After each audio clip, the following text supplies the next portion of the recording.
And we are live. I don't know why all my inputs on my OBS has changed. I don't know what the hell happened, but okay. It's all fixed, all good, all working. I just need a fucking glove. Here's my glove.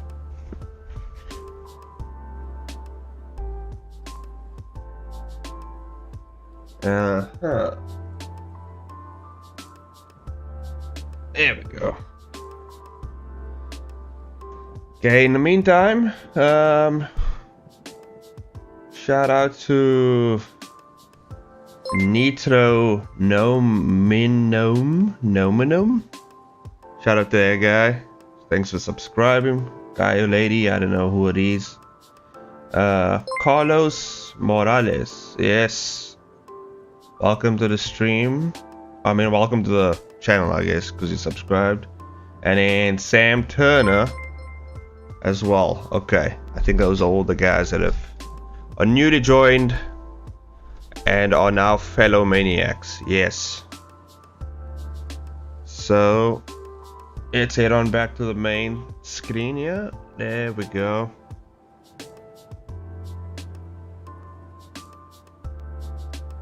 Let me get my shit here. Get some breakfast. Hey Kelly, welcome to the stream.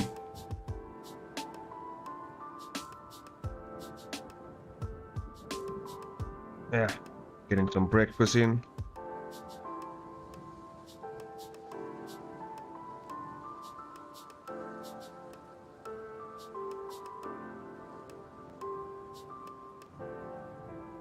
Gesture maniac.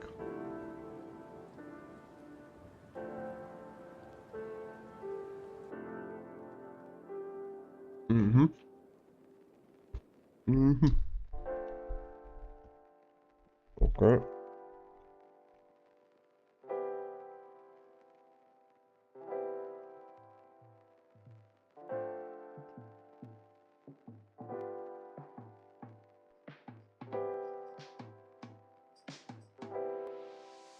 Interesting. This thing is not. Oh. Anonymous $2 tip. Thanks for the cash.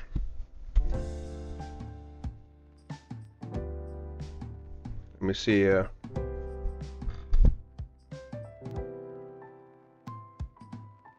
There you go. Get a wipe dab right there. Nice little wipe dab for you. Oh yeah. I really have to add that to the thingy, you know, the pop-up, but for another time. I'm trying to figure out why this keyboard isn't working, so I don't know. We're off to a great start, guys.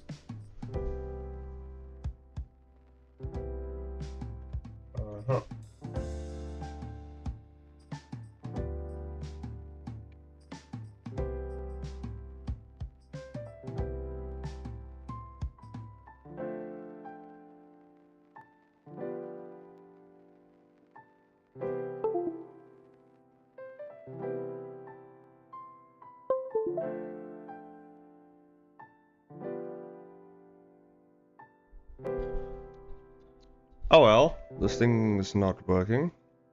Oh, there we go. What did I do? I just smashed it a bit, and now, okay. Okay. Oh, a $2 tip. Thanks for the $2 tip, man. So what, did the other $2 come from Elias? I bet you it did. I'm telling you, man. Elias gave me Elias gave me a $2 right there. Telling you, the first anonymous one, that was from Elias.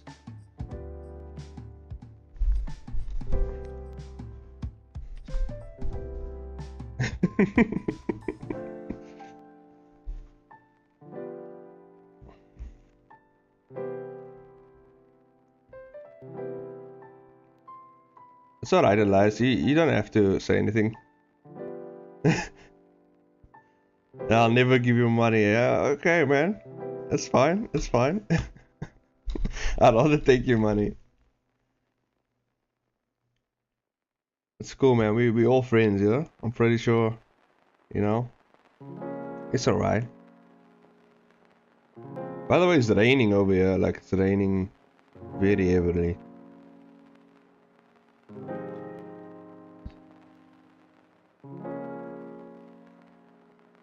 Okay, there we have our brush.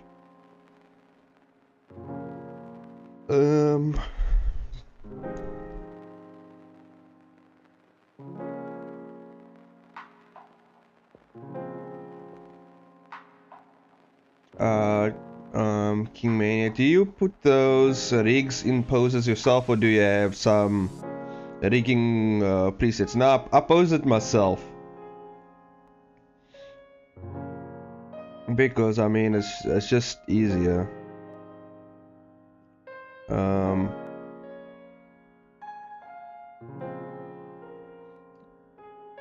So I'm working on this comic for a bit, right? And then I'll probably hop into animation, because the reason why is I didn't really plan what exactly is happening in this next episode. I mean, I usually don't, but like, I don't plan on the spot usually. It's just easier for me to plan off stream. So I have an idea of the next few panels coming up. And welcome to the stream, Obish. Welcome. Yes.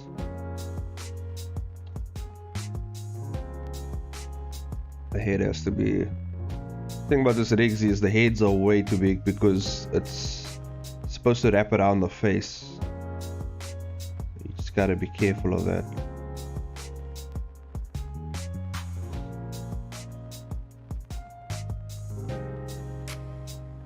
Oh, I can give you guys a sneak peek of what I've animated so far.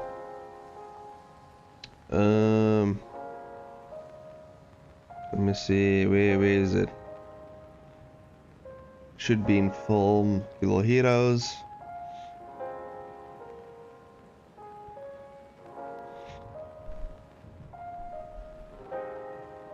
Would it be easier to use a rigged mannequin as opposed to the Rigify rig? I mean, either way works. I just use the Rigify rig because it's not as heavy on my PC as like a mannequin would be. You know what I mean? So there's a lot of animation going on here.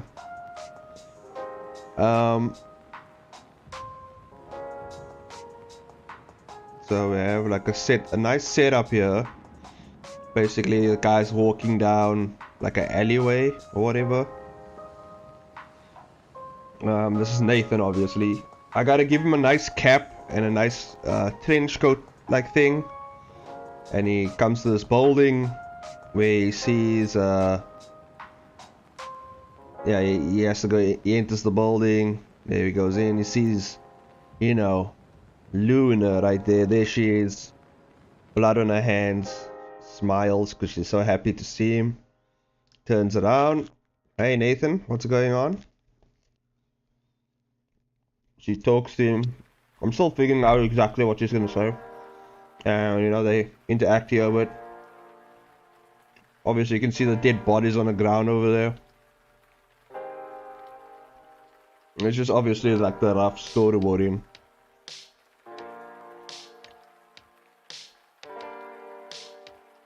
And they're having a good old time. She's talking to him. You know, Nathan is pissed as usual. Luna is they're having some nice banter going on here between each other.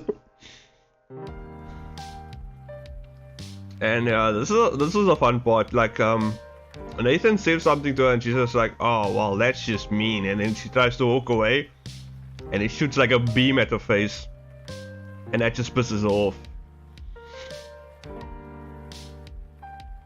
And this is where the fighting begins.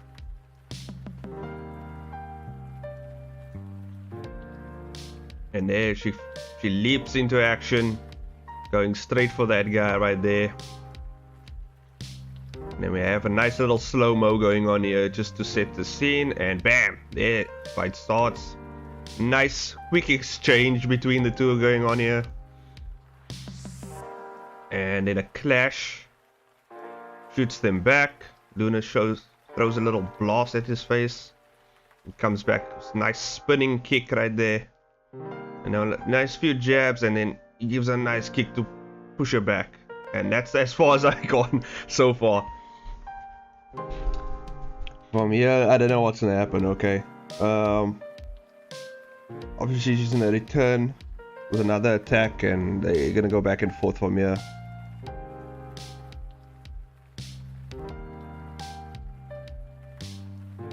Nice, some DBZ action idea. I like the exchange here. Luna's like blocking and they like exchanging punches. This was actually cool, like the perspective. He's like kind of jumping back, doing like a spinning thing to catch himself. She's spinning back, shooting a blast. Just trying to figure out when did Luna learn martial arts.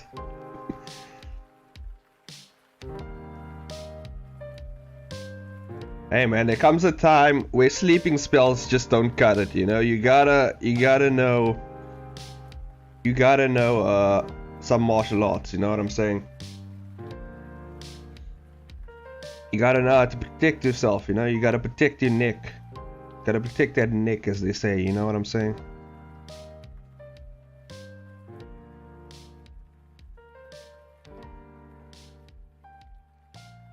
What about House of Dragon next week?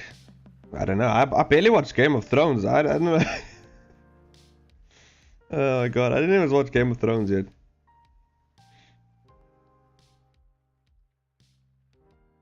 Yeah, she's like a mercenary in this universe. She does like well, I would say she's kind of like she transports people. She's like kind of like a human trafficker in this universe.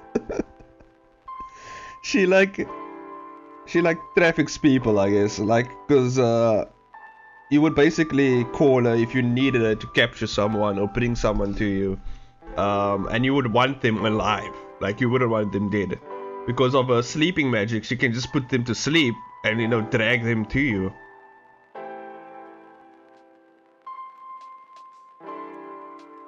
Or she would put you to sleep and then call them up and they would pick you up. Like, that's kind of like what she does. She does that the best because obviously of her sleeping magic, obviously. It's just much easier, you know what I mean?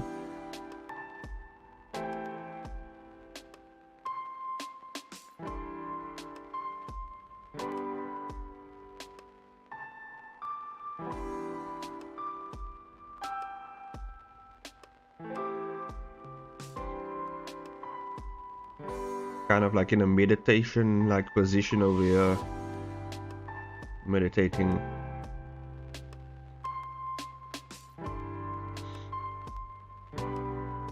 I've never drawn like people with crossed legs, so this is gonna be interesting, you know? I suppose.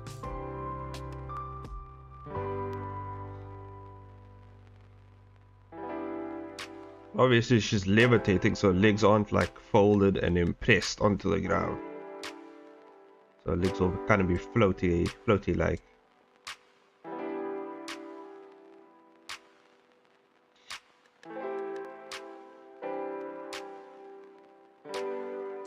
Yeah, but she's a mage though. Yeah, she's a sleep mage.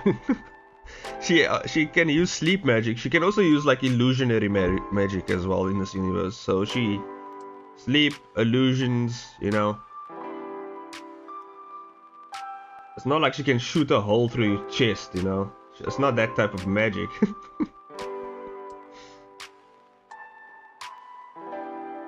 She's more hacks-like, I would say. Like she's more hacks-like with the magic. It's more like illusionary. And she just fucks with your mind as well.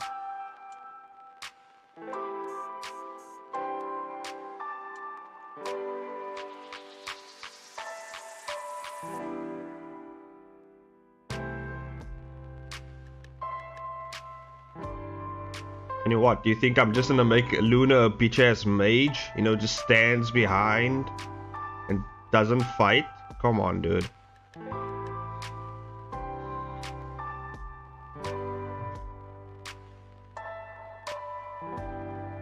I think you're underestimating the power of a coma.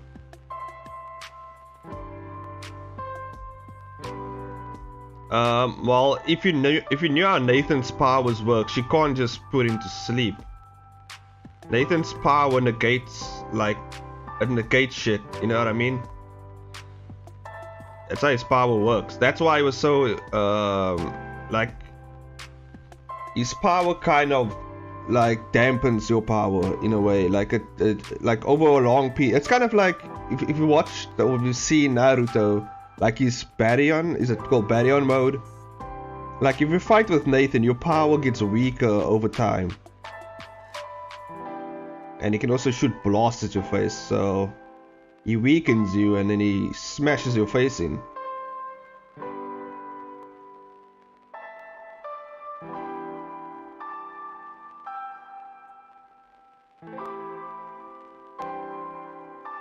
Also, Luna's powers kind of like make her... Also, like, yeah, like if you're strong enough, you can withstand spells. Like, for instance, like if you're a normal person, like you don't have any powers or any type of immunity whatsoever, like you will just fall asleep around her. You know what I mean, man? Like, it wears down at you. Like, if you fight Nathan, like, your powers will wear down. It slows you down a bit. Baryon mode, I think, attacks your stamina, if I'm not mistaken. Something like that. Some weird shit. I don't know. It was too complicated for me to remember a bunch of shit about Baryon mode. But I know it was like some weird shit about nuclear fusion and sciencey stuff. So I was like, ah, fuck.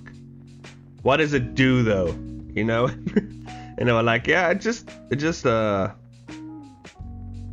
if I can remember properly, it's been a while since I've read the freaking manga. So it shortens your stamina or something like that. I mean, that's how they beat Ishiki, right? Like, he's on an anatomical level, it kind of took down his stamina. Oh yeah, drains your life force, something like that. Now,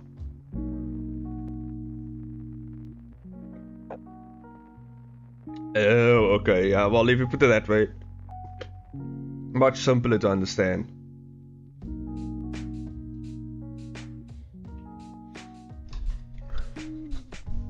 And now with Nathan over here, his powers zaps other powers. Magic is a different thing though in this universe. Magic is a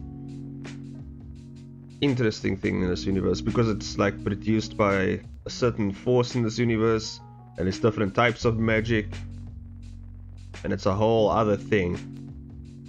But Nathan's powers can still affect that thing.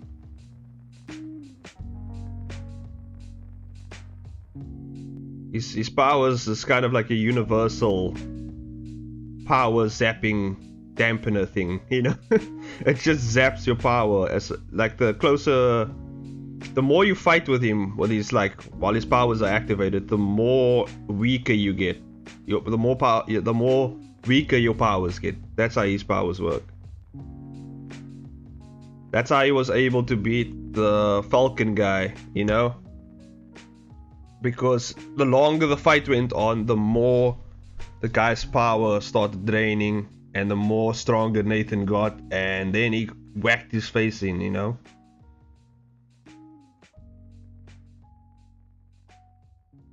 Also, Luna's powers are very similar. Like, the more you fight her, the more sleepier you get.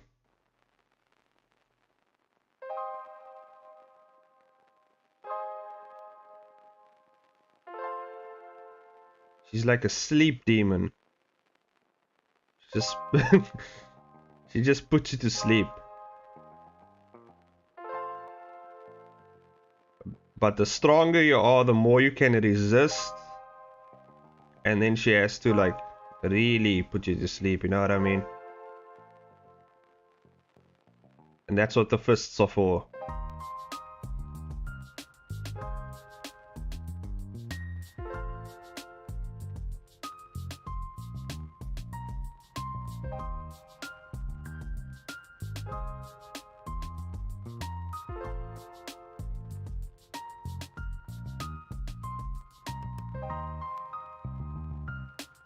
And she can also like really mess with your mind.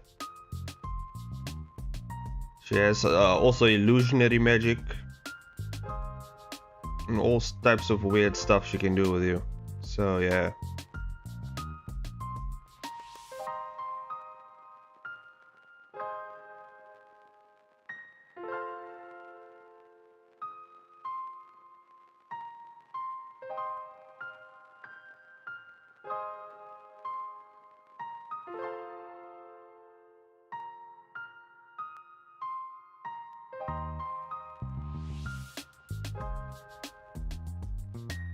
So let's say Luna was versing like the other guy, what's his name?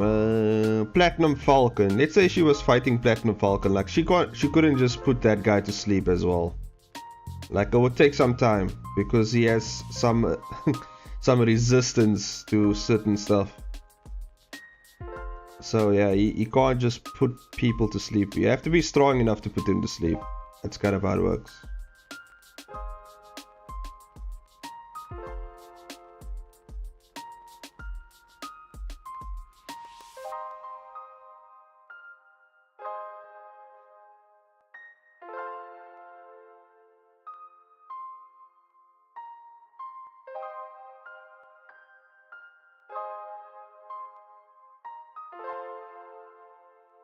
All I'm hearing is hacks doesn't exist in your comics.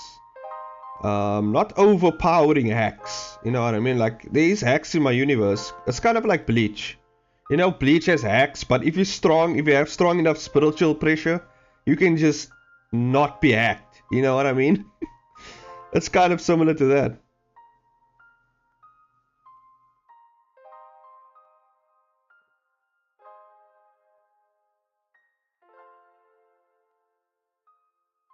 You haven't seen Bleach? Oh, you should watch Bleach. Bleach is so cool. Because in Bleach, there's hacks, but the hacks, if your spiritual pressure is strong enough, it just doesn't work on stronger people. And that's kind of like the basis I'm working on over here. So yeah, you can have hacks in this universe, it just might not work on stronger people.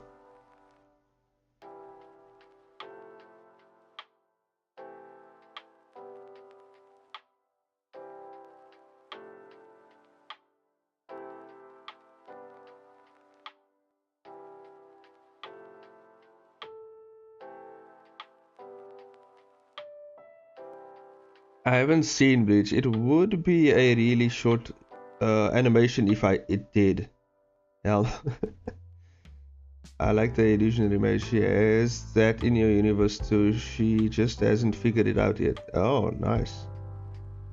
Yeah, in the animation, she does like a shadow clone thing, where she just like duplicates herself. That was gonna be the next scene after the stuff I showed you. She does like a shadow clone thing where she just duplicates herself. And then Nathan does this thing where he closes his eyes, and because Luna's illusions like doesn't affect the real world, you know what I mean? Like she will like create a clone of herself, but the clone won't like makes footsteps, or it won't interact with the actual world. So if you just listen carefully, you can figure out where she is, and that's kind of how he figures out, oh, that's where she is. It's really cool.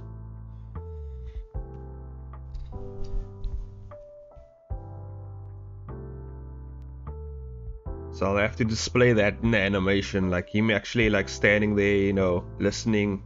Because Nathan, by the way, he knows a bunch of martial arts. Like he studied a lot of martial arts. Like he's very good at fighting. Because he never had powers, you know. So he kind of had to train his ass off. And then he realized, you know, shit, it doesn't matter how much I train, I'm never gonna keep up with these heroes because they have insanely powerful powers. So fuck it, I have to get powers too. And I think in the animation it actually goes more into it because Nathan is looking for something and Luna's in his way. That's basically why they're fighting.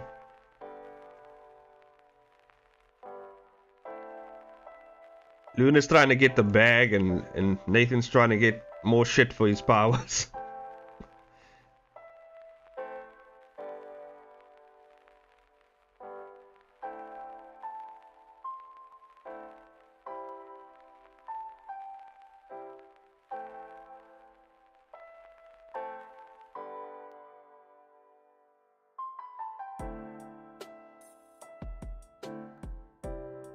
Yeah.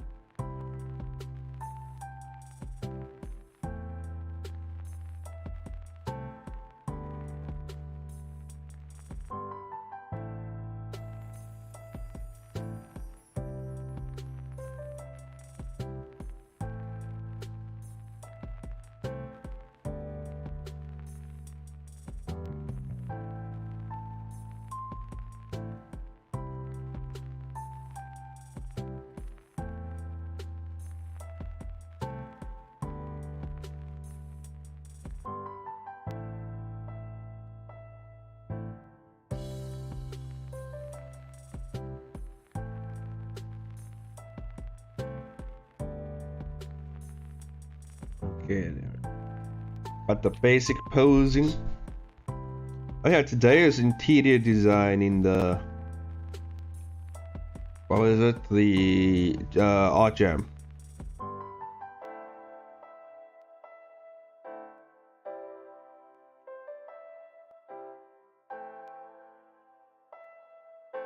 Just move this over here.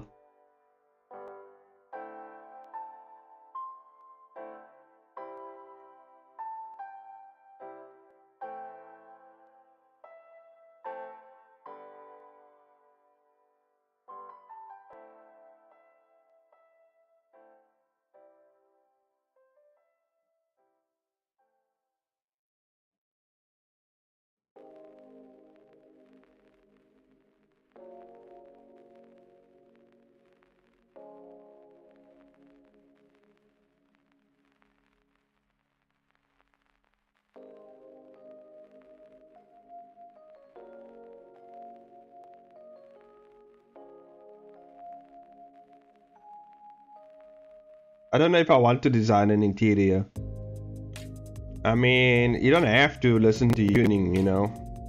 You can't just ignore a prompt as well. That's also an option, you know, we do it all the time.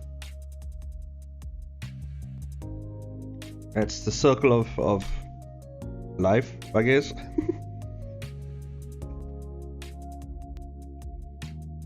It's a very productional thing. I can't think of a useful comic planning I can do with that prompt. Yeah, I'm using the prompt to design the interior of the place where Luna and Nathan's in the fight, because it's gonna be like a warehouse thing, and I still have to design the warehouse, and then if I have time, I'll design the exterior as well, because Nathan walks up to the building, so there needs to be some sort of exterior as well.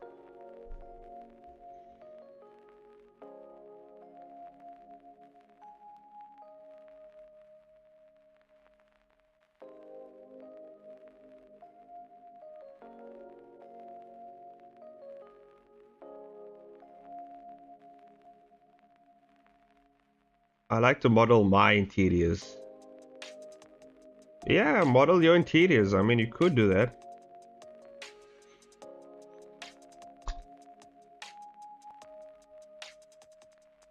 You almost finished with the course. You're supposed to end up with the mini portfolio. Okay. Nice. So you're gonna do portfolio stuff. That's cool.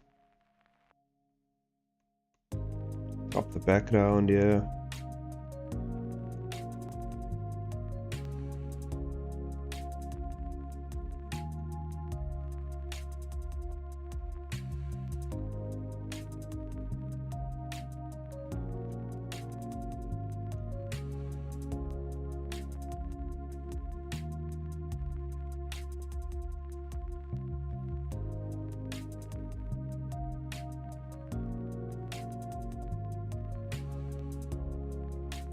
Let me see.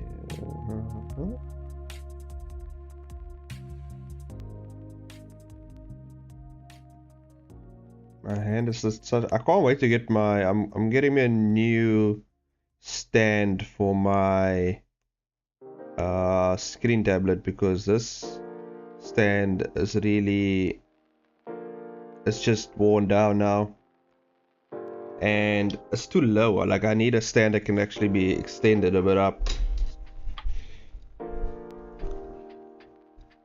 So you're gonna be designing an interior then, Elias? I might get SketchUp so I don't have to model things out, but I really don't know, because I won't trace the props. I'll probably just design the props and use those. SketchUp. Oh well, whatever works, man. Yeah, I wasn't a fan with the last interior design. Didn't work for an illustrator. Yeah, I feel like 3D is the best way to design interior, for me at least. It's just easier, like you don't have to, in terms of like placing objects and stuff like that.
It's just easier to draw a floor plan and then just recreate it in 3D and then draw over it. That, yeah.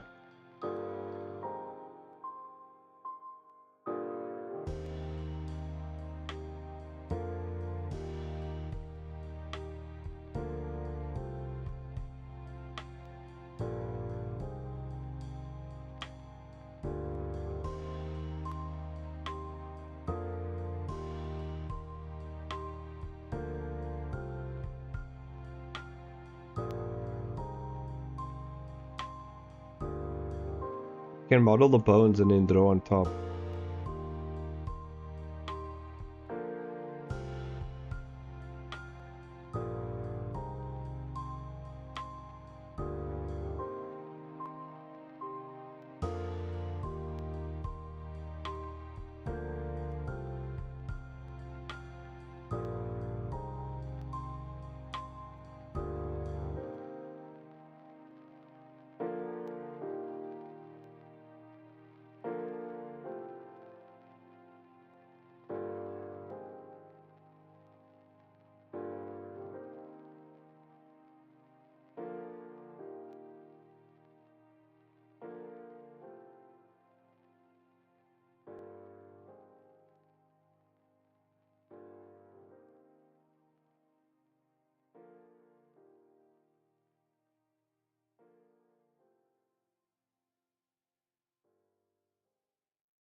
Okay, now I can just make a gray box and then draw on top of it. I wouldn't technically need models at all. Yeah. Yeah, you could do that as well. I'll just model it in Blender because I'm just faster in modeling.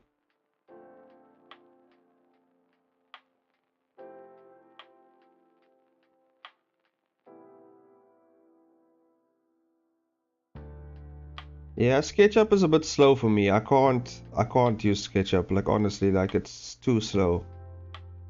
It's way too slow.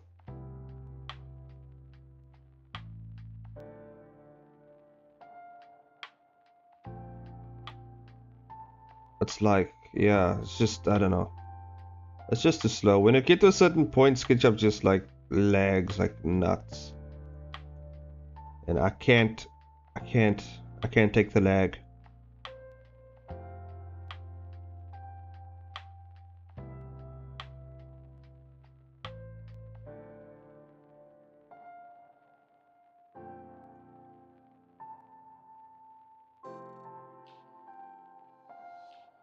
Yeah. Friday I went roller skating, by the way, with my work colleagues. And by the way, I thought roller skating would be easy. It's not as easy as it looks. Like, goddamn, I struggled. I fell a few times. Holy shit. It's a whole new world over there.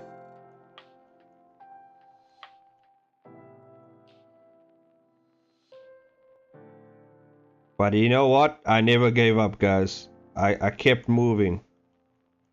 I kept moving. At the end of the night, I almost figured it out. I was like, okay.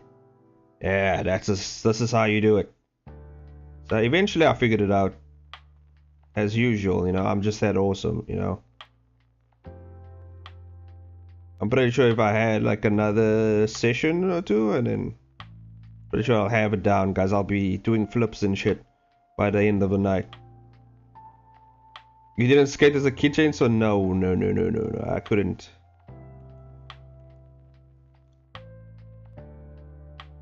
I don't think I was privileged enough to own roller skates back then. I remember finding these old pair of roller skates in a dumpster or like somewhere, you know, and I used that when I was a kid, and then they broke because obviously they shit. So I was just like, ah, fuck. Well, guess I'll never know what it's like to roller skate. And now here we are. I finally have the cash, or at least the company that will pay for me to roller skate.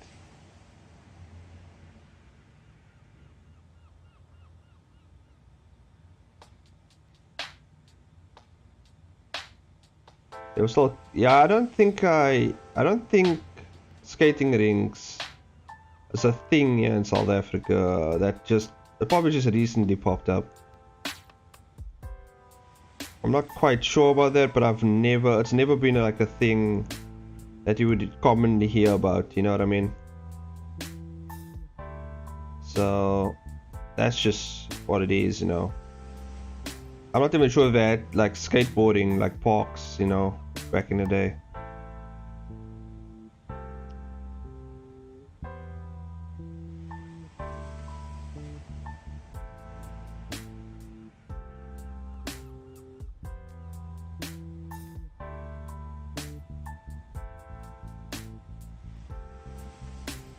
Everybody had like skating ring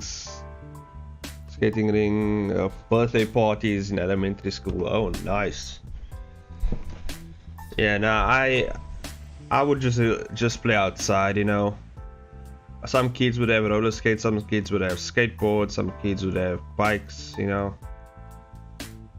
But I would just run, you know. I just use my feet.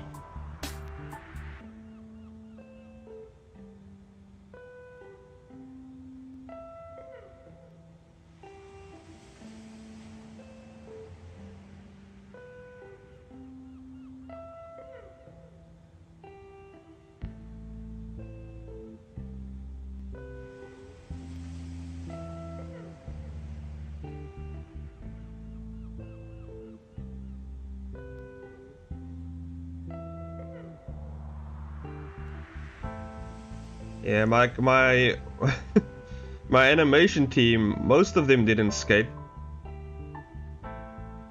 because they just gave up. They were like, I remember like one of my teammates, they just put the roller skates on and they immediately fell back. Like they were just like, yeah, I'm not doing this, and they took it off. They were just like, nah, I'm not doing this.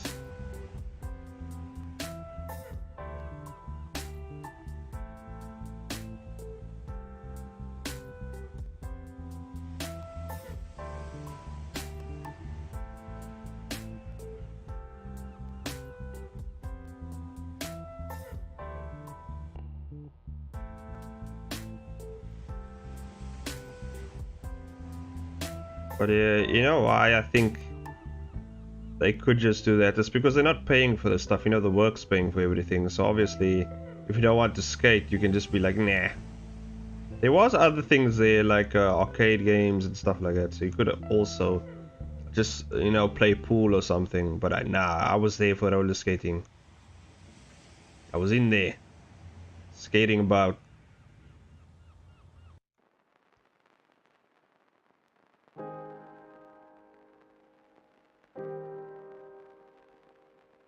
BRB, no problem, man. No problem.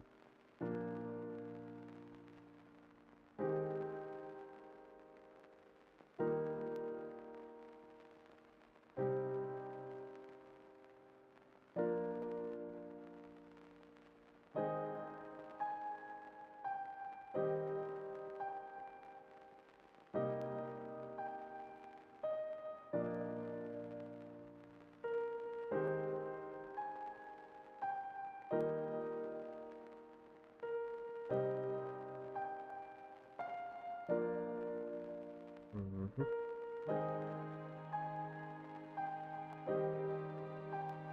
A man who's in prison now taught me how to roller skate when I was like 8.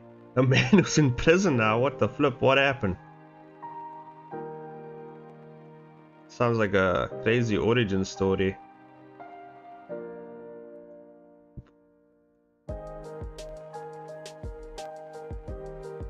What was he like? Oh yeah, let me just teach Jess how to roller skate, and then, you know, maybe 5 o'clock I'll go kill someone. Like, was it like... Was that like his thing? Teaching Jess how to roller skate at 2, and then murdering a guy at 5. Was like his routine or something?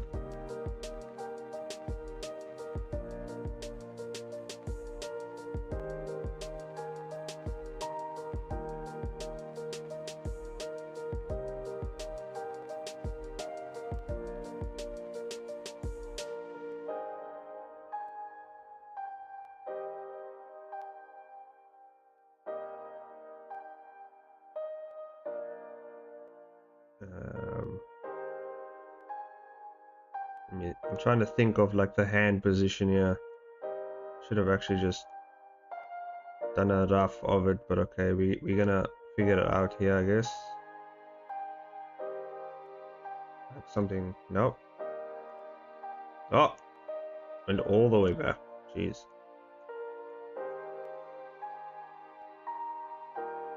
Oh, maybe I should just make her hands like slumped down. I think that'll make interesting imagery.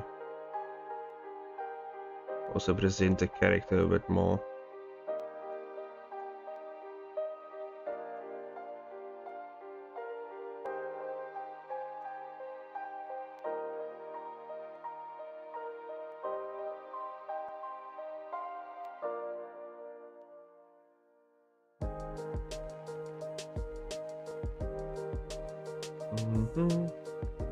Yeah, this looks like about right.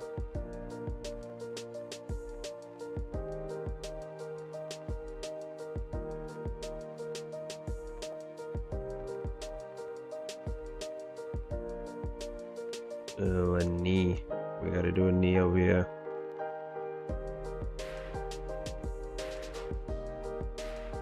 And then yesterday we went hiking as well, me and my wife. So it was very interesting because my legs were so messed up from roller skating, and then we went hiking the next day. Next morning, actually. But it wasn't that bad.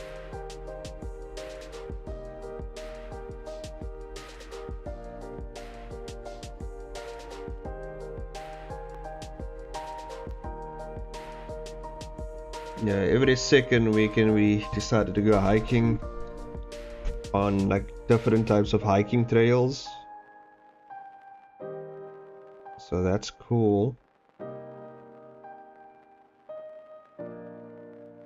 And we get to see more of Cape Town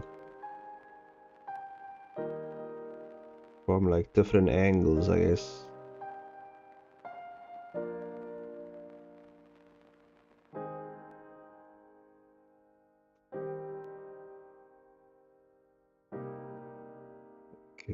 Just trying to...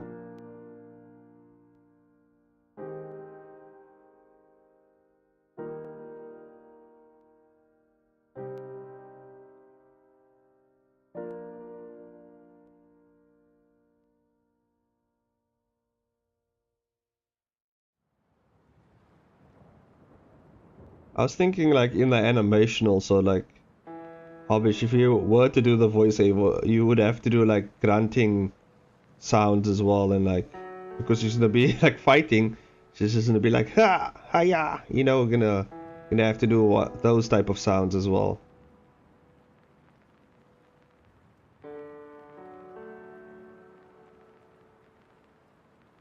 That's if anyone else doesn't do it.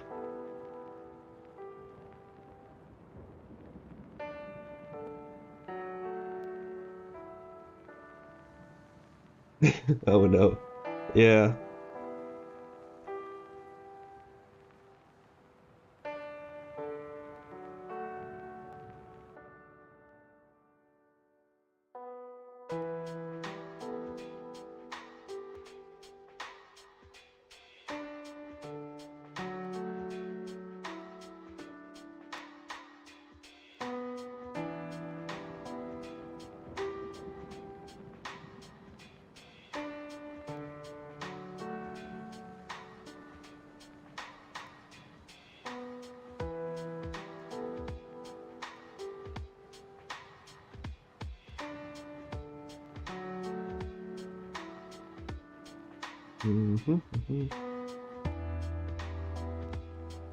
Yeah, you're gonna do a lot of grunting and weird noises, like she's gonna get hit, the other guy's gonna get hit, you know, so I'm gonna also have to be doing those type of sounds. I mean, I don't mind though, you know, it's all for the project.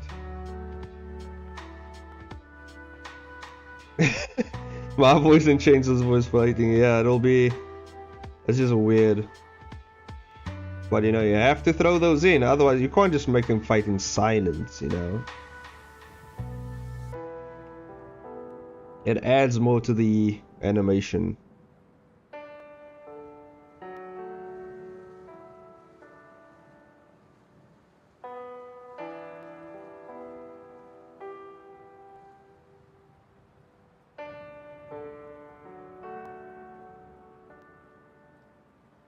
Yeah.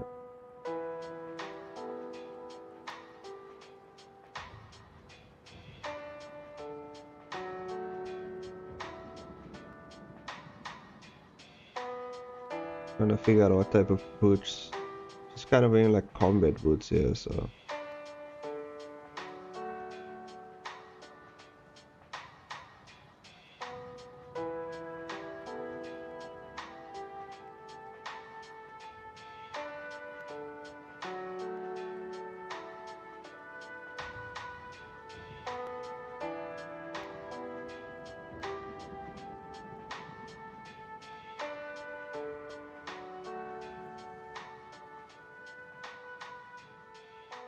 There you go.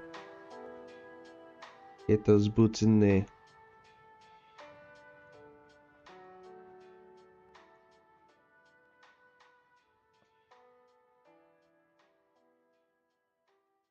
I need to hear Hobbish make DBZ fighting noises.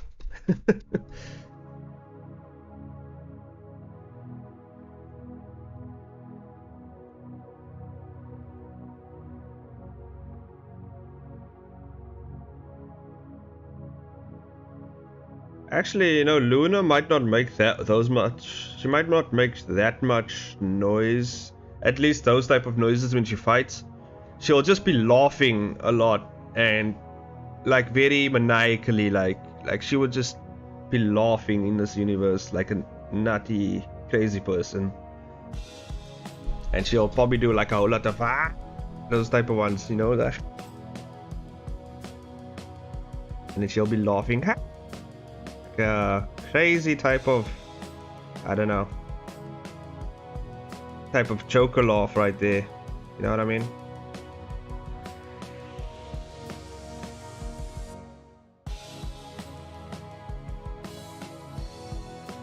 She's just going nuts flying across the screen. At least that's our picture.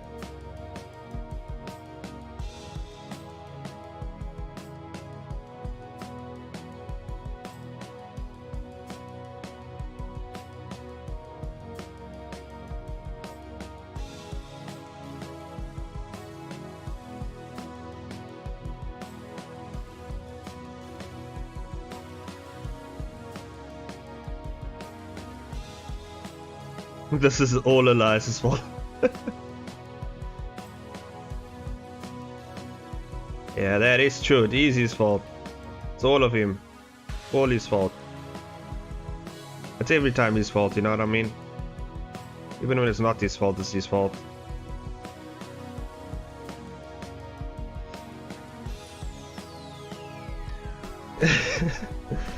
You wanted to his power skill my coming, now it's led to this eventually.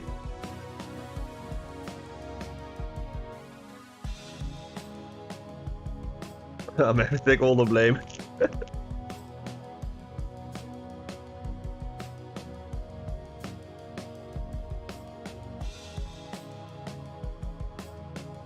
Got trained thinking too much about Luna's powers.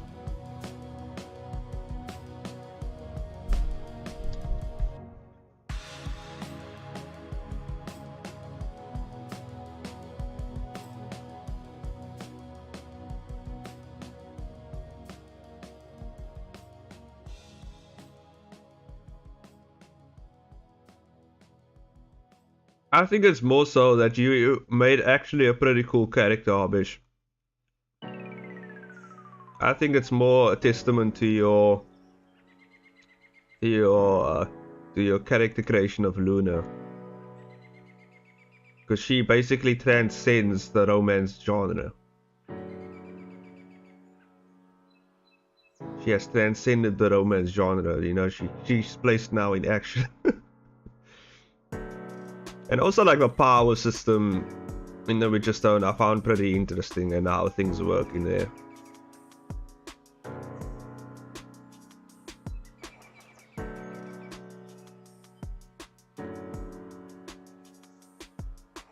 You agreed Luna to be a cameo in this comic. This is all on you.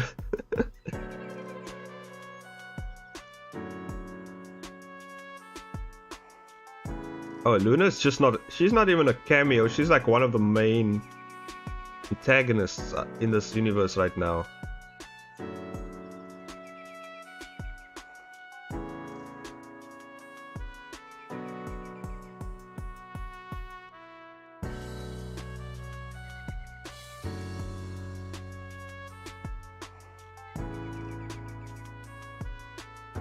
Luna can't be contained in one genre. Yeah, she's just crazy. And in once I get the need to work on Pray for Love again, because I have to finish up the current storyline. The next storyline is like Kenny dating Luna, because yeah, like I said, Luna is like a human trafficker, so you can imagine like where that storyline's gonna go.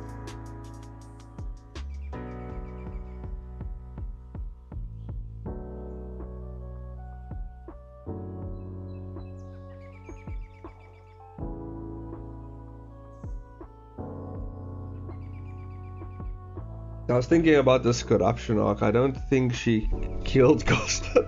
I think she probably put him in a coma. I mean, that would make sense if she put him in a coma and just tortured him for the rest of his life. I feel like that'd be worse than death. Because in the coma, she can just kill him over and over again. And that's exactly what she does in this universe. Once you don't want to fall asleep around Luna. Once you're asleep, that's really when you screwed. There's no way. And she can keep you asleep as well. She can like really keep you asleep. Like if she's strong enough to keep that person asleep, she will keep you asleep.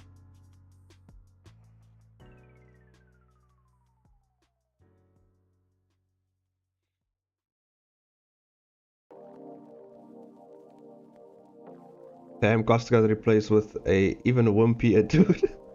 Nah, he's just sleeping out peacefully somewhere.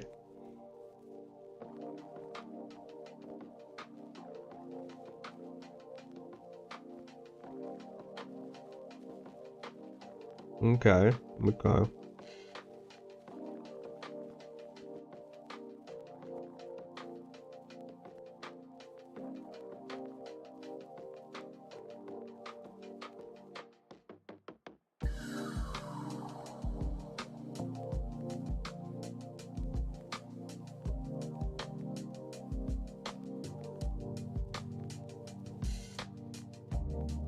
Also, these like curly hair, this like curly hair stuff, gonna be really hard to animate. So what I did was, the smart thing I did was, when she fights, there's a point in the fight scene where she actually ties up her hair because she's actually gonna get like really into the fight. And I thought that would actually help with me animating all the crazy curls in her hair. And it just adds more to her character. Because I didn't want to draw the crazy curls in her hair flopping around your screen, you know.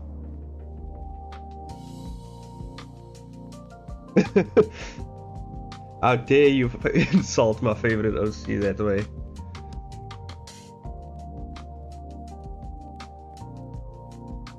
It is what it is.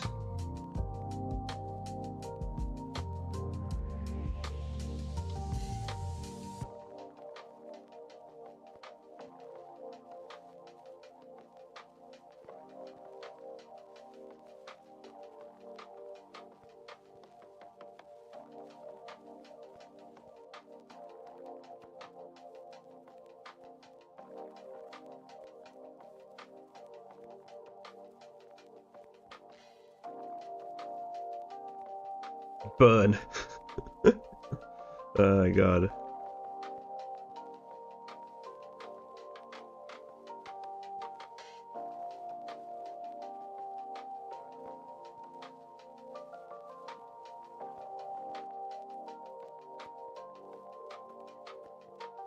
Also, I prefer to draw Luna with a ponytail. It's way easier. Yeah.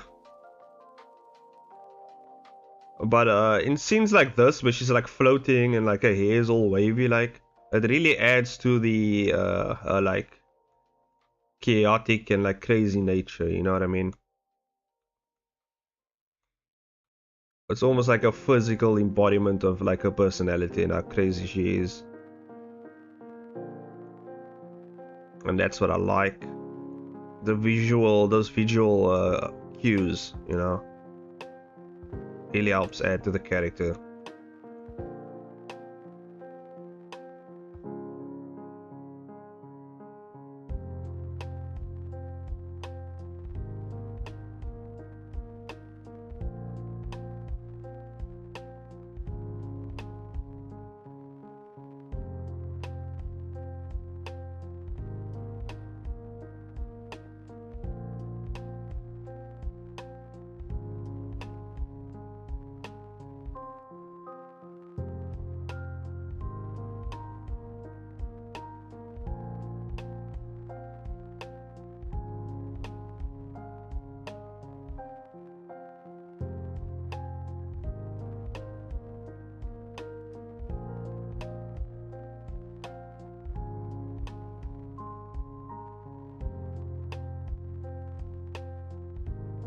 Go.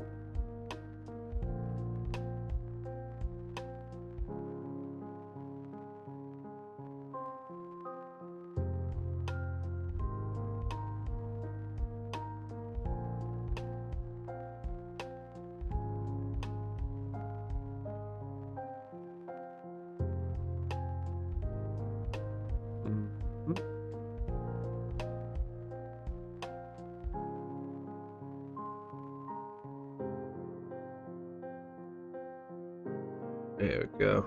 All set. My boy Nathan here is he's really messed up from that fight.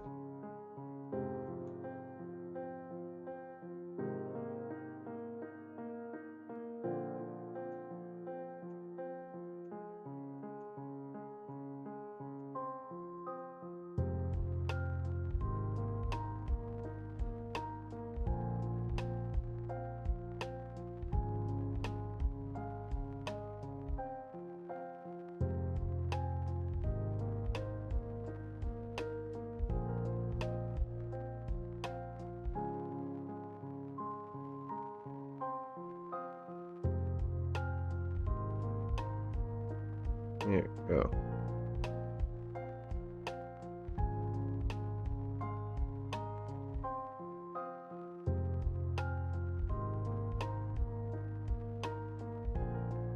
So yeah, I'm gonna do a bit of a shorter stream actually this time. We're gonna go for about like 4 hours. I think that's fine enough.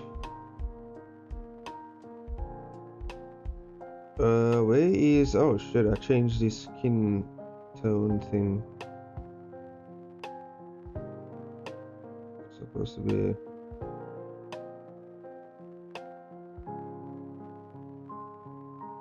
just the... maybe I should actually just take this down and then append in the actual skin tone. Yeah, there it is.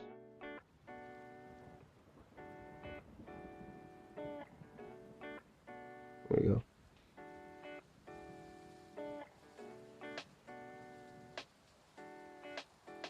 Yeah, the reason why I do a shorter stream is because I wanna finish up some other stuff as well.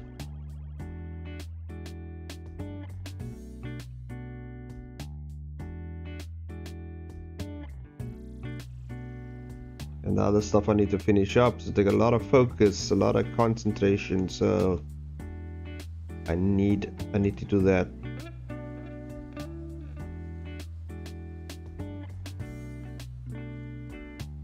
Okay, I think we got just a scarring here.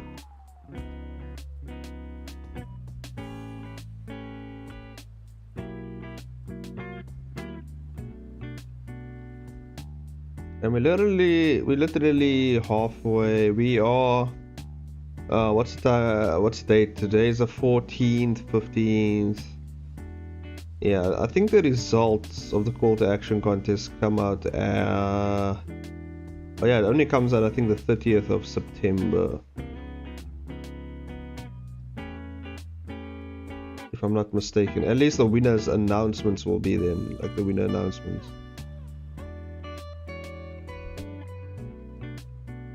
There's about like 3,000 entries up now, the last time I checked. So yeah, they're reading through all that.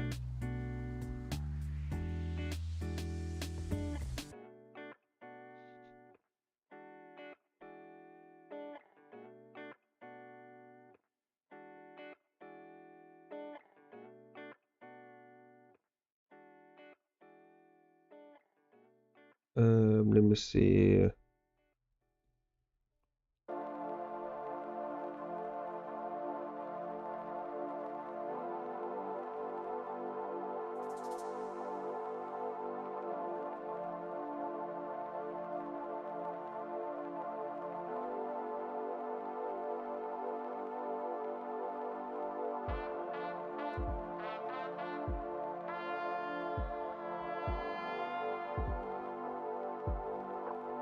There we go.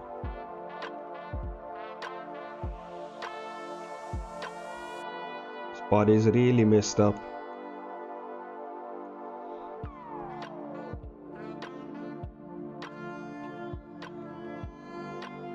Yeah, that's about it. Looks like he just got the worst sunburn like of ever, like of all time. He just toasted himself.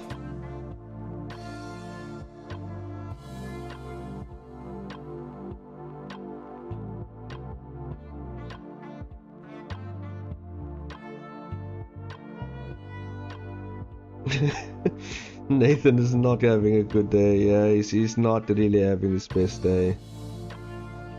But I mean, when it was, you know, Nathan's best day was back when he still had his parents. That was the best time of his life. Or maybe he is. He just killed a bunch of superheroes. Yeah, true.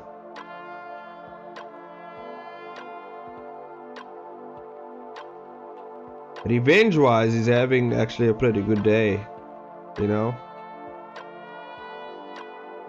But knowing Nathan, he didn't kill them all, so he's not as happy.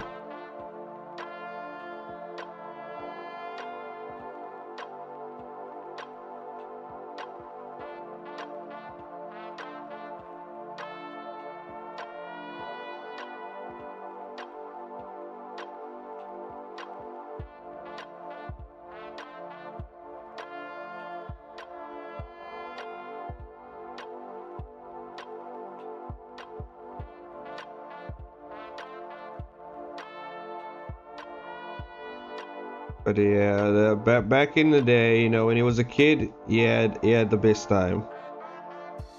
He had the best time with his family, you know. And now he's out here killing people and getting his ass beat.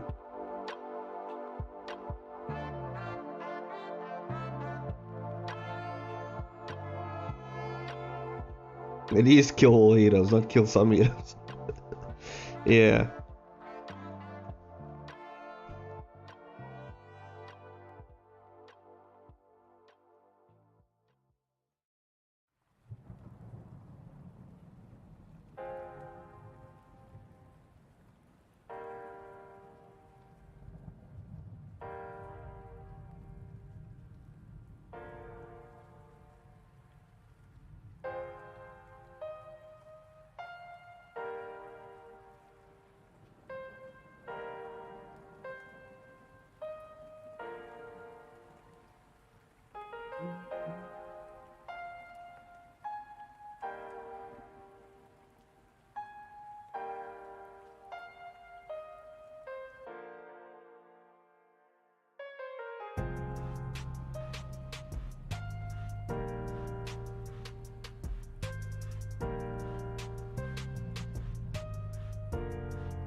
And I think Nathan might actually have, I think later on, I want him to have some kind of love interest in a way. Because I feel like it will give him even greater motivation for certain elements to snap in the story.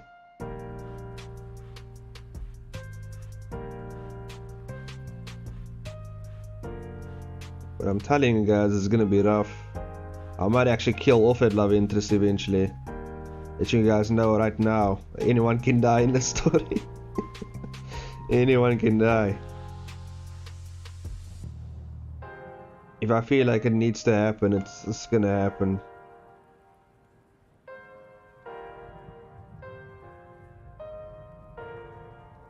You're gonna kill his love interest too. Yeah. Cruel. It has to happen, okay?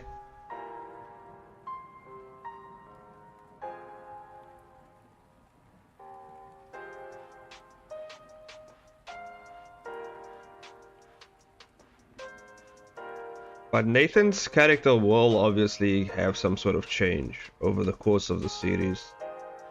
He will have some sort of paradigm shift towards the heroes. So it absolutely does not have to happen. It has to. I'm telling you. It's for the betterment of the story. Oh, and there's another plot point coming up in the next... I'm not sure if it's this episode. It might actually be this episode. At the end of this episode, there's another giant plot point that's there. And that's, you know... It's gonna be another thing that's gonna be really tugging at Nathan's heartstrings over there. And it's gonna lead up to some crazy shit. That's what I'm gonna say. And Nathan's gonna have to make a very tough decision at the end of this, I guess, arc. Is it an arc?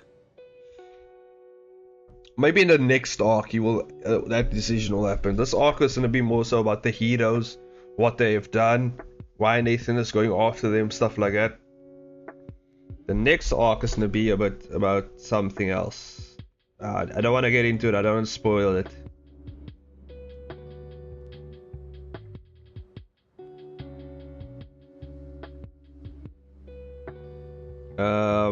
Oh, wow. Hobbies, that's a pretty good guess though. I will say that's a pretty good guess.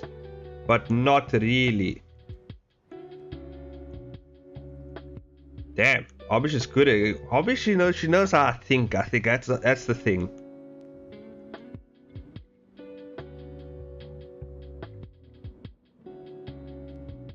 So yeah, it's pretty close, but he just off the mark just a little bit.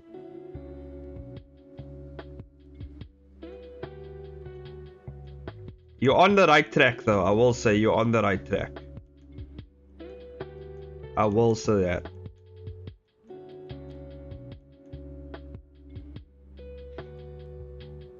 Hey Dreamer, welcome to the stream.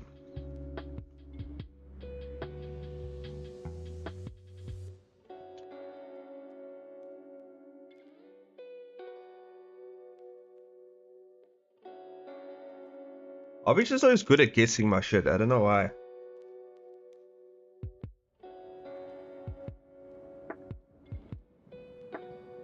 We've been hanging out too long, Chains. Yeah. But it's very close. It is very close.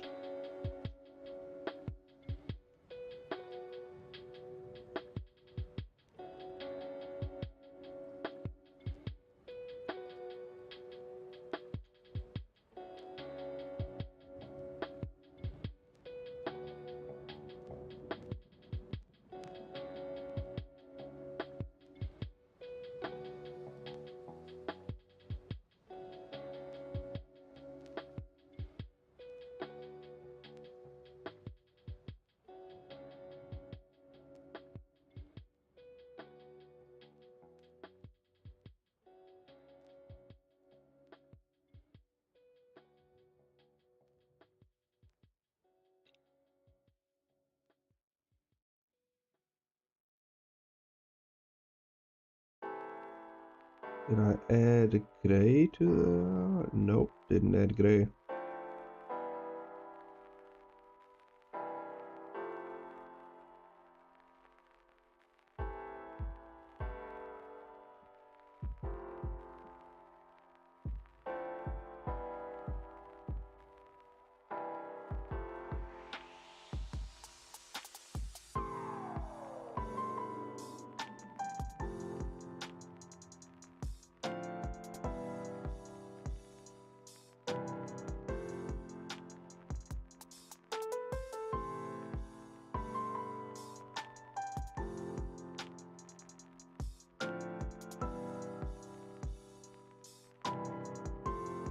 And then I think once I'm done with this season, I'll be hopping back over to the Merchant of Ignatius actually. And finish that season up.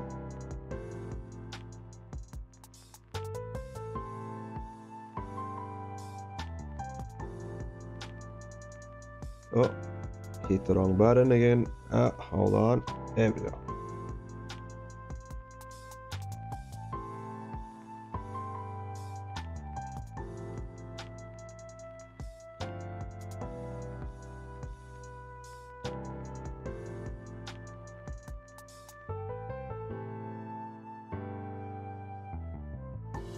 I still also gotta do the manga entry for the next contest, which will, I think I'll start on Monday. Because I just thought if I do the animation, it'll be, because it's gonna be based on the Luna versus Nathan animation, so I thought, why not just finish the animation first, at least the planning of it, so that way when I do the manga, it's just easier, you know.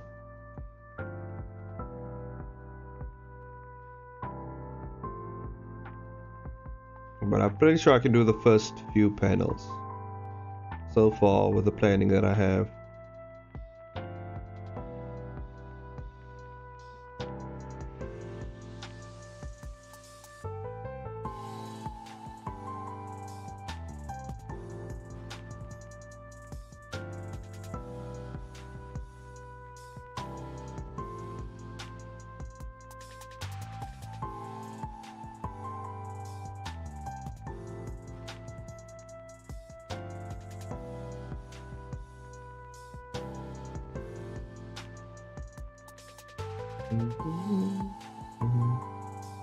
And then there's another great, I wouldn't say great, like I think a third the third arc or the third season, whatever you want to call it. So I usually do this in like 3 seasons or 4 seasons, these projects. So like the third season might actually be the last season of Kill All Heroes, because I don't like prolonging stuff, you know. I like getting it done, you know, while the fire is still burning, you know what I mean.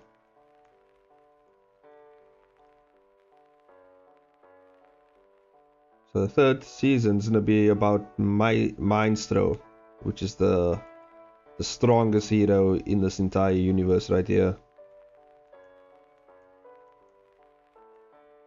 And Nathan's is gonna, I don't know, if you check the last episode, you'll see Maestro. He's a pretty, yeah, he doesn't like a lot of people, let's put it that way. He just goes on a rampage and murders everyone. And it's actually a reason why he just murders those specific people, which is Nathan's family. And it falls into the overall plot point, I think, for the heroes. Exactly why certain heroes are such shitty people.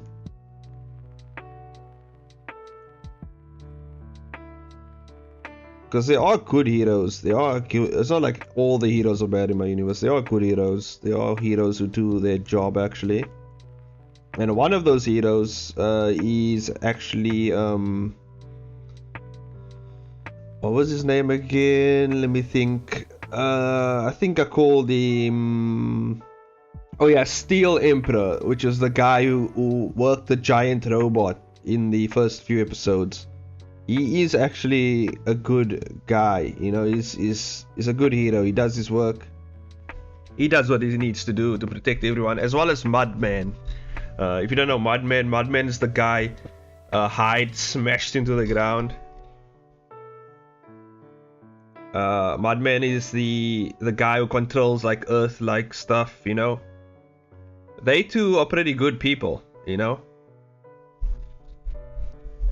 Yeah, they're pretty good people. And actually, I don't think it's a big spoiler. Like, the robot guy, his daughter is, she's like the Iron Man of this universe, kind of, in a way. She's still a little girl in this in this series. She's still a little girl in here. But I think in Blade Reapers, which is still another comic that I'm gonna do, she makes an appearance.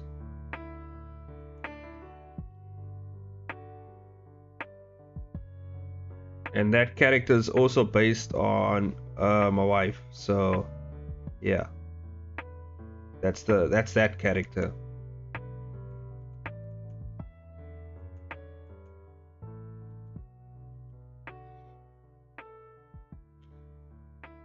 And I don't think, and by the way, like, Steel Emperor isn't dead. He's just critically injured once he got punched in the face by Lightning Queen. That's that other lightning lady.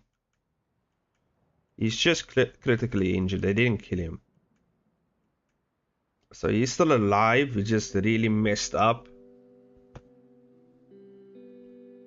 And yeah. It's gonna be quite interesting, like, because he's also gonna be quite a big part of the series in terms of figuring out exactly what's going on with the heroes behind the scenes and everything. So we basically, to kind of figure out the story of why the certain heroes are the way they are, we're gonna look at it through his eyes as he investigates this whole thing.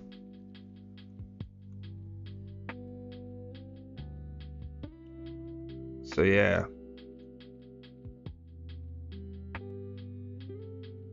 it's gonna be very cool, like, because now we're gonna be looking at the story from 2 different angles, from Nathan's point of view and from his point of view. Also, we're gonna be looking at it from Luna's point of view, because Luna is gonna introduce us into the villains of the series, so to say.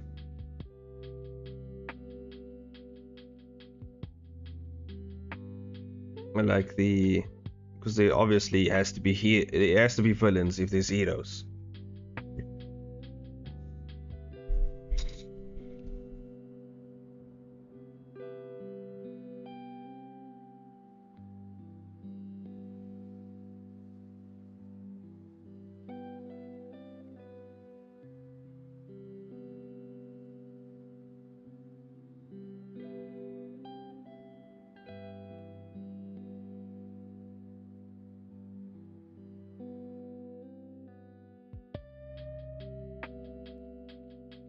So yeah, there's a lot going on with this series. I'm looking forward to actually continuing it till the very end.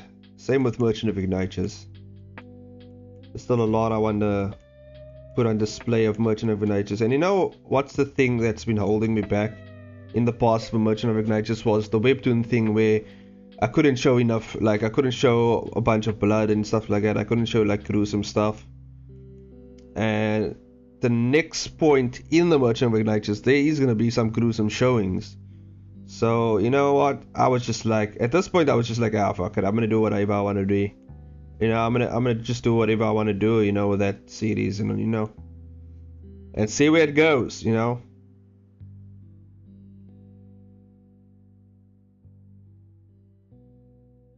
But if the heroes are bad, are the villains really villains? Are the villains really villains? Oh yeah, they're pretty villainous. Like they just straight up murder people. Like they are actual villains. It's very complex actually, if you think about it, because like there's certain heroes who are pretty fucked up, you know, Mindstro being one of them, but they still keep face out in public, right? They to the public they are the heroes. The villains are just pure chaos. They just want to murder everything. Now the heroes, they just want the glory, the fame, you know, they want all that type of things, you know. They want the world to see. Mindstro is particularly interesting because he wants, I don't know if I should say it because it's gonna be quite, I'm not sure if it's gonna be a big spoiler point, but what he wants is gonna be a big spoiler point, I think. Not sure. But what he wants plays into the whole story of what the heroes want and who they are really, you know what I mean? There's some heroes that just are good. They're just good. They do the job. They save the world. They protect the people. You get those type of heroes that are there. You know, they're out there saving people. And then you get the Mindstros of the world that's just like the heroes, so to say, by image alone. You know, they do their own thing. And the villains, they just rob banks, you know. They do the classical villainous stuff: rob banks, kill people, set people on fire, you know, blow up buildings, you know, all types of crazy shit. But the way the heroes do it, they do it kind of under the radar, whereas the villains are straight up in the public. They straight up just blow up shit, murder people, you know. And for sometimes it's just no reason to it. They just kill people because it's fun, because they enjoy it. Whereas the heroes, they do bad things, but there's a reason behind the bad things, you know what I mean?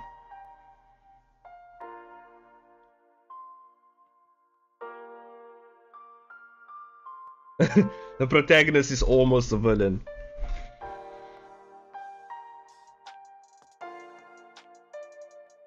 I don't think Nathan is a villain really. Like I wouldn't say he's a villain, because he hasn't killed an innocent civilian, you know, and I don't think he will. He wouldn't. I don't think he would kill an innocent civilian. He would protect the innocent civilian, but he will kill heroes definitely. Although there's a reason to the specific type of heroes he has killed so far. I have to tell you that, like, all these heroes he's killing, is a reason why he's killing them. He's not killing them just because they're heroes. There's a reason why he's killing these specific type of heroes, and it has to do with Mindstro.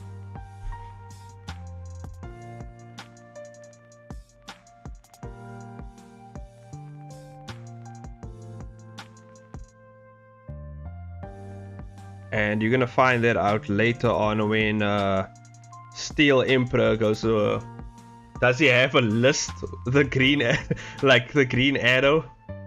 He kind of does have a list in his mind.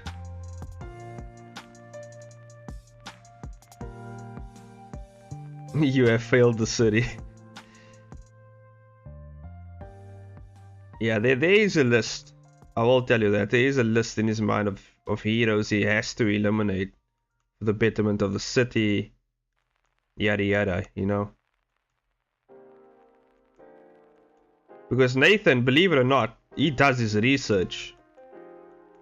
He goes deep into research. So he knows more about the heroes than anyone. Because he has that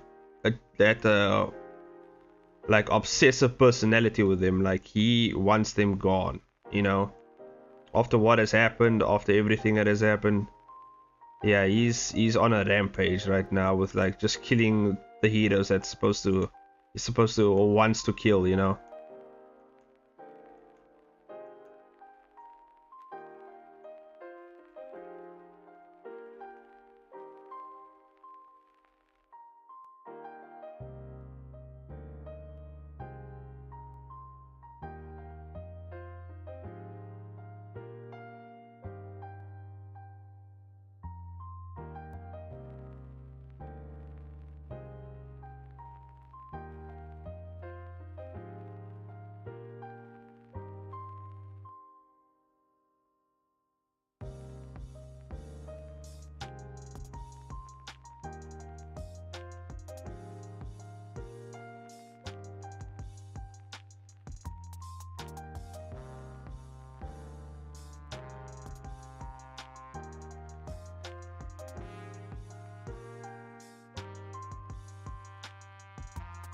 And I think this story is gonna lead actually quite well into Blade Reapers as well.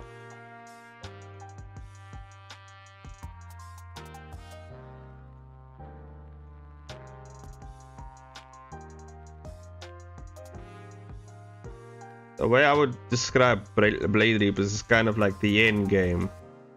Or, you know what I mean? Like where all the heroes and everyone comes together to defeat a greater evil and stuff like that.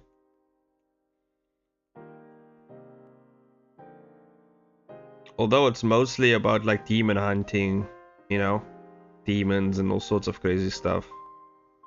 Nathan is actually gonna make an appearance in there. I mean, like the City of Clones guy, John, he's also in there. And yeah, they're gonna team up. There's gonna be a big team up. And now that we have Luna here, you know, might as well chuck her in there as well. Just for fun, you know. So it's gonna kind of be an all-stars thing of the Chainsaw Maniac universe. They're all gonna be in there. Evil working with evil, good working with good. This will be very interesting.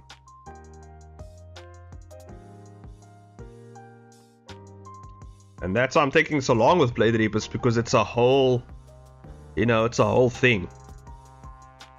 I have a few episodes planned actually, but I haven't started on it yet. Because I'm still planning, in the planning phase. The only comic I think I actually really planned for, you know. Because it's so big, like the connections to every other comic that I've done. Like it's just something like that you have to plan. Or at least think about it, you know what I mean?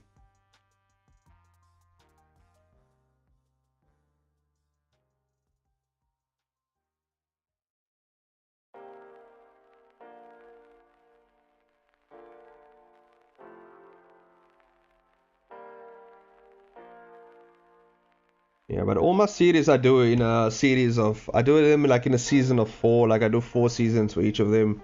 Sometimes 3, if it's possible, I do 3. Like a Merchant of Ignatius, I think it's only going to be like 3 seasons. So yeah.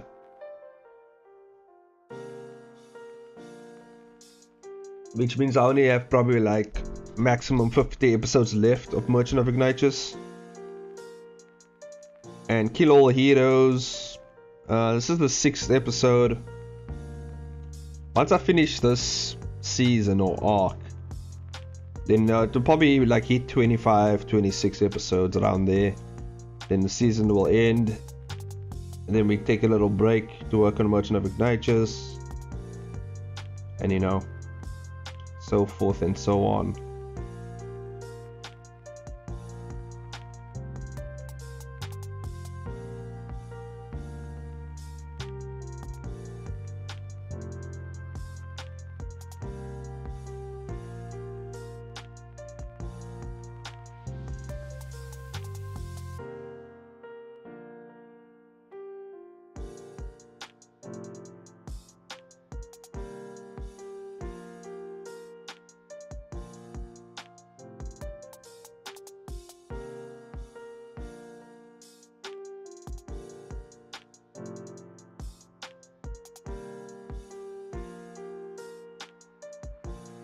It's about 10 to 15 episodes. Oh, 1.5. Nice. That's cool. That's cool. They have 1.5 more to go.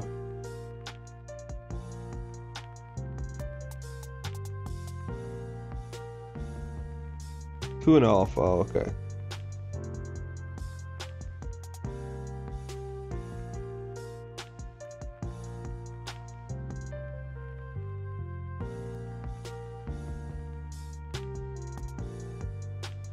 Elias is back.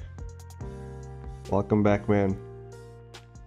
You just missed the whole explanation of my universe. I don't know how to say what I'm saying clearly. Yeah, I think we get what we're trying to say.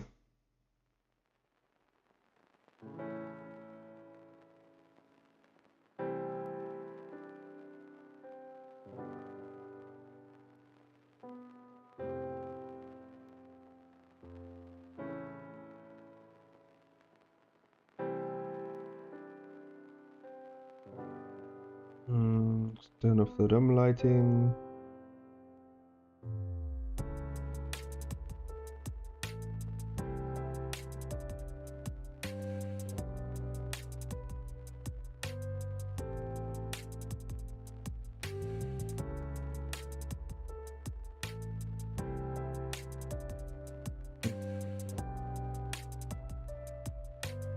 Maybe duplicate this one.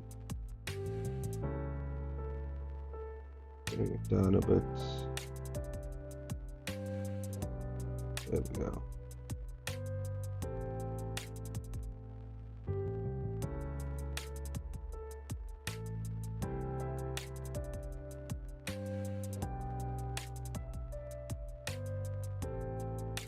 $500. 400 here.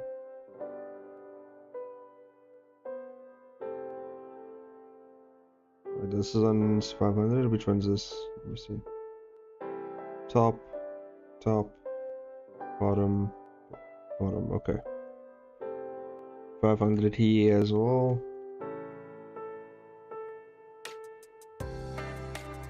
Go.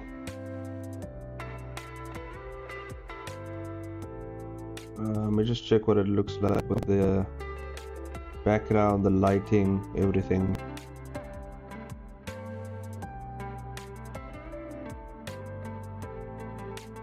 Oh, nice. Probably don't have to do that much shading as well. Okay.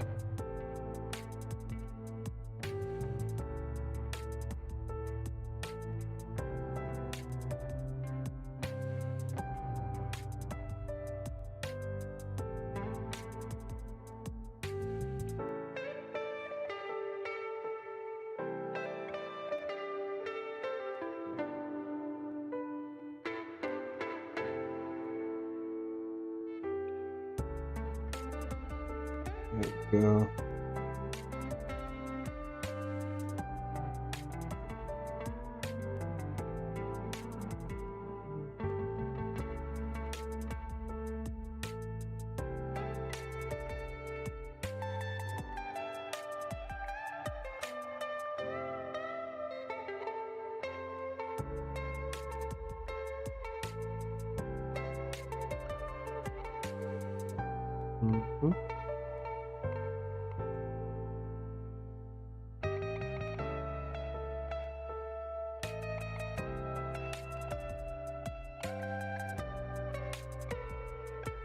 Oh, so 20 more minutes left and then we're gonna take well 50 minutes left and then we're gonna take a little break and then we'll come back to this.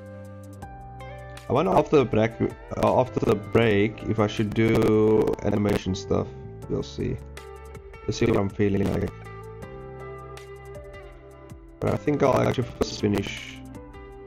I need to finish for this episode right here.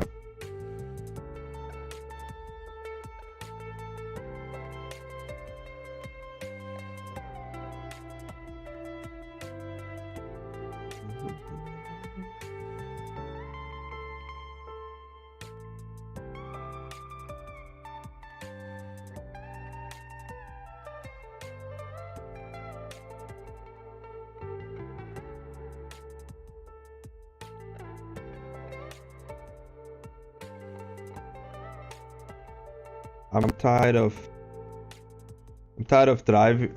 throwing around today. Do you mean driving or throwing around? You tired of throwing or you tired of driving?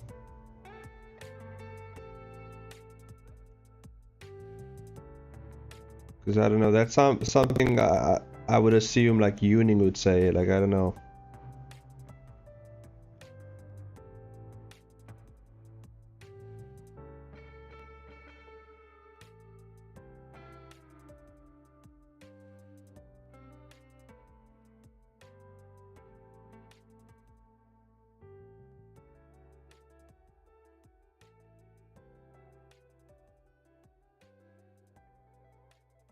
I forgot those little tips of the hair right there. Oh yeah, and I gotta do the dip. You gotta do the dip. Forgot about the dip.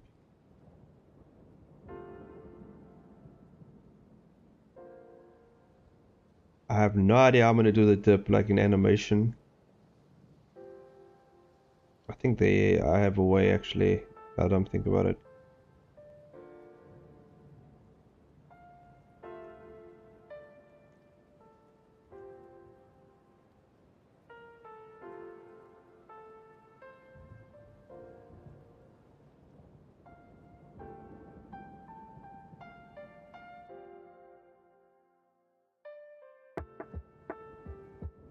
Let's put here. Yeah. I'm gonna put this here.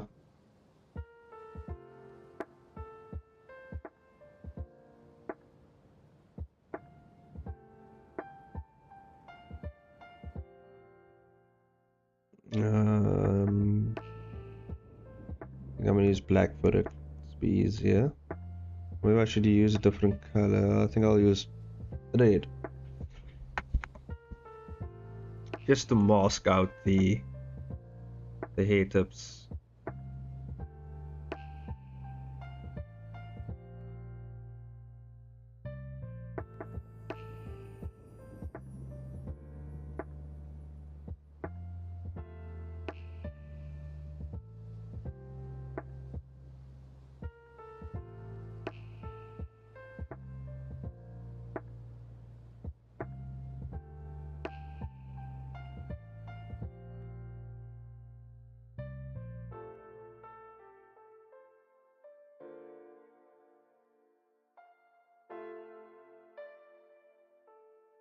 There we go.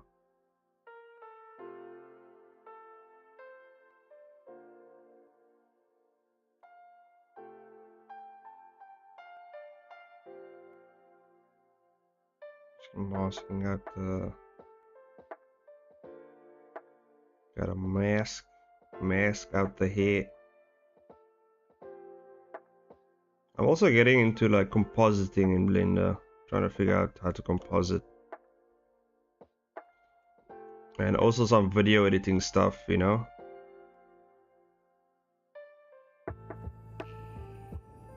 So that I don't have to go out of Blender to video edit and, you know, piece together my animation. I can actually just do it in Blender.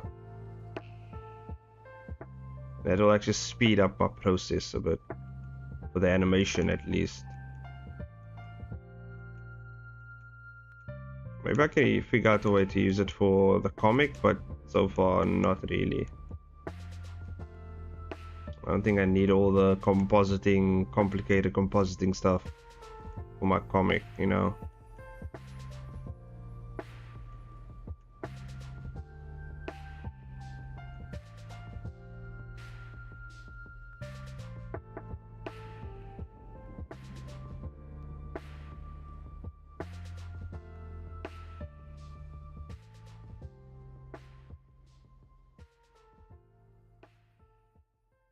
I want to learn photo bashing. Well, I mean, it's not that hard to learn. I'm pretty sure you can pick it up pretty quickly.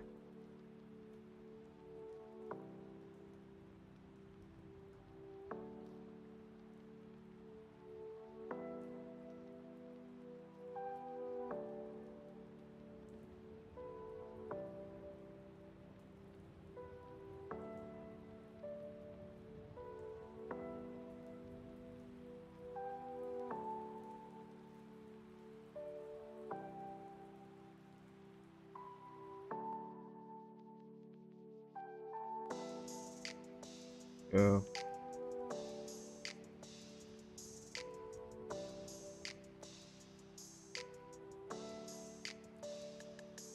Okay.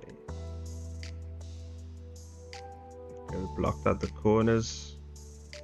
Now we just gotta do the rest of the hair.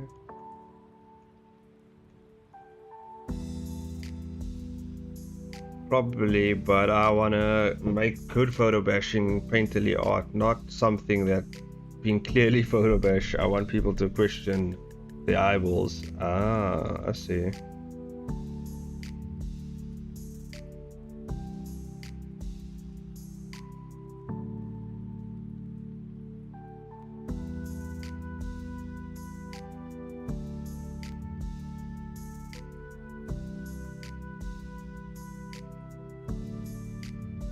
Well, for me, I think Photoshop is really awesome for photo bashing. At least for me. I don't know about Clip Studio. I know you can photo bash in Clip Studio, but I'm not sure if it's as good as Photoshop in that aspect, because Photoshop is basically meant for that shit.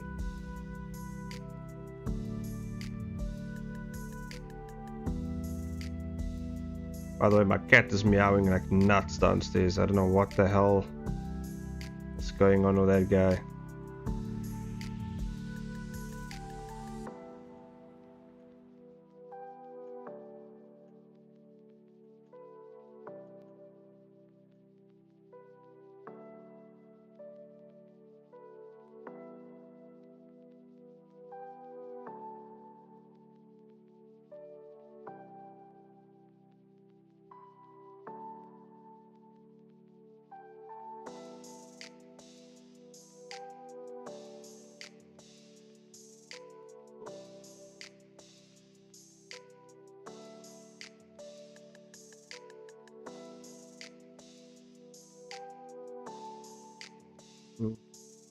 Masking out this hair.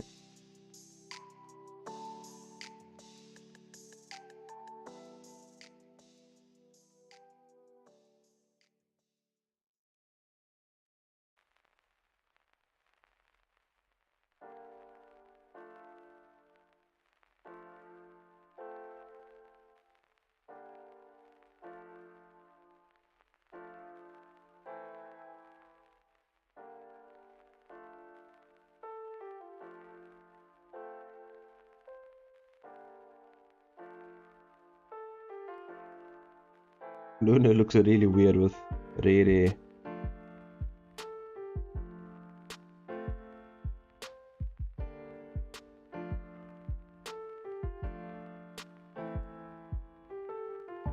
Especially because the colors don't like really go together. It's just like a red. It feels so random.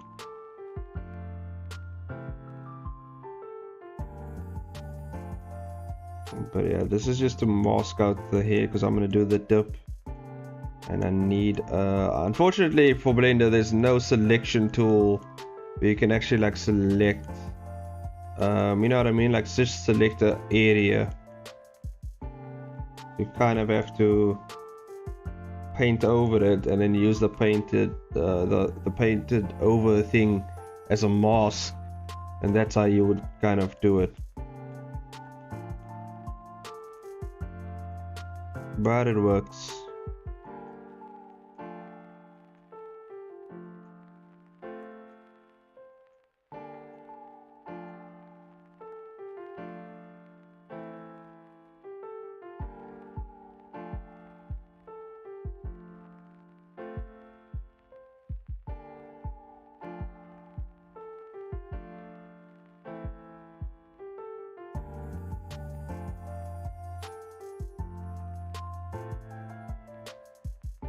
One of the flaws of the process.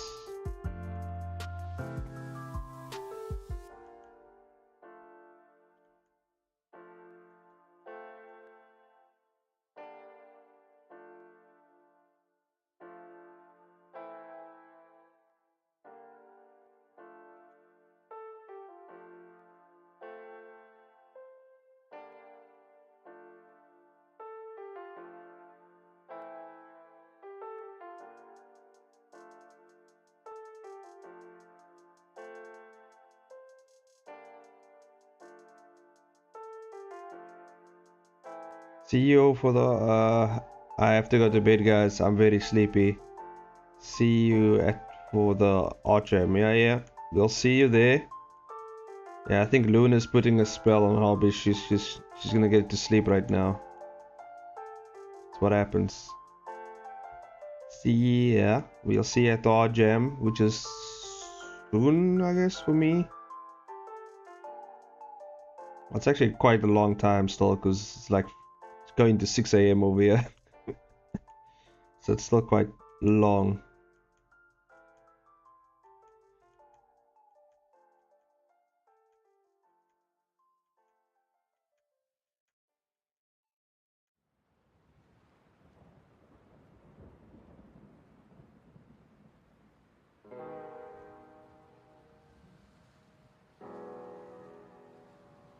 I'm gonna head out for a bit, gotta pick someone up again. No problem, man. Do what you gotta do.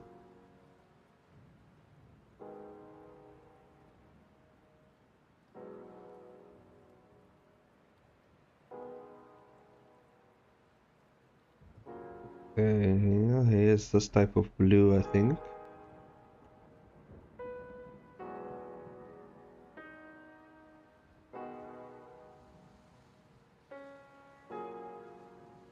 Well, good.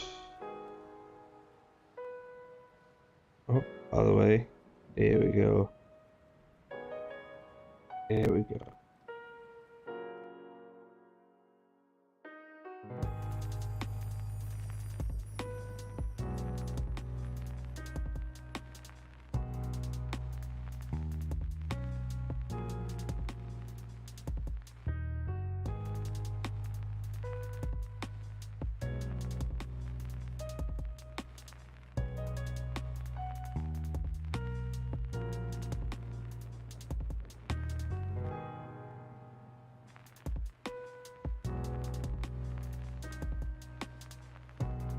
Here we go. Now we gotta add some effects, you know, make it look spicy. You got some of this.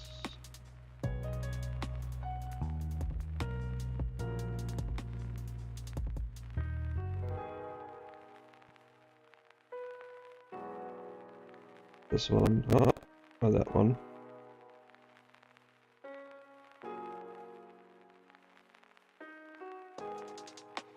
Here we go.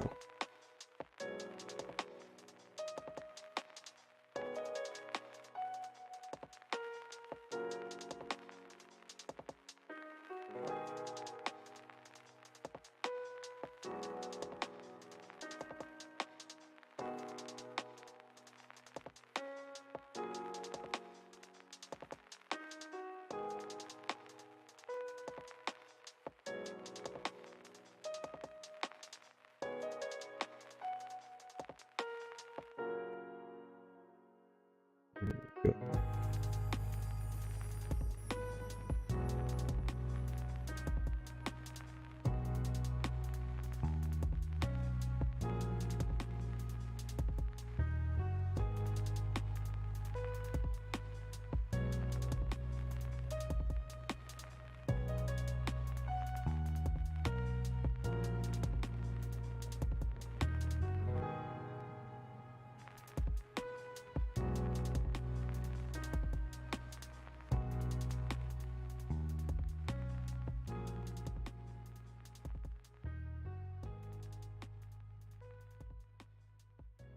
There we go.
Here we go.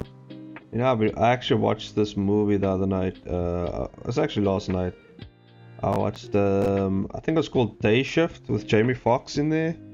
And I can't remember the other guy's name, but it's James Franco's brother. Can't remember his name. But yeah, they're really cool movie. It's actually pretty fun to watch. And I had certain things where I was like, eh. But it was pretty cool. I enjoyed it.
Oh shit, I just realized something. I forgot to add, like, her pants is just like, she has no groin area. Groin area has just disappeared. Let me just...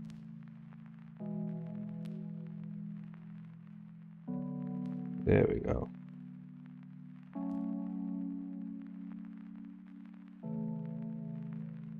That should be better.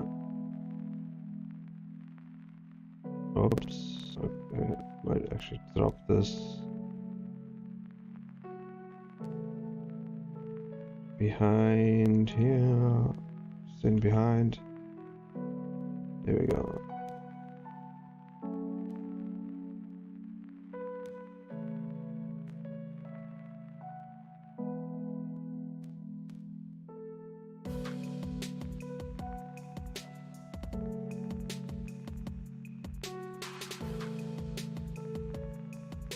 Not enough footage to maintain smooth streaming. What do you mean, YouTube?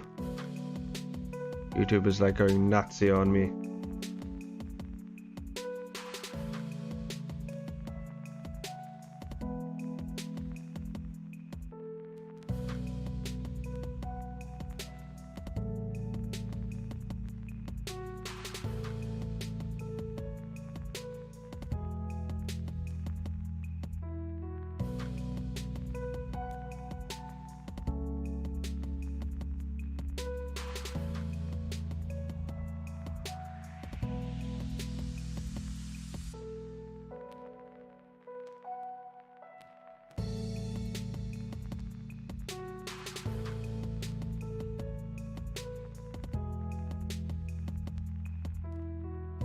So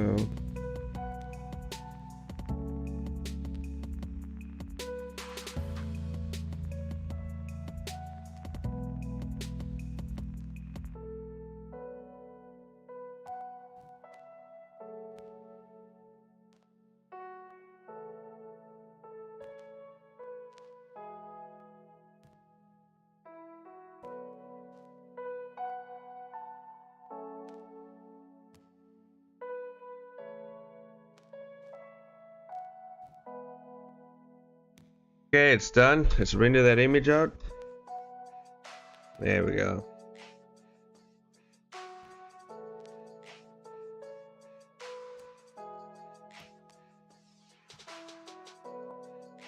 Oh yeah, I forgot to add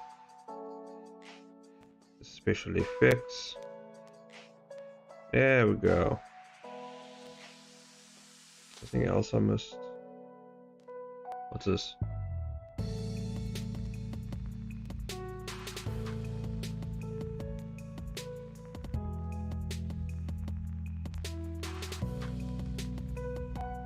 Nothing, just nothing. Okay, cool. Okay.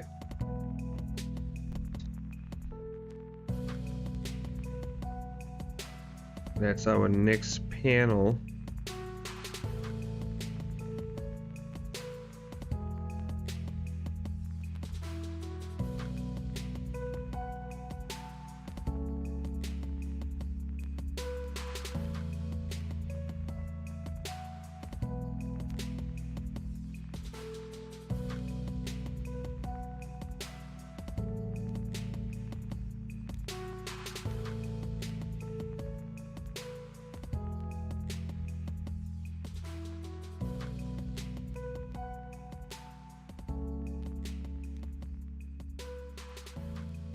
Okay, next panel.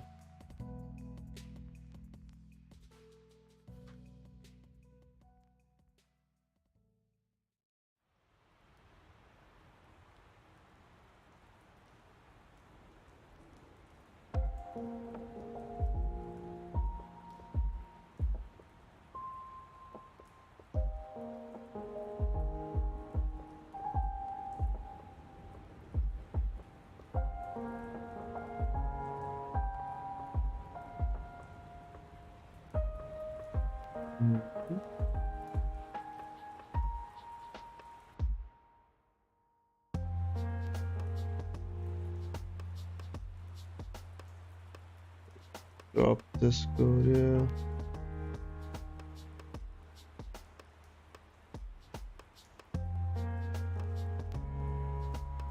Okay. Let me just check here.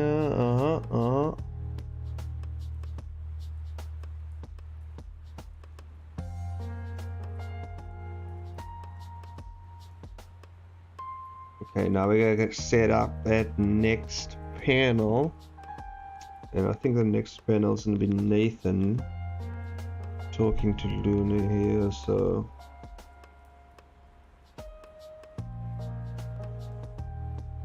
we're gonna go to the reference, we're gonna go here to Nathan laying on the floor.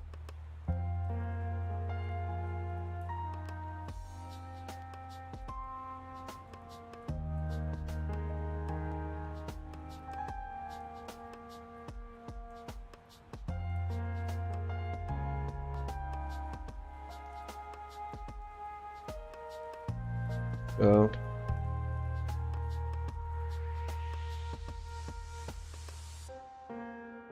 it says viewers will experience buffering here on YouTube because the connection sucks or something. I have no idea what they mean. Hold on. It could be Blender. Blender could be going nuts.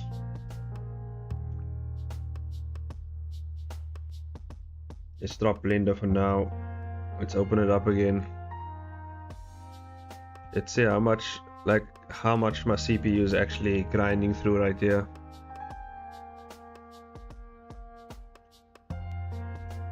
Okay, that should help a bit more. That should help a bit more. By the way, what's Blender using? Is Blender using my GPU? It should be using my CPU. That's what should be happening right here. Let me see. Let me just check my settings, because goddamn. Compy.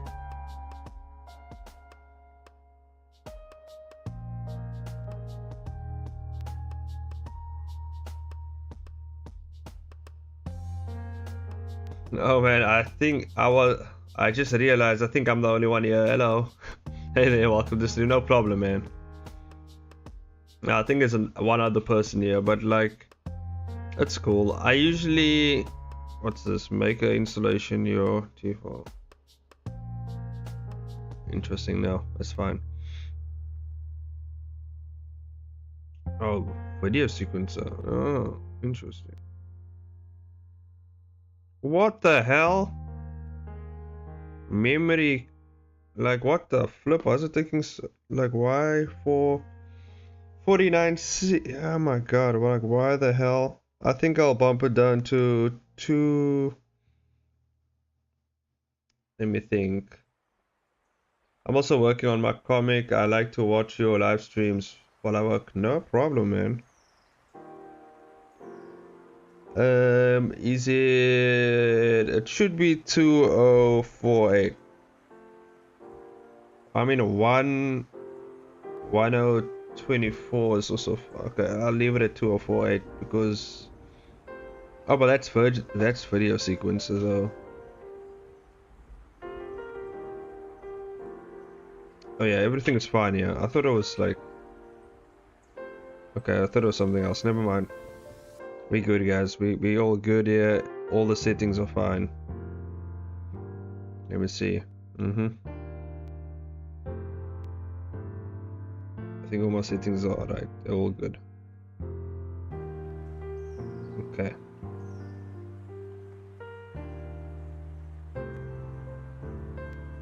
And it seems like YouTube has stabilized a bit. So that's cool.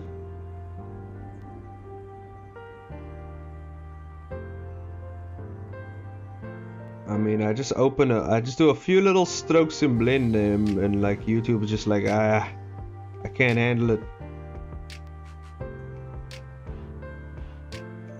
Okay, so now just move our. Better move that stroke all the way down here. All the way down there. Okay. Yeah, I'm grinding through this comic.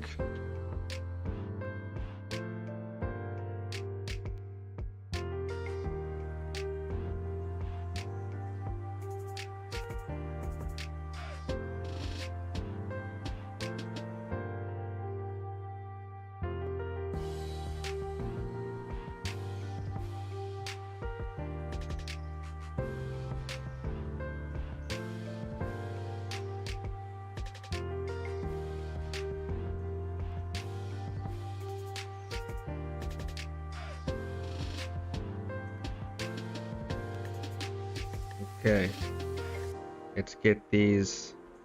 Okay, so I want him to look up. Obviously at Luna, he's talking to her, telling her, what the hell, why am I here? That's basically what's happening. He wants to know exactly why the hell did she bring him here.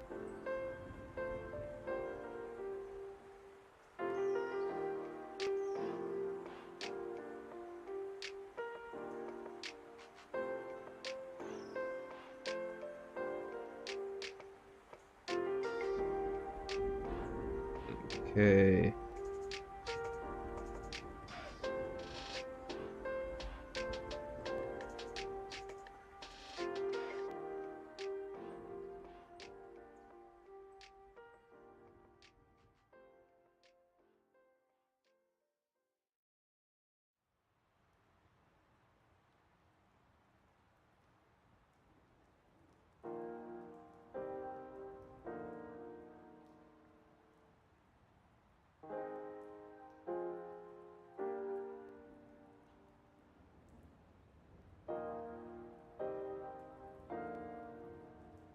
Okay, here we go.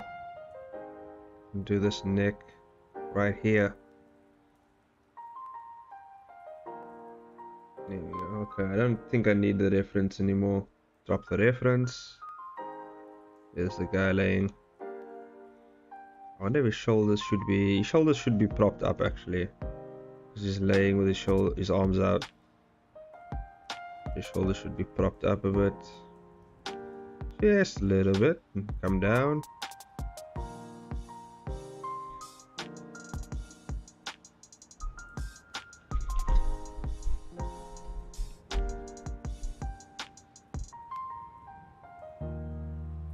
I hope you guys are grinding through your comics pretty well.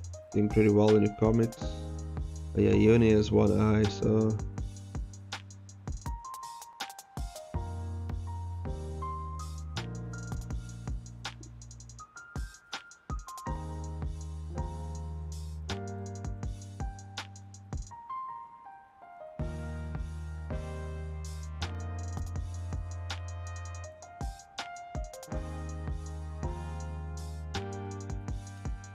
Yeah, most people just watch my streams like post stream, because I stream in between 2 time zones basically.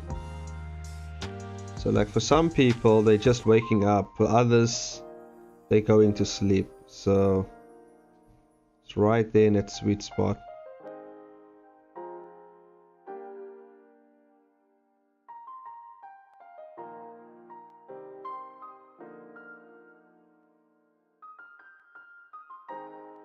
His chin should be lifted up a bit.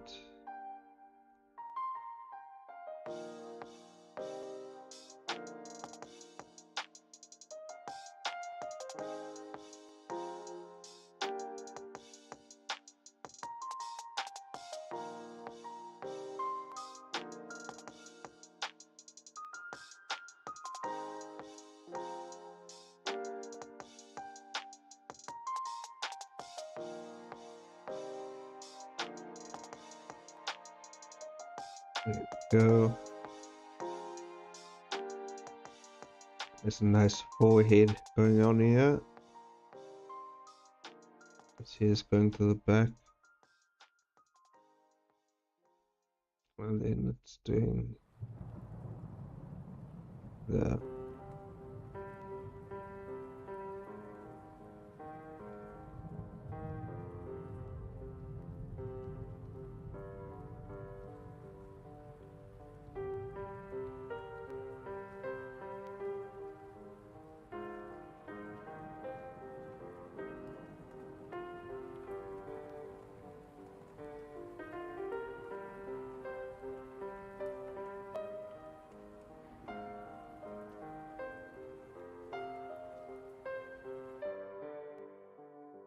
There we go.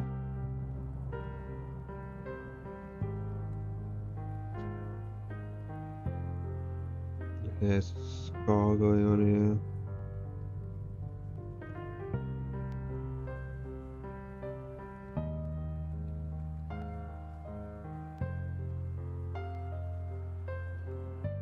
There we go.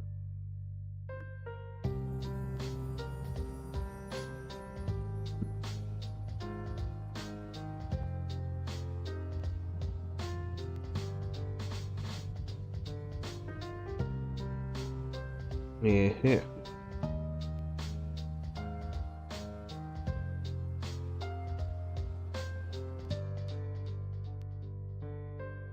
There we go.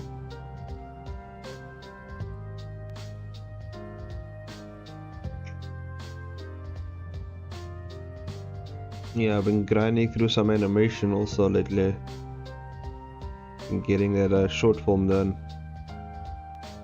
But yeah, I think I'm gonna do that first, obviously, and then the manga contest entry, because it'll be based on the animation. So I'll do that.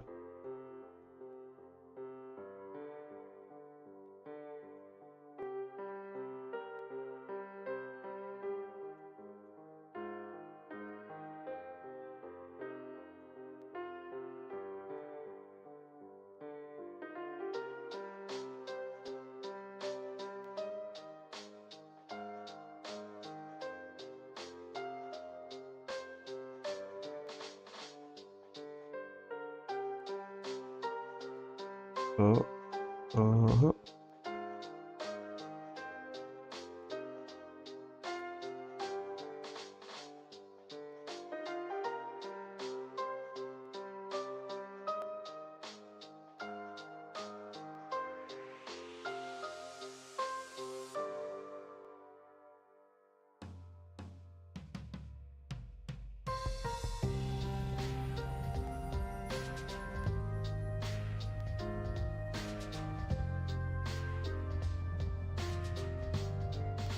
Okay. I gotta bring this eyebrow a bit back there, yeah?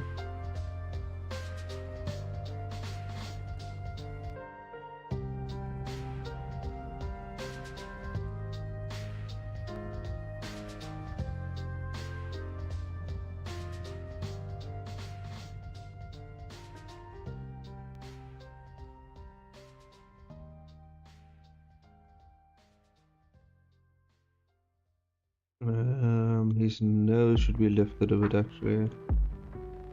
Just looking up.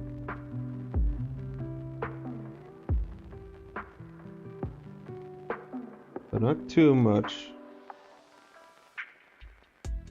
This is a cool thing that I've noticed, like if you lift the nose up, like it has to align a bit more with the chin here. It can't be too extreme, like the nose can't be all the way up here and then the chin is like, you know, it can't be like that.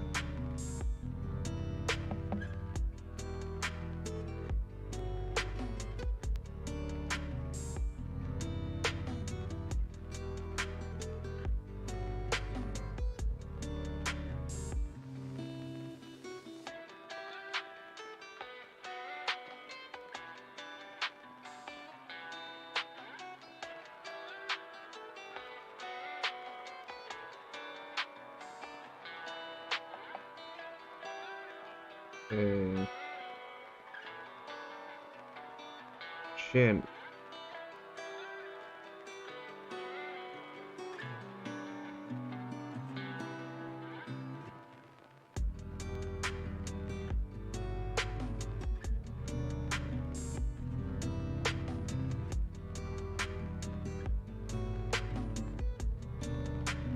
Man, sometimes I look at my work, I'm like, man, I'm good. Like honestly, like compared to what I used to draw, like, you know what I mean? You ever look at your work and you're just like, god damn, this is a good piece of art right here, or it's a good piece of something I drew, you know what I mean? Because, you know, some people compare themselves too much to other artists. Like, you just have to compare yourself to yourself, you know, and follow, and basically just follow yourself along your own journey. You compare yourself to other artists, I mean, it's fine to compare, see how far you've come, but I mean, do you have any tips on simplifying characters, design outfits, and make it easier to draw for comics? Yeah, the best way to simplify your characters is to learn more. Well, you see, the thing is, I have an animation background. I'm currently still in the animation industry, you know, and I work on animation, so like when it comes to simplifying characters, it's all about animation. It's all about simplifying your characters into shapes that you can move around in basically like a 3D space. So you don't want to make your objects too complex. So I would say the best way to learn how to simplify characters is to figure out more or less what type of shape their body is giving off, you know what I mean? Like if their body is more cube-like, you can go with a cube-like shape, you know what I mean?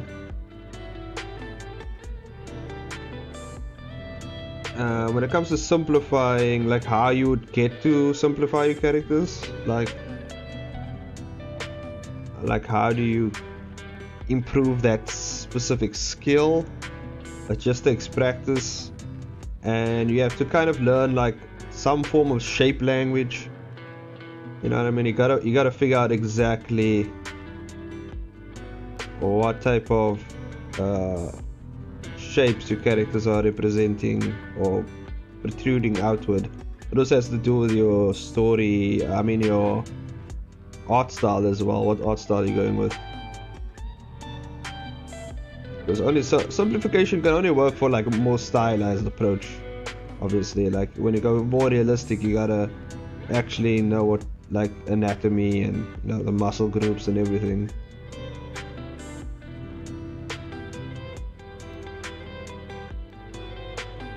I mean, you can kind of see like the kind of shapes I'm using over here. Like if I have to drop my line art, you can see I use this overall shape over here for the chest. This like box like shape, right across here. And then for the shoulders, it's like something like this. And you just gotta break it down into very simple shapes. And something like this for this muscle, and the neck obviously, and the head is like this, you know, this type of shape like here. And everybody's shape, the way everybody like breaks down shapes is different for everyone. This is how I would do it, just like that. And then the chin, see the chin is always like this type of shape, kind of like a triangle, but it's being lifted here. It's like a curved in triangle. So yeah, it's just a matter of like, even the ears are like these type of shapes, you know, just a matter of breaking things down. Best way to do that, just look at other people's art and break down their shapes that you would like to impose on that character. Takes time, but it's worth trying, you know. And I think it's easier for me because I work with animation, so like I have to actually break down things into more simpler shapes because you're going to be drawing at for multiple frames. And obviously you don't want, you know, a shape that looks something like this, and then, you know, you gotta flip this every time into different positions, you know what I mean? Like, it's just not, if you have something more like this, like cube-like, I mean, obviously that's gonna be much more easier to rotate into position here, you know, than that weird shape that I gave you guys. So I don't know, like for me, I've learned that like maybe studying forms of animation, like how people, because sometimes when you go through animation, you can actually, it's easier to pick up on these type of things. And I've told people this, if you want to always learn how to simplify your art style or simplify certain aspects of your comic, look at animation. Look how people simplify their works in animation, you know, go through some animation stuff, you know, because animation really, if you really want, it takes you to the extreme form of simplification. And obviously if you learn the more extreme form of simplification, if you just want to do a little simplification here and there, it's going to be much easier because you're getting a grasp of the shape language and everything. So my main point with the advice is, you know, maybe look into animation. Look into how they break down shapes and stuff like that. And over the course of my career, I've learned to take many things from different aspects of like different art forms, you know, when it comes to certain aspects of what I want for my comics. So for like a more, so when it comes to like shading and stuff like that, I look more into like painting, like traditional paintings and stuff like that, how people use values and contrast and stuff like that. And you can actually use that in your artwork.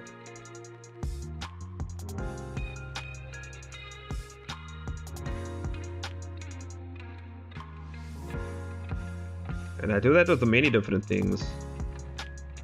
Like I take things that I learned in like video editing and apply that. I take things that I've learned like in animation, apply that to my comic. Because my art style is very animation based, if you ever noticed. It's very simple, you know, and conveys movement quite well. That's just what I am good at. By the way, we're gonna take a little break in the next few minutes and then I'll hop back on. I'm just gonna take a little break. I'm gonna pray quick, you know, get me some snacks, you know how it is, and then we'll hop back on here and finish. God damn, this is looking good. Look at that. It's looking really good, actually. Man, sometimes, you know, I'm just that good. But anyway, this looks very good. I like it. Shapes is also very, maybe not, this is too boxy though. Just a little too boxy for me. Maybe just bring it down a bit, you know. Just bring it down a bit here. Anyway, we're gonna take a little break and I'll be right back. Cool, thanks for your input, no problem. Any other questions? I'm here for the next 2 to maybe 4 hours, I don't know. 2 to 3 hours possibly. Let me just, you gotta save your work as well. You gotta do that. And I'll leave this the way it is here. And let's hop onto our BRB screen. Get yourself some wife tabs right there. Wife tabs. Yes, nice little wife tabs right there. And we'll be right back.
And I'm back.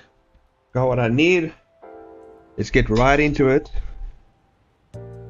Where is that button? There we go. Okay. What are your thoughts on the cross in sci-fi and fantasy genre? At the cross of sci-fi and fantasy genre. In my comic, the main genre is sci-fi, which explores all the world physics, but also I have a huge fantasy element with a magic system. Oh, that's interesting. Well, it's definitely been done before, so I mean, it's not like it can't be done. I think it's pretty cool. Sci-fi is very underrated, and not a lot of people do sci-fi. I have a sci-fi comic myself that I haven't picked up in quite some time. I guess you can say this Kill All Heroes is kind of sci-fi like with certain elements. Yeah, but otherwise the other comic I did, City of Clones, is also quite sci-fi like because it has to do with cloning and technology and other weird stuff. So yeah, but I enjoy sci-fi though.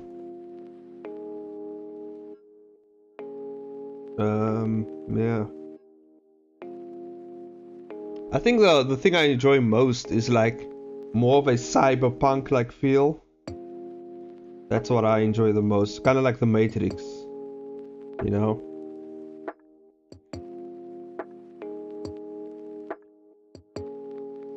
Maybe one day I'll make a comic as such, but yeah. Sci-fi fantasy crossover is pretty fun though. It's pretty fun. And you can do with it is, I mean, it's almost limitless in what you can do with it. There's a lot of crazy stuff you can do with it as well. The Merchant of Ignitus would, I don't know if it would count as a mixture of sci-fi and yeah, sci-fi and fantasy, because it is a fantasy comic, but there is some sci-fi elements in there because the merchant always like inventing crazy technological stuff, you know.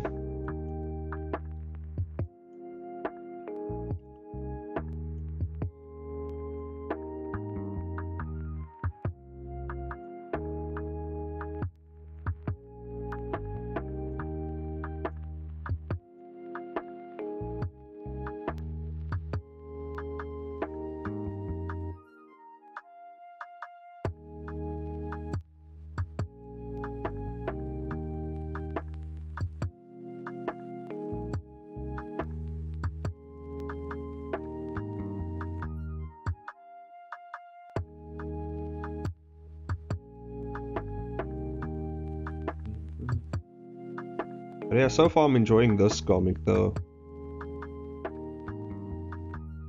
that I'm making right here. So far I'm enjoying the creation of this comic, the universe that at least the world building around it and everything.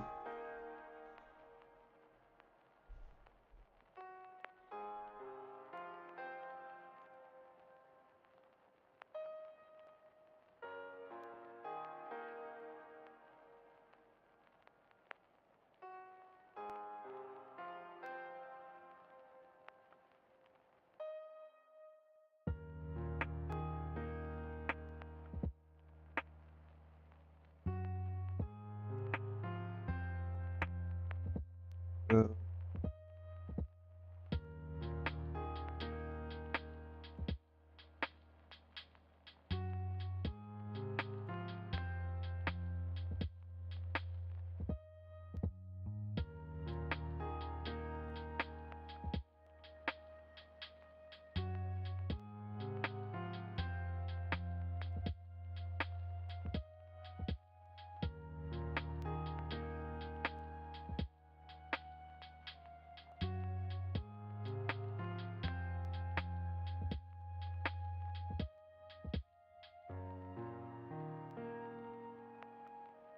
uh,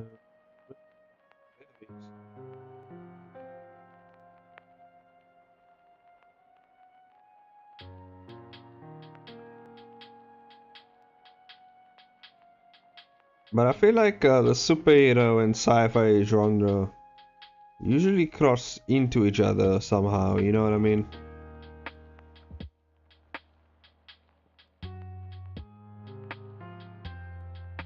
Because I always think about that, like what makes a thing sci-fi, you know? That's where you have to go into the definitions and stuff like that.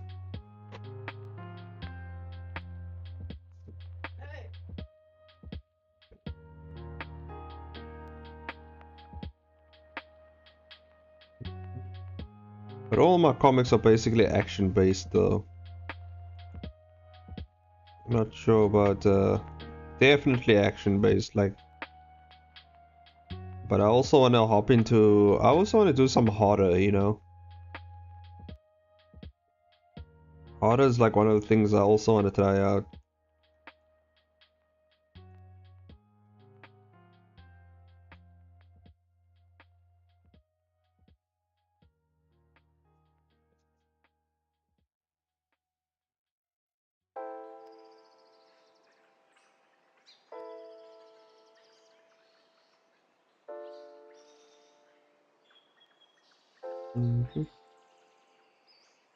Oh, there we go.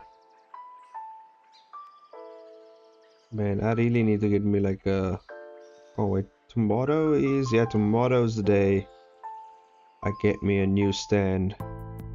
Put my screen tablet on. So I just hate looking down and just hurting my neck. But it's also like an awkward position for my wrist. So I get a nice stand, or at least a better stand. I won't have these wrist and neck problems. And that should help.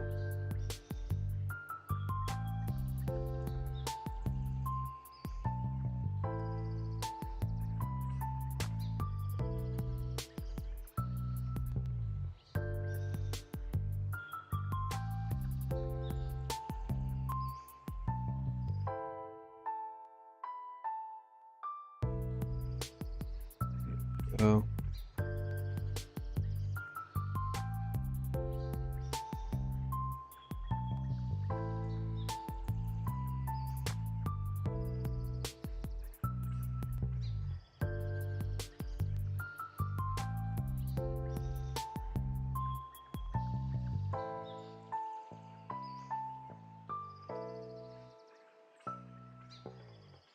I don't actually have to worry about this hair out here because you're not gonna see it.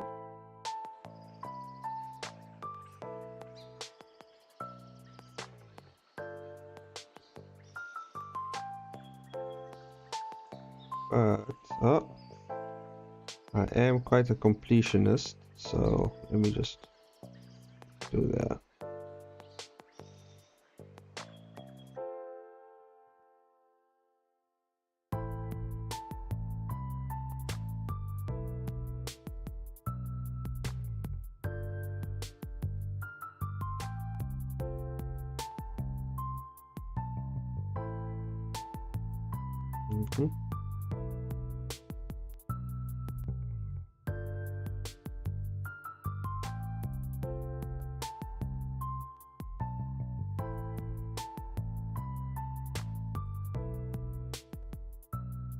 Uh,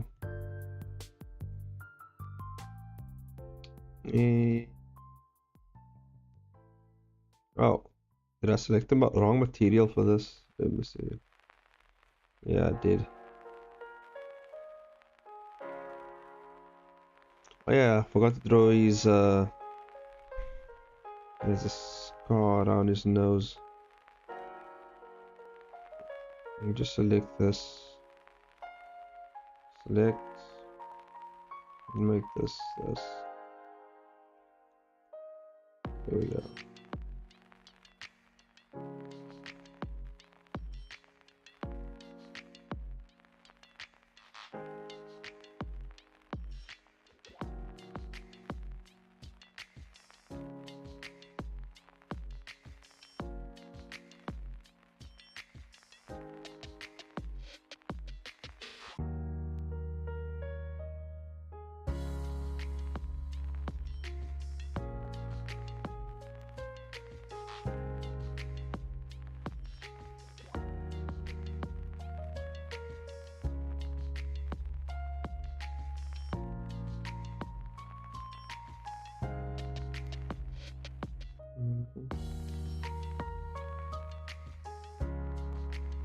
Silence. Yeah, I'm focusing quite hard over here.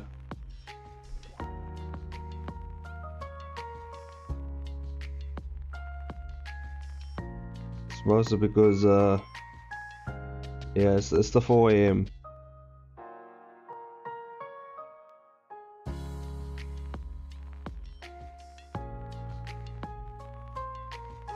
I'm just basically focusing on finishing up this panel over here. There we go.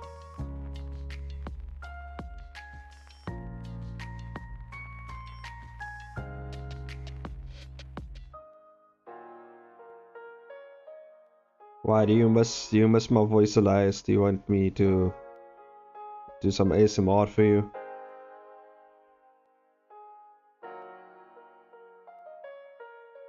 Supposed to pick someone else up from the hospital, but it's taking forever. Damn.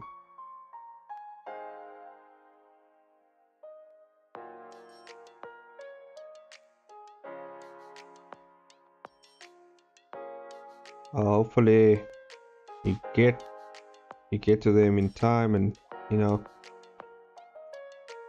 you are able to pick them up.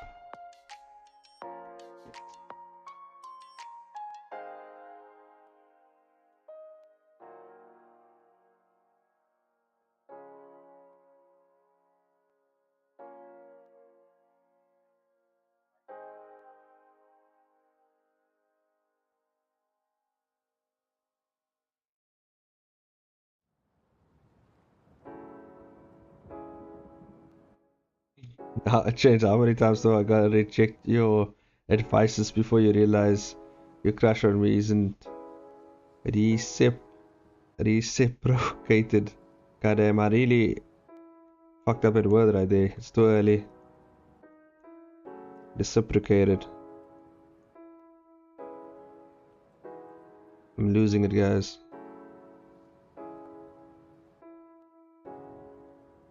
Big word chains only wakes up at like 9. That's when big word chains wakes up. That's when my big word brain kicks on.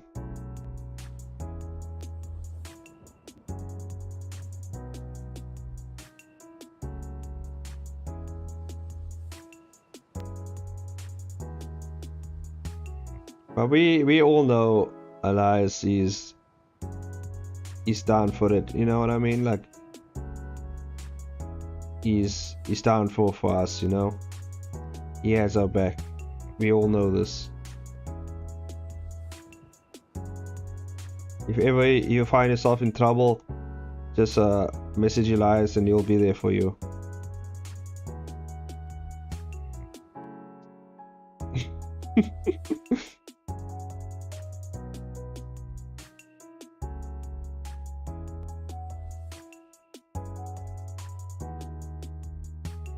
Just call, even if you don't know him, just call him up and just be like, hey man, can you help me out? I'm sure you'll enjoy that.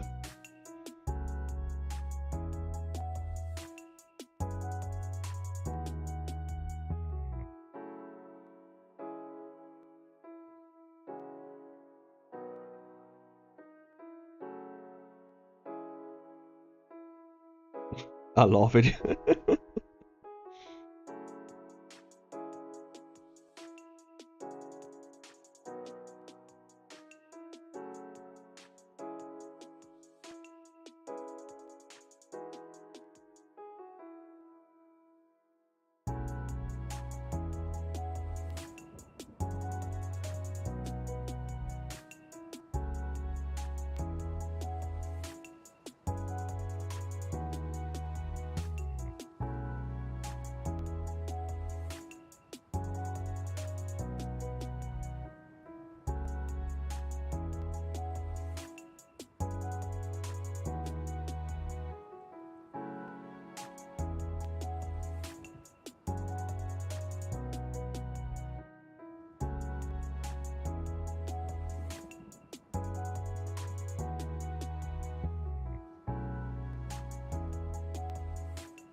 go.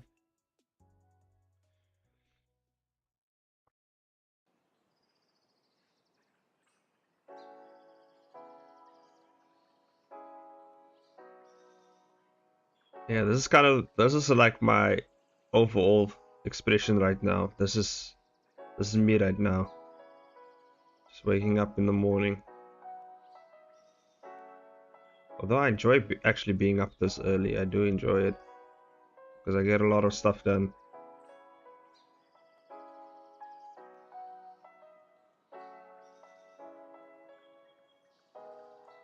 But this is my expression as soon as I wake up, just like what am I doing again?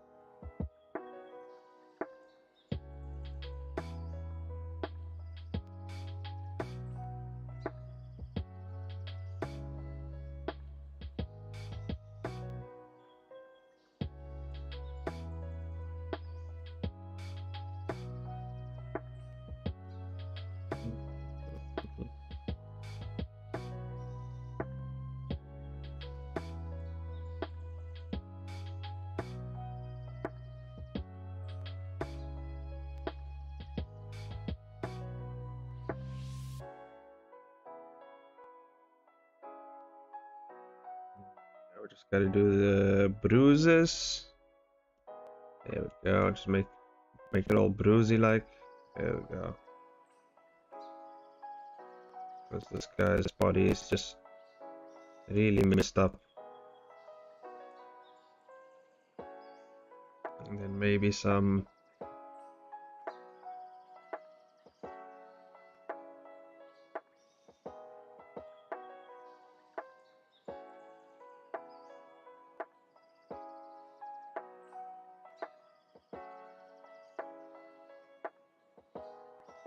There we go. That panel's done. Panel done. Second panel done.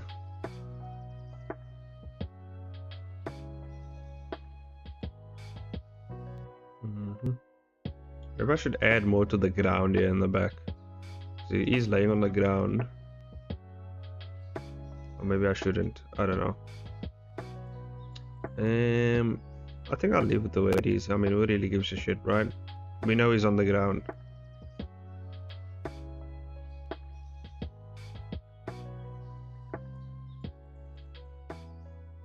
Okay, let's go to final. Yeah, because in establishing shot we see he's on the ground, so that's fine. We let him lay there.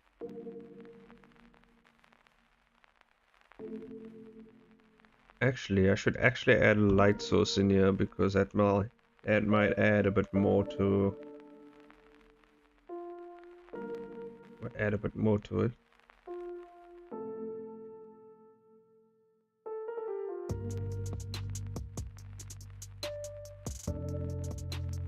Let me just see.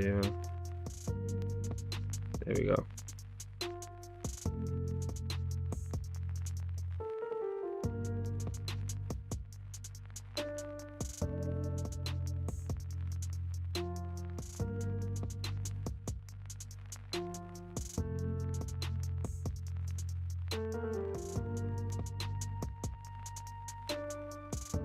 There we go. Hey, why is the background black now? What the hell? What happened?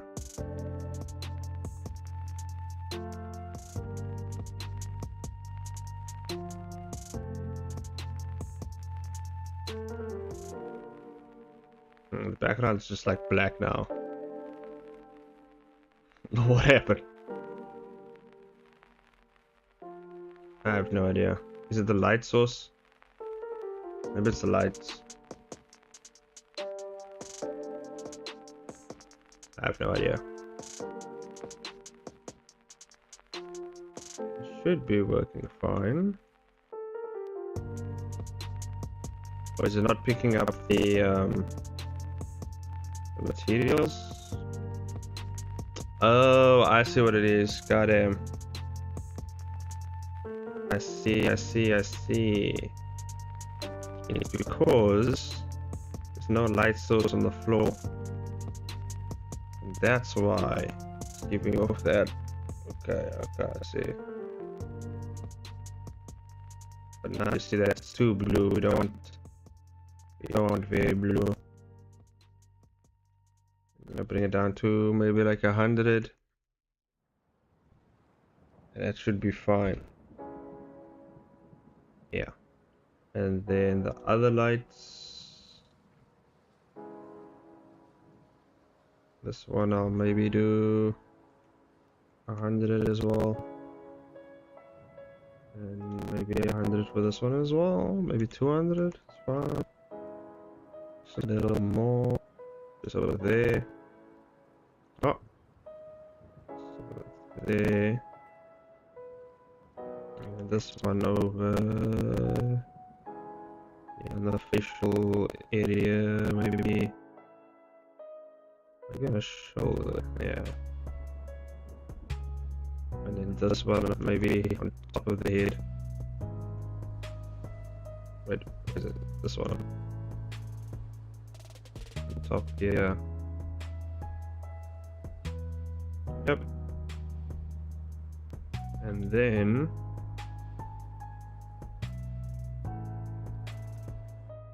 I want to turn down some of the rim lights here because we don't need this much rim light. Bring the rim light down a bit. I'll duplicate it a bit. And there we go. Oh yeah, and also just increase the rim light to about 500. Bam. There we go. Alright, we'll render that out. And that should be it. Damn, look at that line work right there. That's some good ass line work. It's a bit of stuff going on here. A bit of a filling issue over there. That's fine. Just go in here. Ah. There we go. So a bit more over here as well. There we go. Yeah. You can tell I'm a perfectionist, yes. Okay, that's fine. You're not gonna do any more. It's just like a small panel. I don't think we need to go that much in detail.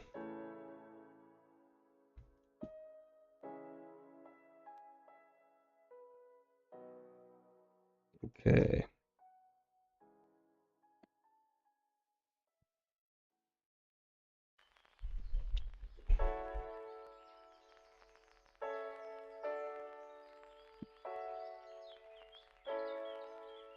I'm gonna try and finish at least like 20 panels today, and then, you know, I can finish the rest off during the week.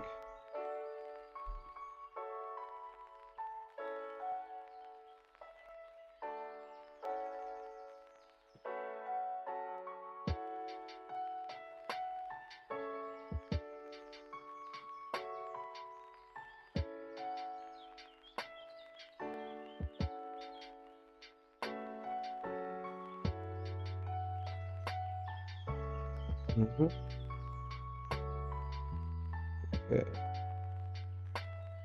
See here, just gotta. Is my reference at? It is Luna and Discovery.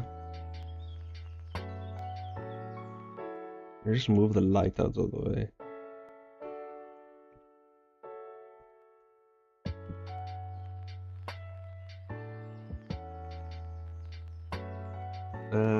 Let me think about the next scene. Oh, I want to plan this out.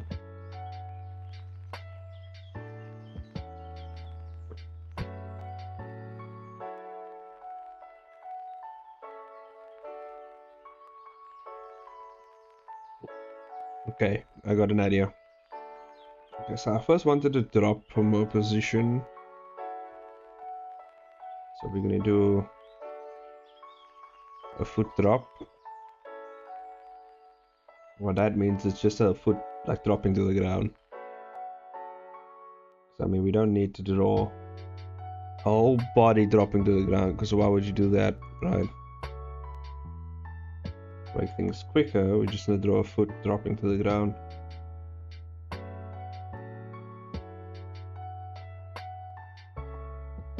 But we need an overall scale, and yeah, there we go.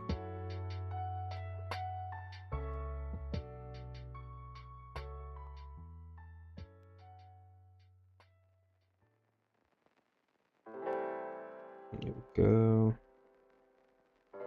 Just take this leg and move it back a bit.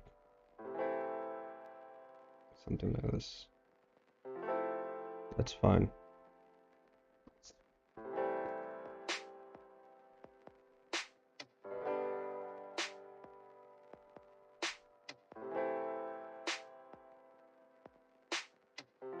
Yeah. Okay. There we go. I don't know if anyone heard from Mitch. The guy's disappeared. Oh yeah, last time I checked he was busy with like a game or something.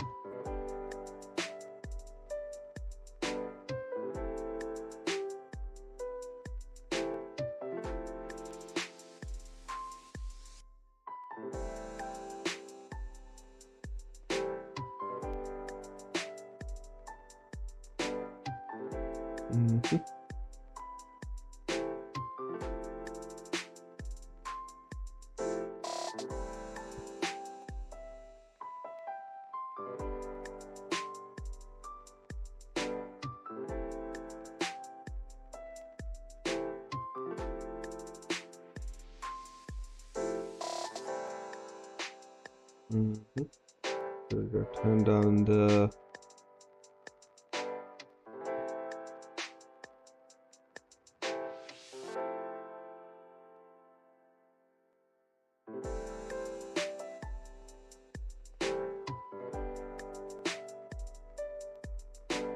go.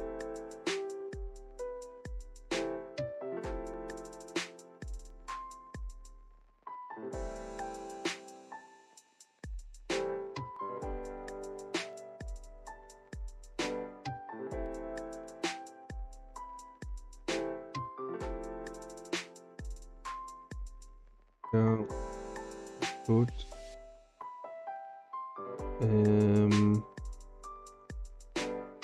Foot should be dropping down. Add a bit of more of a oomph when she drops. And apply that weight to the feet.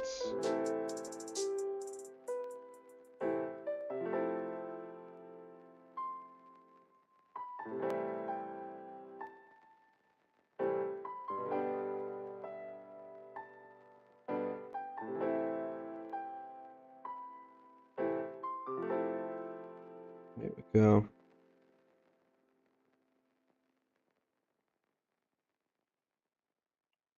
Boot.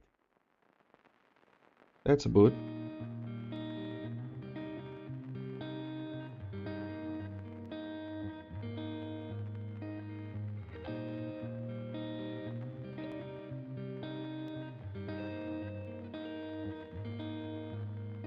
There we go.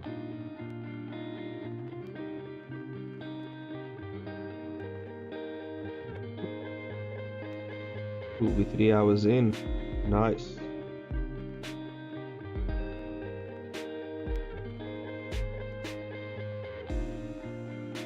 Might go for another 1 hour maybe.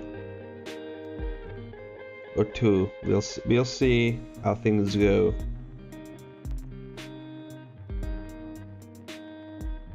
I might actually just do 1, you know? Because then I have more time to myself to finish of whatever I need to finish off. So we'll see. But I actually want to stream a bit longer, so okay, we do 5. We do till 5, no problem.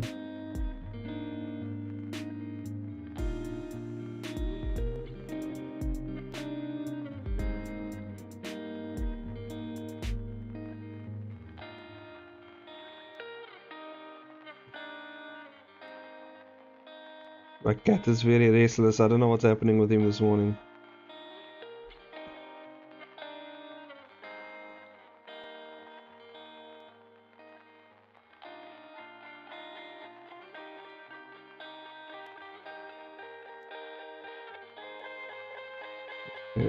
Shoe.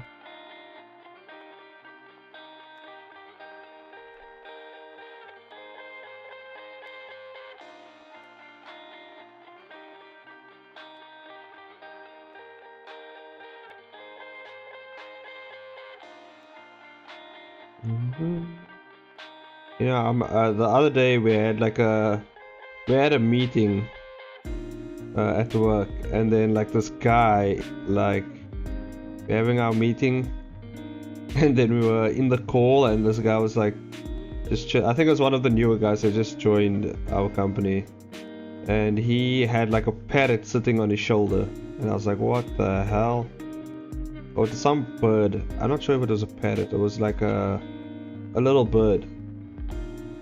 Like it just flew onto his shoulder, and I was just like, I don't know what's going on his side, but I don't know.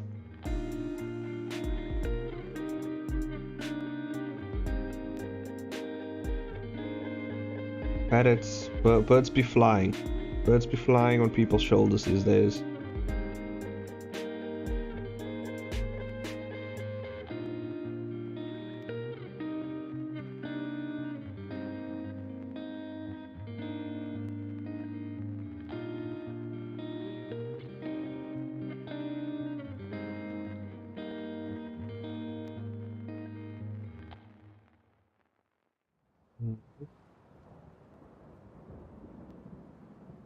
Yeah.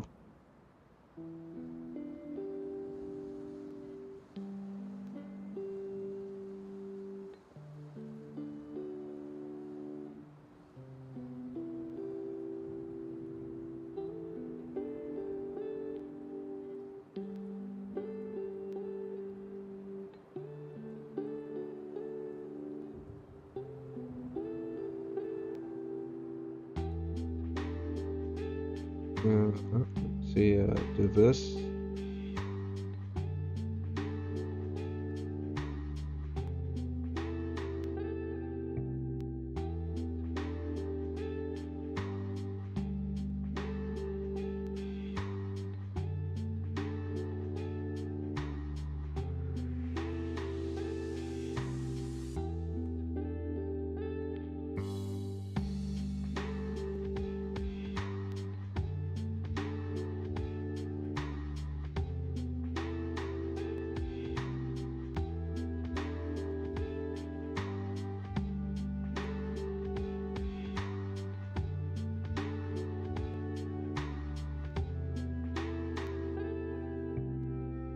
Go. Now we can just copy these laces over here.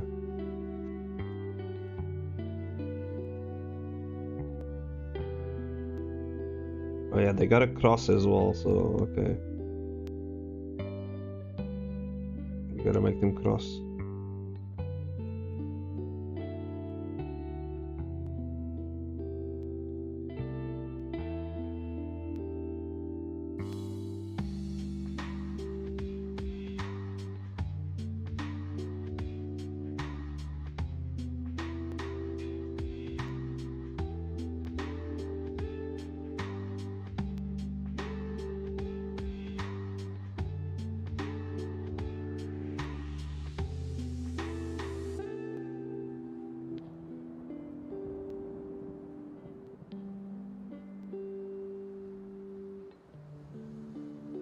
Nope.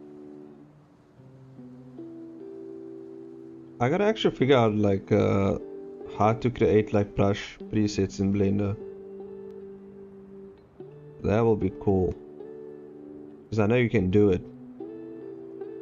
And it will save me some time. Unless someone, I'm pretty sure someone has already like created them. And I just have to download a pack or something. That way I don't have to draw like all these laces and shit, you know what I'm saying? I can literally just paint it on. Yeah. Go.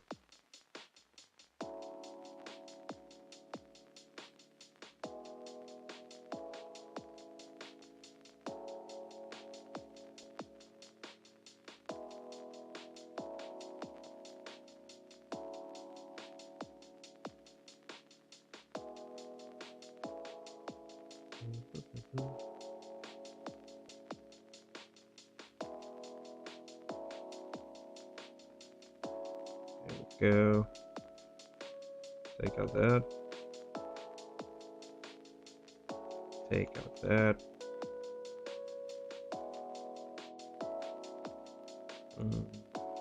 I don't think I missed a lace. Maybe take out this also. There we go.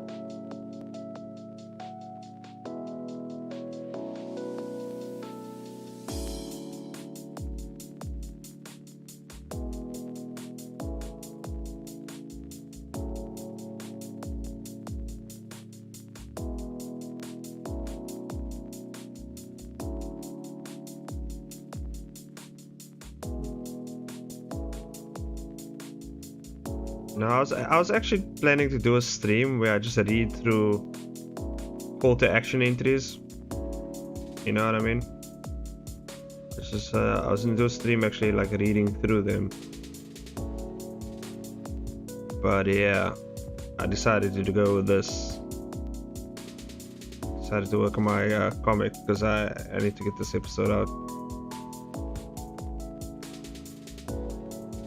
And maybe next stream we'll read through some call to action entries, since you know the judging period is happening. I don't know if you guys would you guys want me to like rip into the comics and like actually judge them. I won't be too harsh though, you know. I won't be too harsh because I know my comic isn't the best either, so I mean.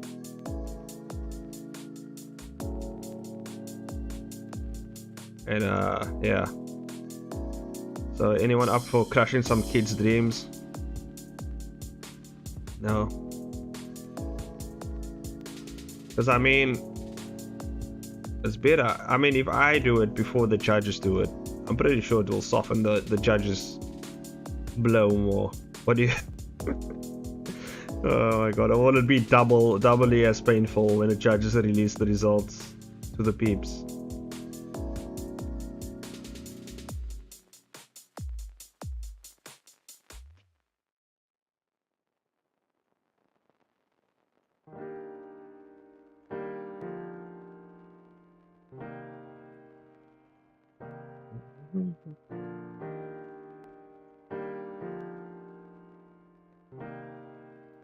Or maybe I should, you know what? I should first.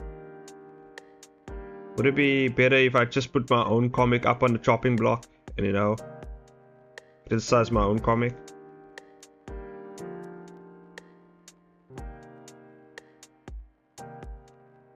Because I think that will be fun to start off with, and then we hop into the other comics, you know?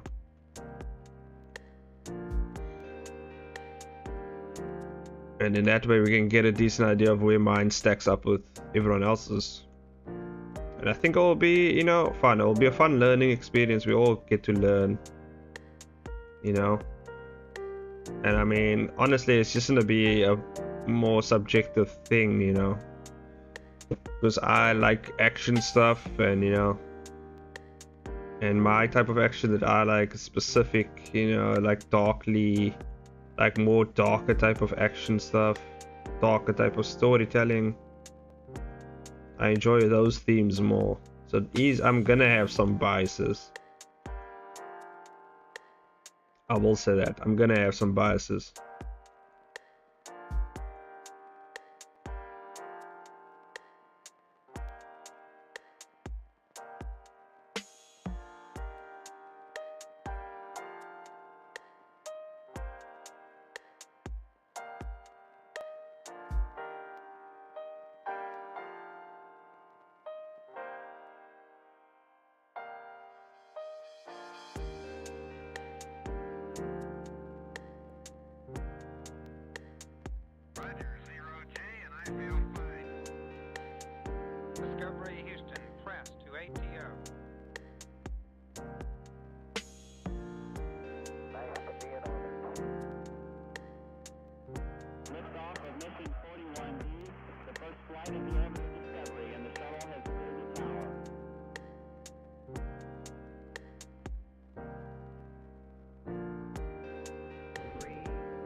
I'll focus on. There's a lot of laces. A lot of laces.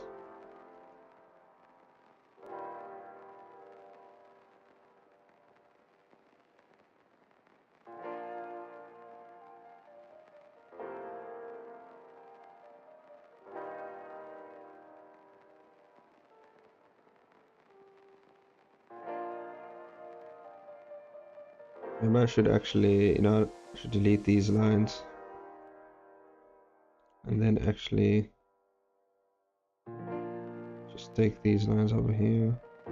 The good thing everything here is going to be black, because that will make it easier to color everything in.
Okay, there we go.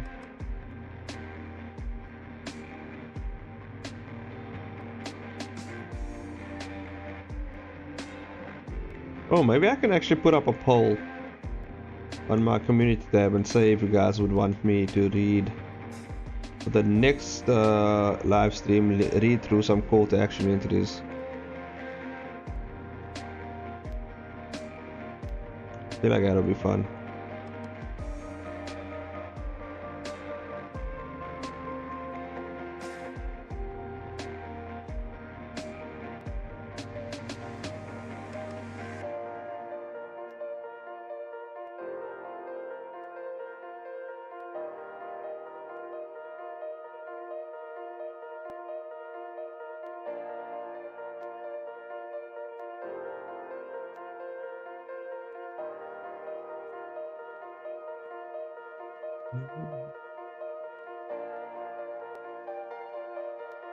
I'm curious to find out who exactly is gonna win. I am curious.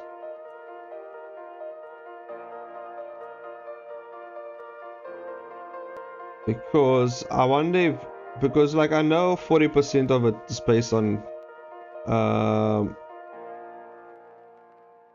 based on audience engagement, right? But this is the thing I want to know, like if that is gonna, like if you have already a big audience, right? Like is that gonna play into it?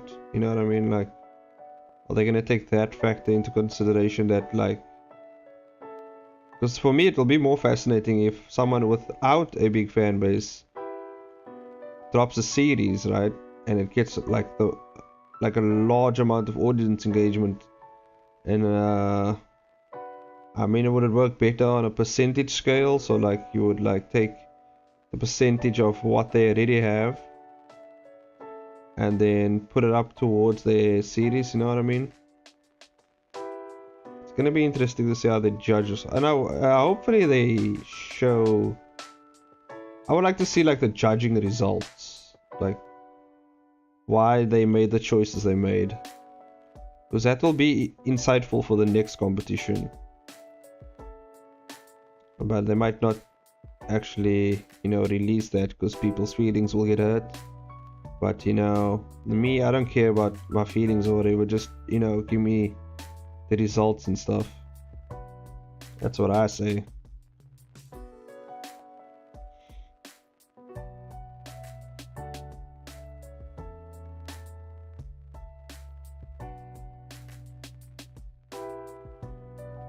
I just want to see what the Mars is going to be based on.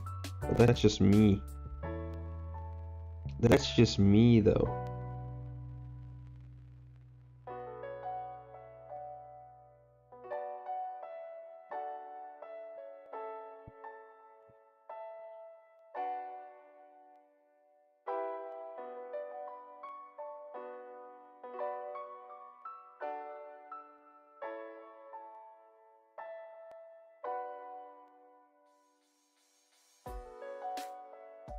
And I really hope that someone wins that isn't like very like really like doing very well in like Webtoon, you know. I hope it's someone who's like just getting started and you know they really want, you know what I mean?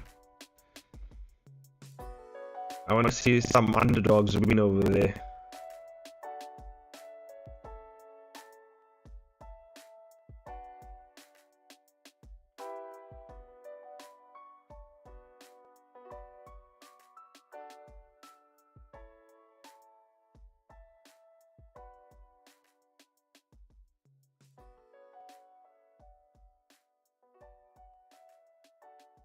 I'll save as, oh yeah.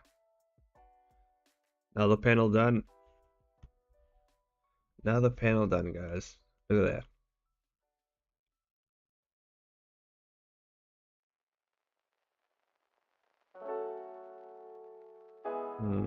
I think it's, check something out here quick. Okay. Okay. I think it's alright. We go with a 0.7. Let's see what a 0.7 looks like.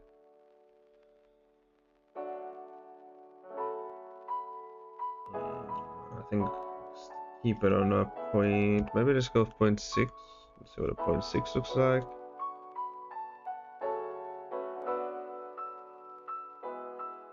I mean, 0.5 seems to be the best, but 0.6 makes it stand out a bit more, I think.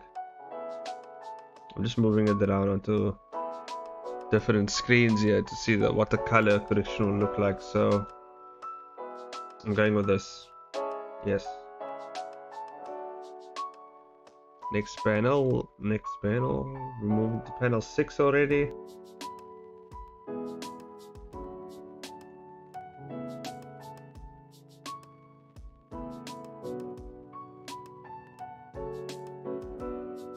Yeah, I think I'm gonna call it at like 4 hours. I think I'm gonna do that because I do have an animation to finish and everything else. So we're gonna call it at 4 hours. I think that's gonna be good. I can get some stuff done. We have also a nice long stream. So yeah. Next stream we're gonna read through some call to action entries, guys. We're gonna go through them. We're gonna read through them. We're gonna see exactly what everyone else has put out there. And we're gonna go nuts over there. It's gonna kind of be like a watch party, I guess.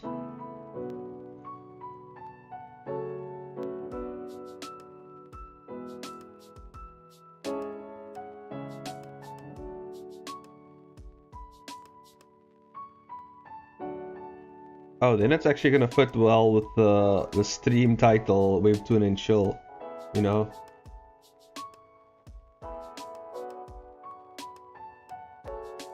Let's go with 800.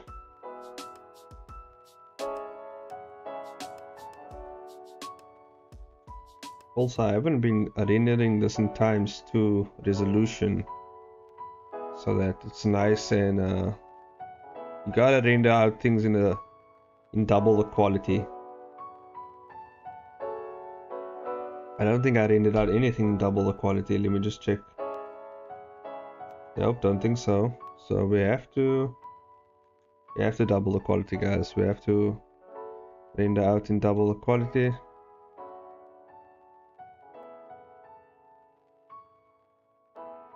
Need to render out all that in double the quality right there.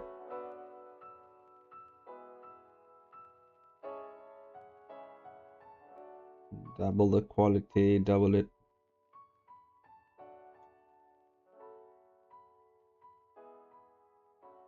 Just makes it easier.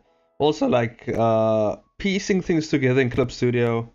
You know, after I've like finished them up in Blender, like piecing them together in Clip Studio is just like a breeze. Like goddamn, it's so fast, and like the whole process is just so slick, so smooth. So honestly, like goddamn, Blender Clip Studio, a brutal combination, just absolute monstrous combination when it comes to softwares for like comics and animation.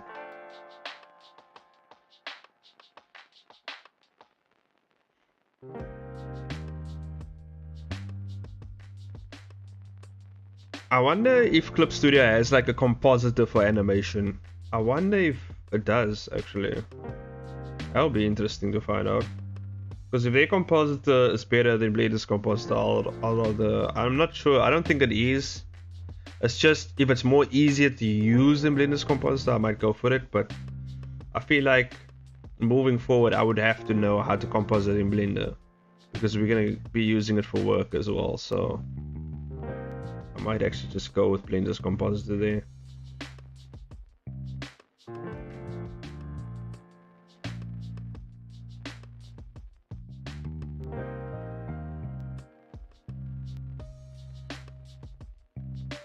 Just doubling quality of all the panels.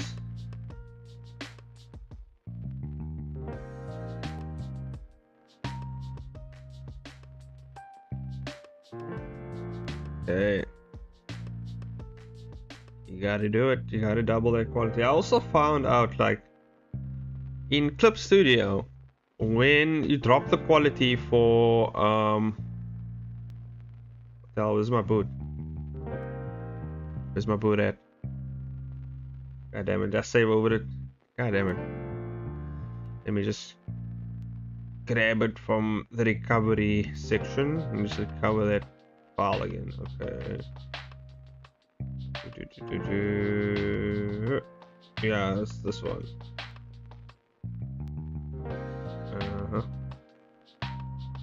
God damn it. I lost it, guys. Oh man. Oh well. It was just a boot. So, oh wait, there's something. I don't feel like going through all my files actually. So let's just go with what we have here. Let's just save it as a different scene, so I can look for that later in the recovery button and just recover that. But anyway, we're fine with this. What was I saying again? Can't remember. Something about Clip Studio. Blender. It will come to me. It will come back.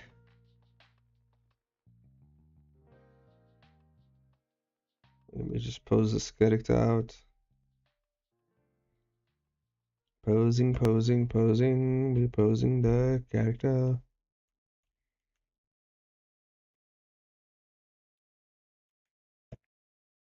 Alt G is.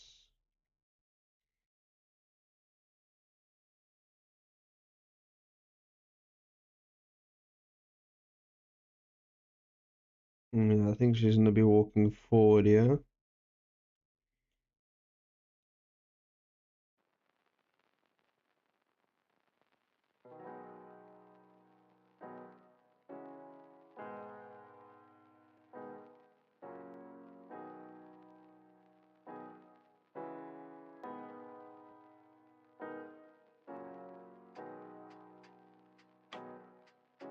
Yeah, there we go.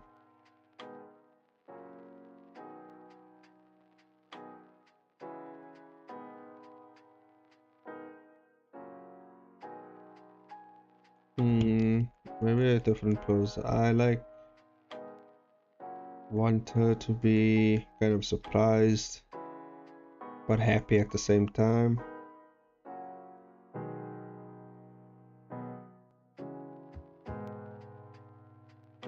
Kind of like leaning down.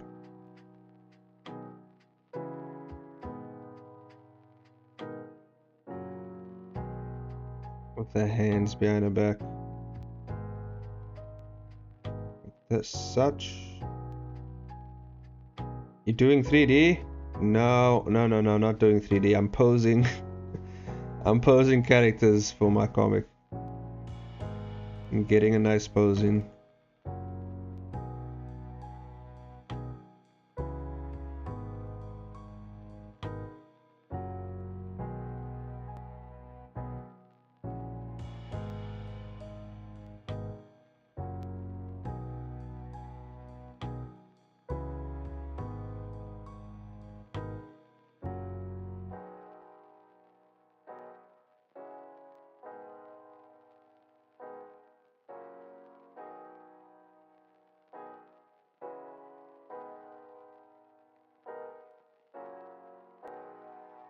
And that makes us in 3D. Webtoon sounds very complicated. I mean, it can be done. It's just 3D.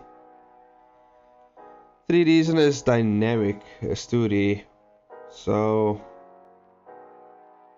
I wouldn't recommend using it for Webtoon or animation in terms of 2D animation. I mean, you could actually get some really dynamic stuff with 3D animation, but I mean, it's quite complex.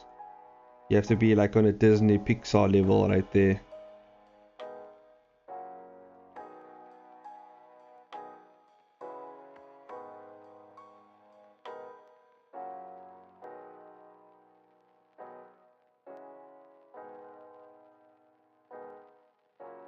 Okay, here we go.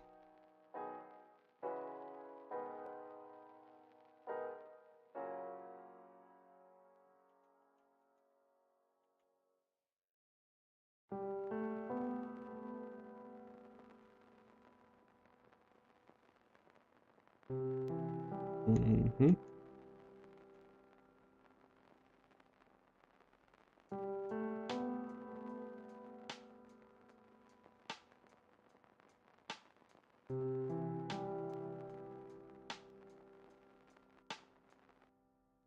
I'm actually lift the head up a bit here.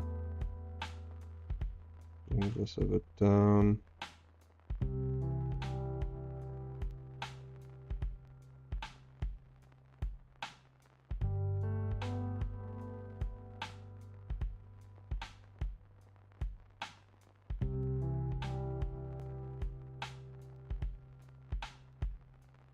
This will be a very interesting pose actually.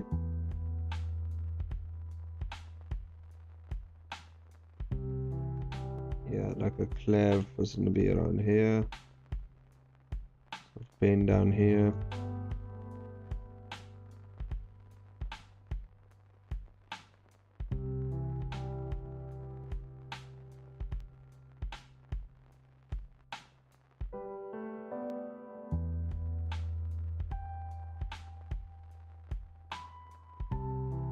There we go. There we go.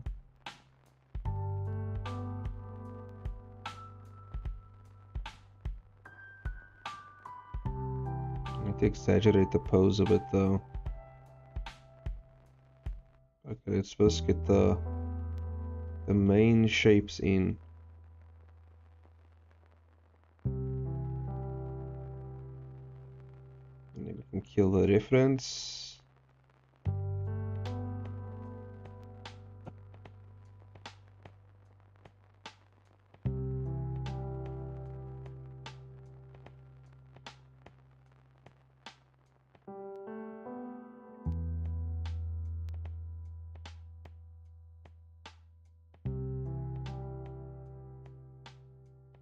That one's going forward, this leg is going back.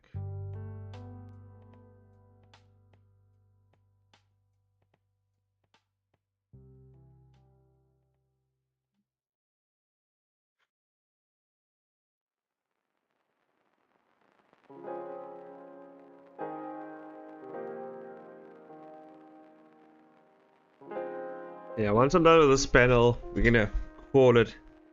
We're gonna call it for the stream, but I just want to finish up this panel first.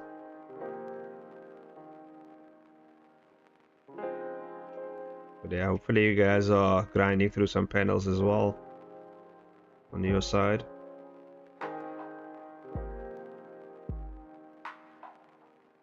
Maybe you're just chilling. Either way works.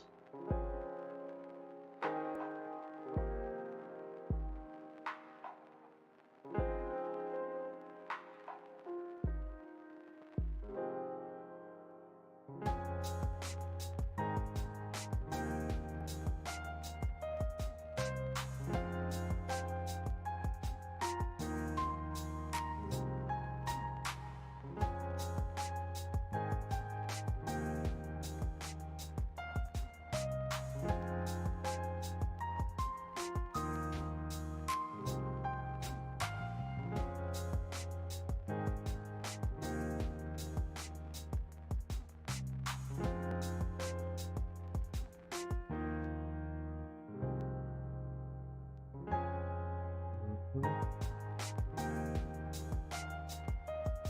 we go.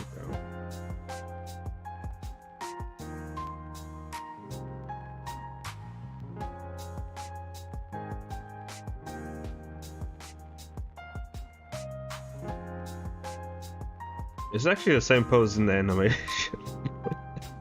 Just from a different angle, I guess.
Gotta get that really curly hairstyle in.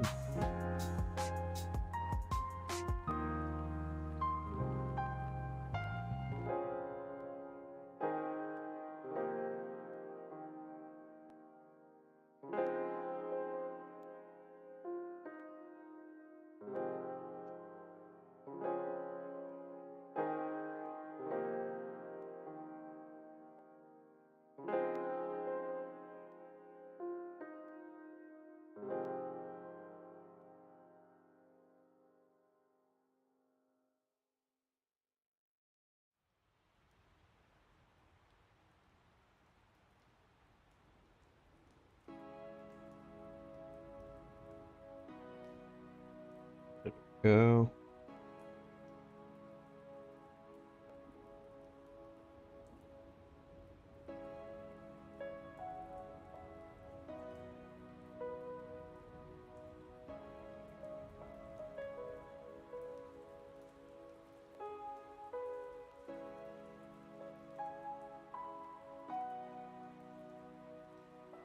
Let's see.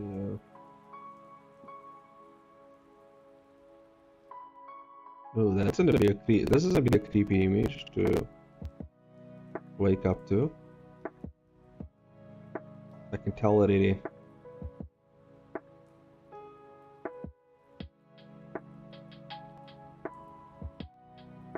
This is gonna be a very creepy image right here. Let me just move my mic closer here. There we go. Okay.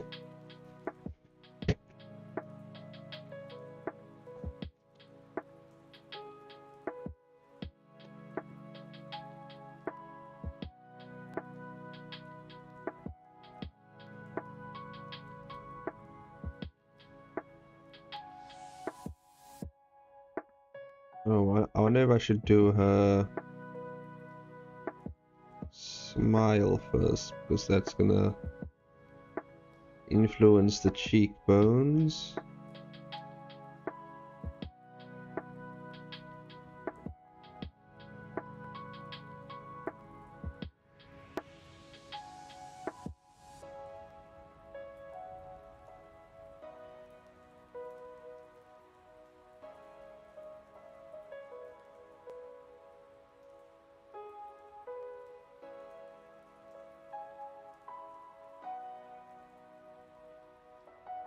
There we go.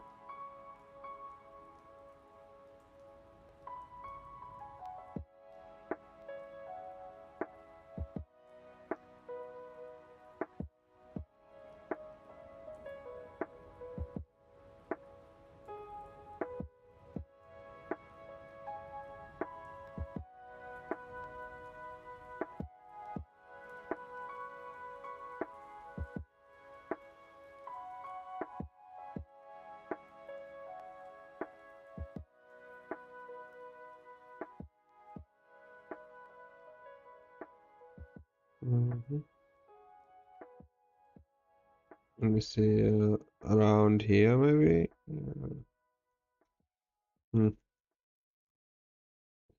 Maybe don't start with the chin, maybe start out here.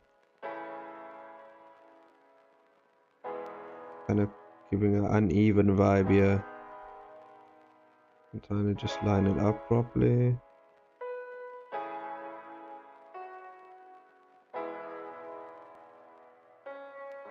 Okay, that works.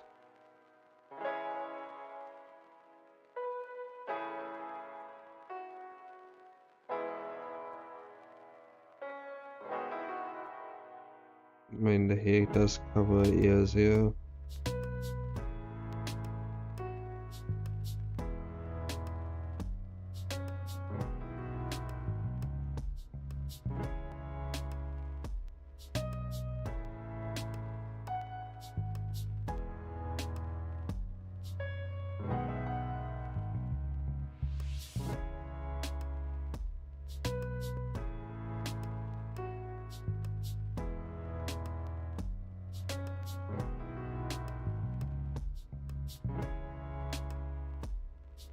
Oh yeah, real creepy image right here.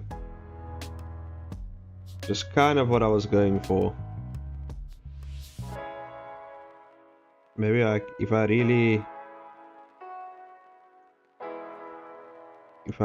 work on the lighting a bit, I can make it even creepier.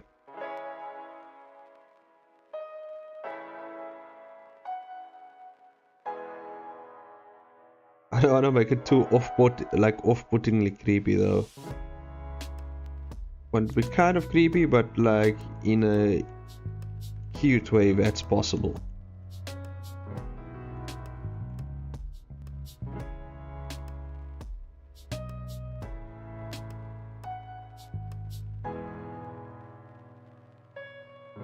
Or more of a like tongue-in-cheek way, you know what I mean?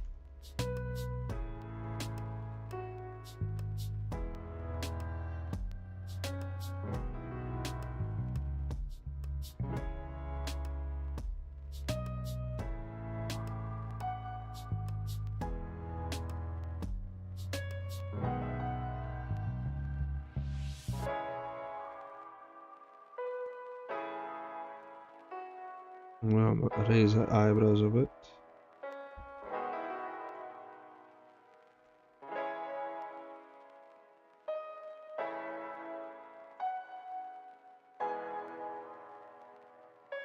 Oof, that face though. Goddamn. So creepy.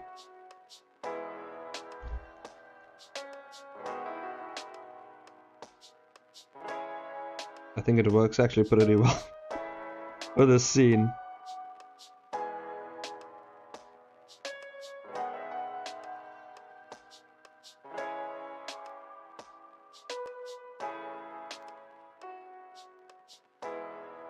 Let me just check something. Okay.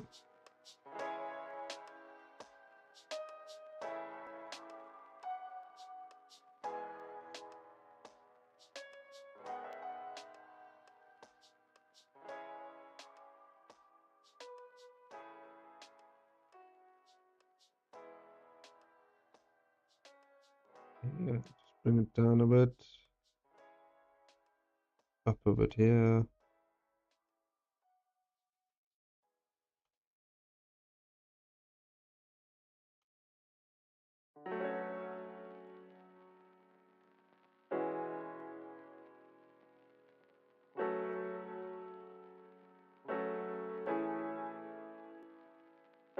Oh yeah, her hair still has to come down, yeah.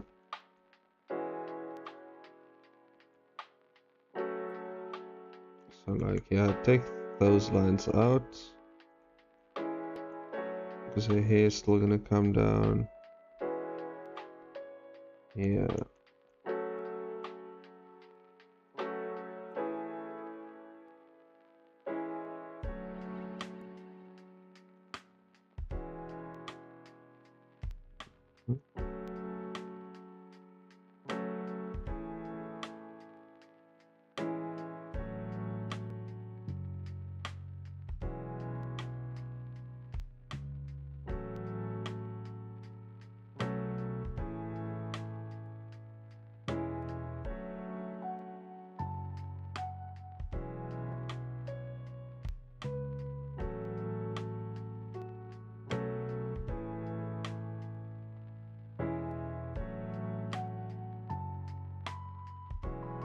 Maybe I should make a hair curl this way.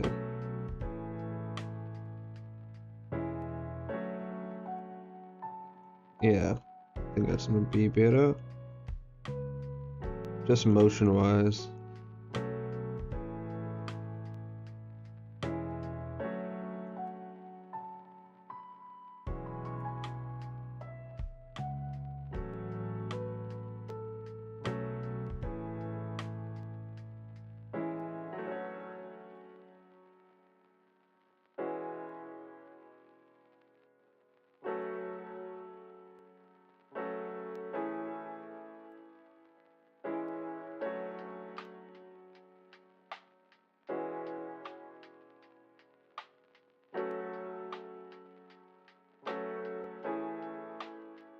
Go.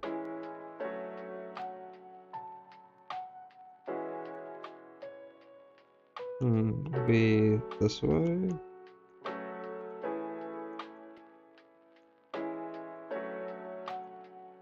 Yeah.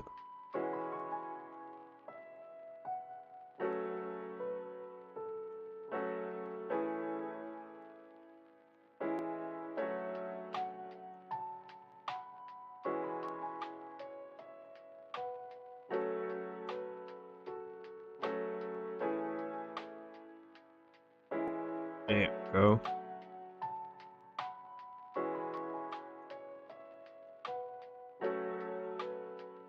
If only Hobbish could see this now. I'll show her later.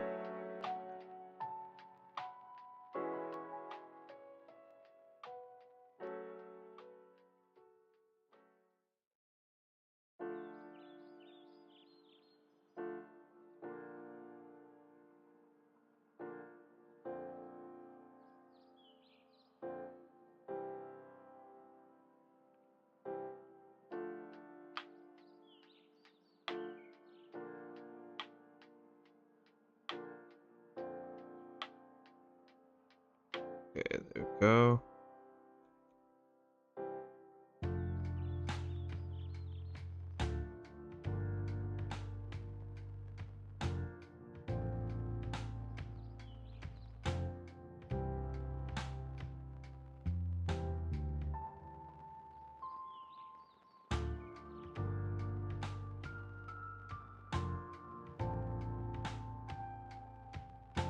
Okay.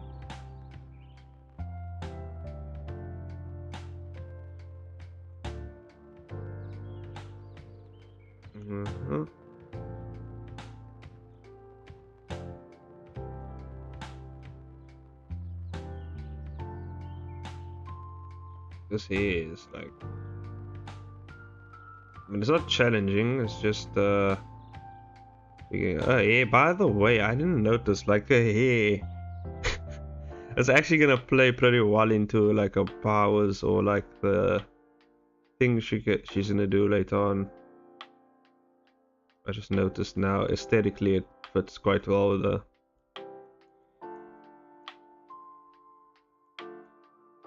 Damn, that face though, that's a good face.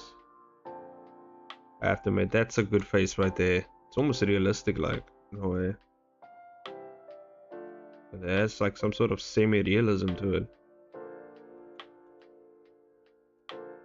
I think it's because I actually pronounced the cheekbones more, rather than making the face more flat or more I would say more base shaped in terms of a style.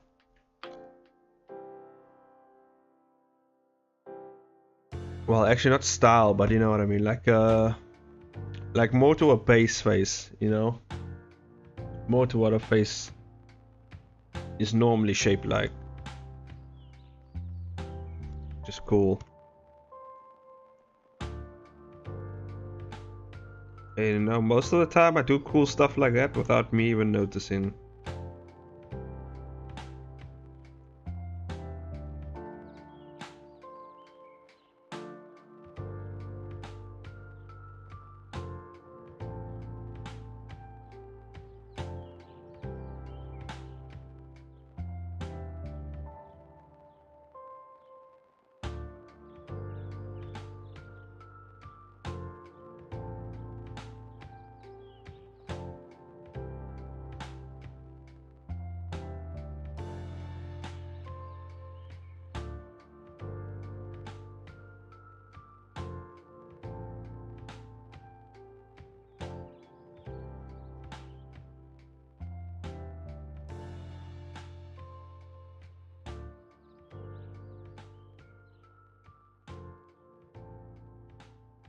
Uh-huh.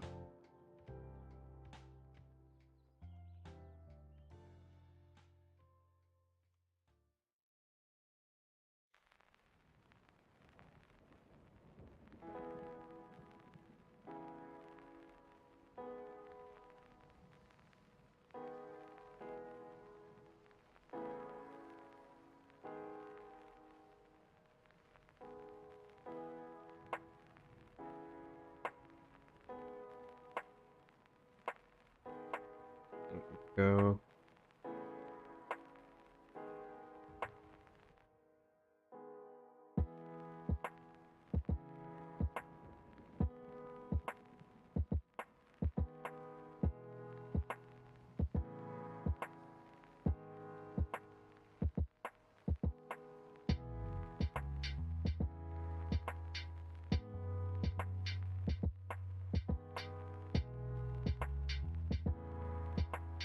Here we go.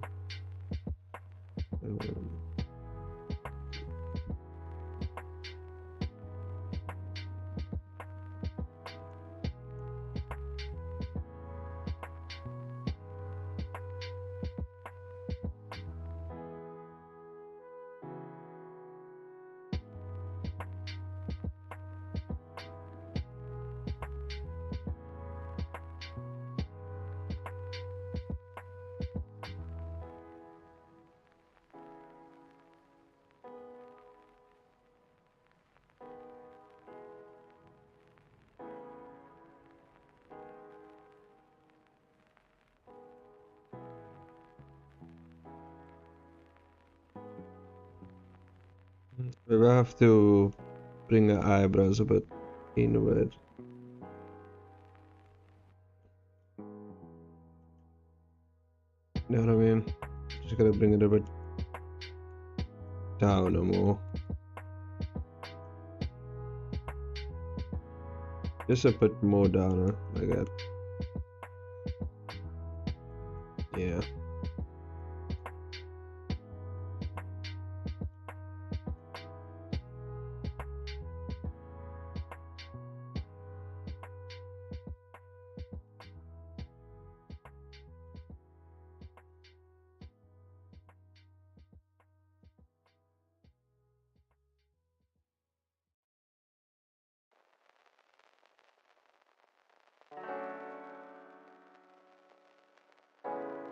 But I make actually the jacket a bit more puffier.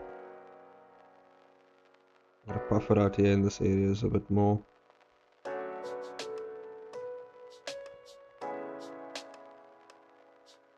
Yeah, I'm gonna puff it out a bit more here.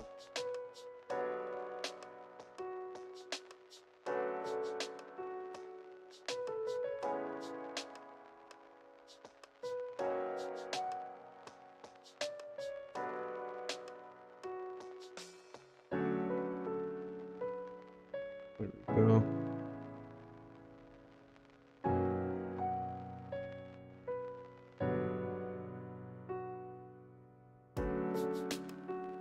And I wonder if I puff it out a bit more, like that way. I think that'll be better actually.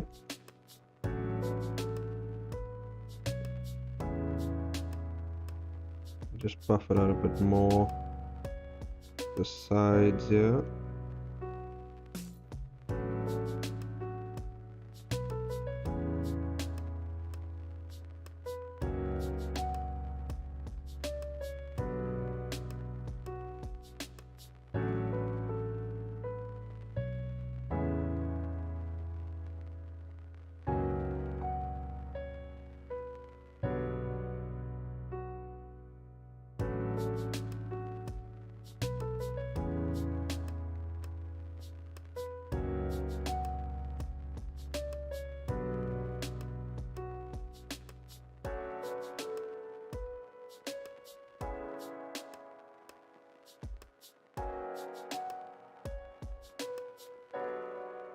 There we go.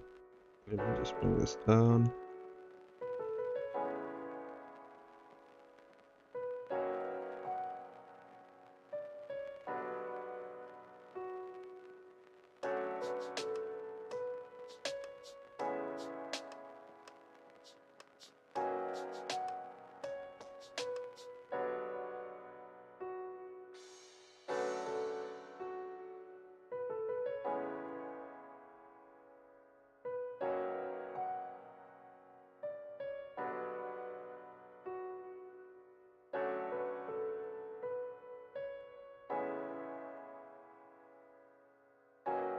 Add some creases and stuff. Just a little, not too much. And then we're gonna fold this in.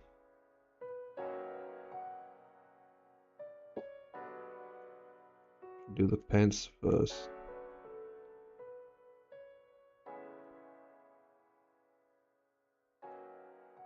Let's see. Oh.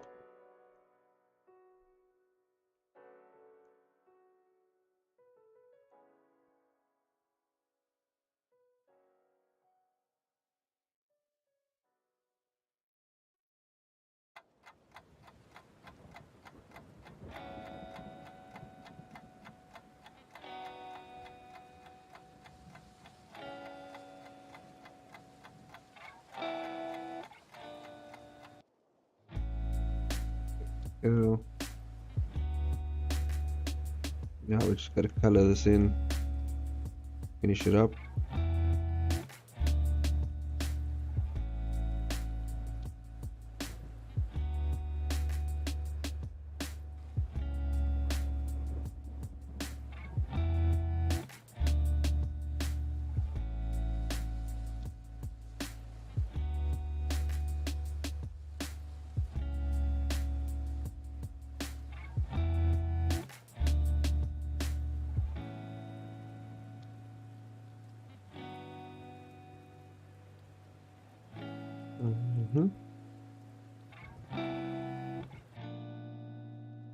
Go down here.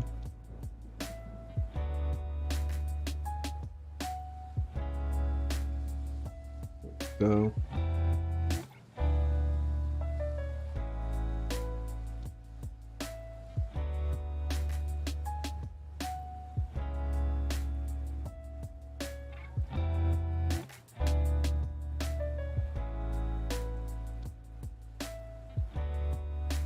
There we go.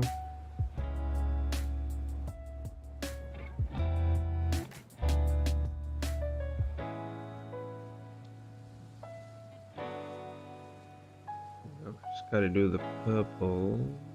Most of the clothes for me is just purple.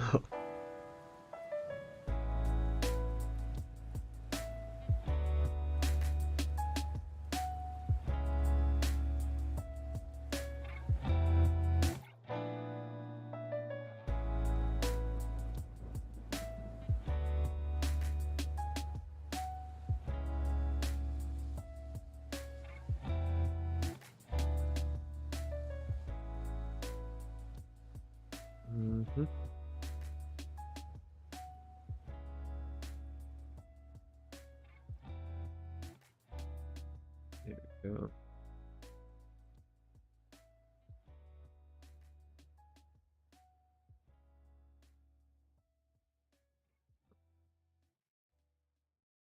Time is it? Oh damn, we already passed the 4-hour mark. It's fine, I'll finish this up like I said. And then I'll move on.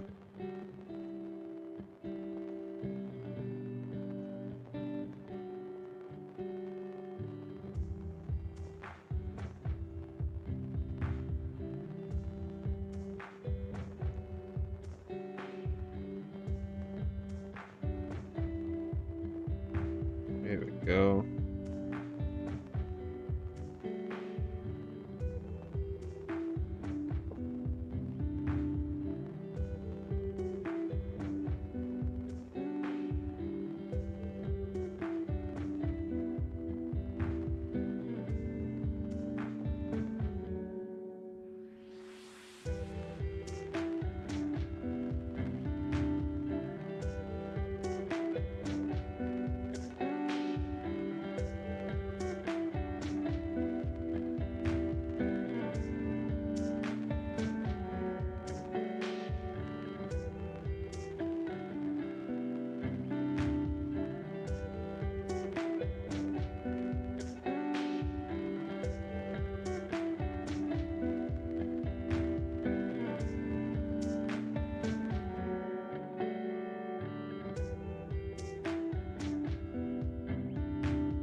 Okay, cool.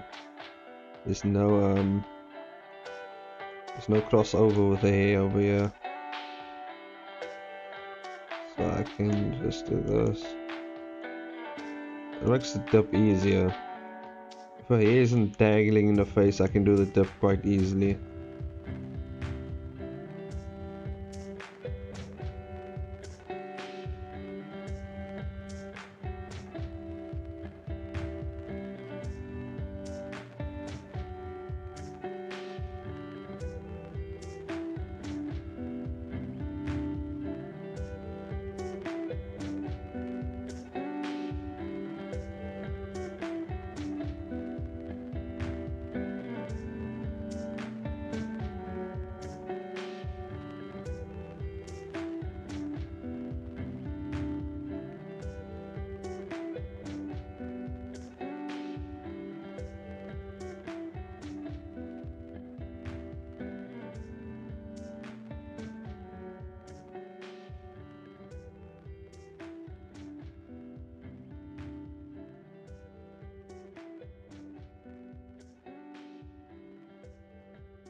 Okay. We just have the hair. I wonder if I can just do this. Hold on. Oh, that didn't work. What about... Oh yeah, that's not good. It's an interesting outline though. It looks like a cardboard cutout. Yeah. Interesting.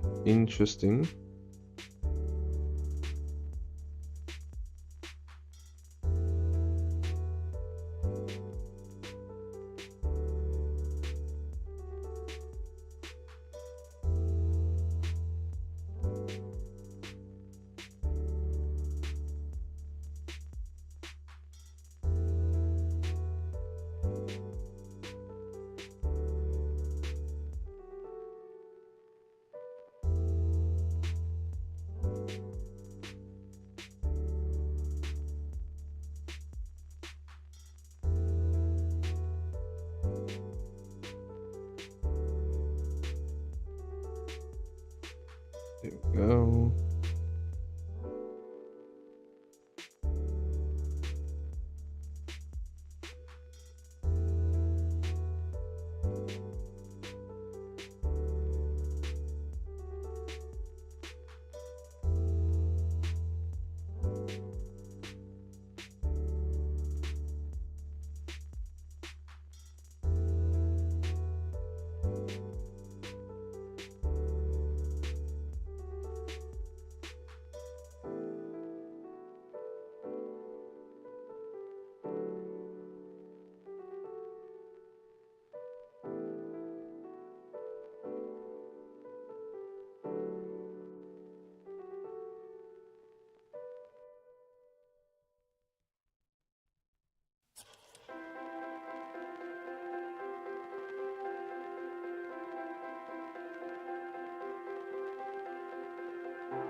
Go.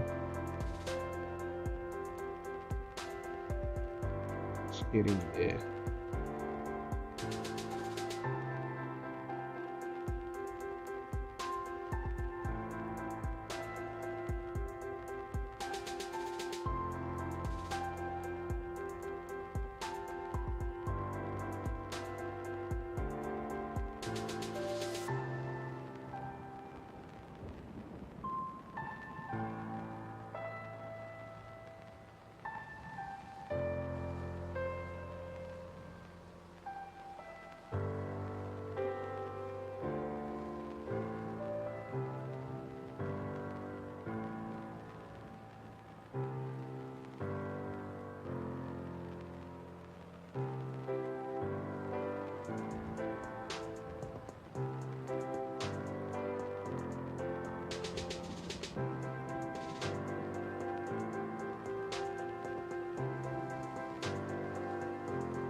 Center the back. And back.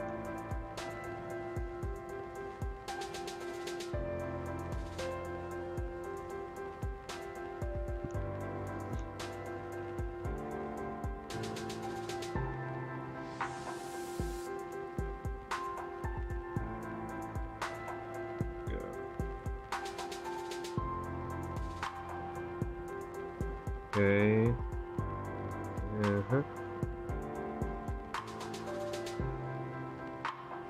Just this section over here.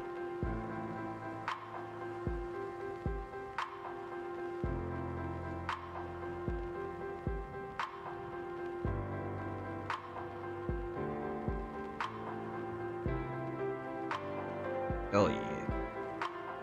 Almost done. What if I just... Yes. That works. Just get it off.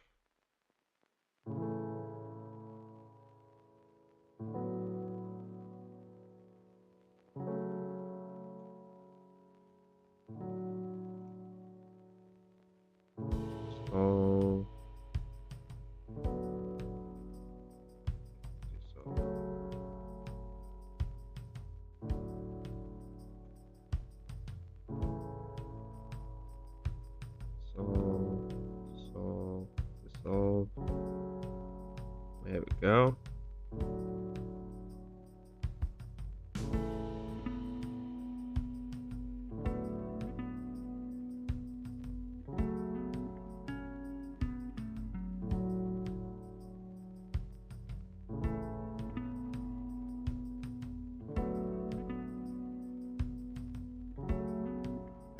We do the teeth.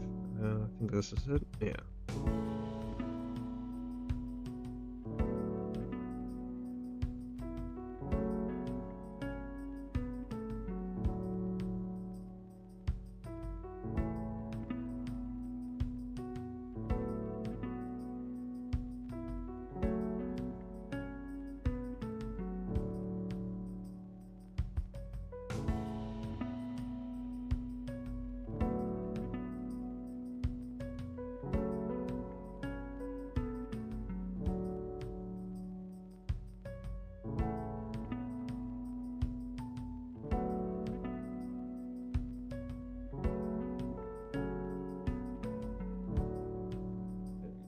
Bring over the background quick here. The background. Okay. Dumb lighting.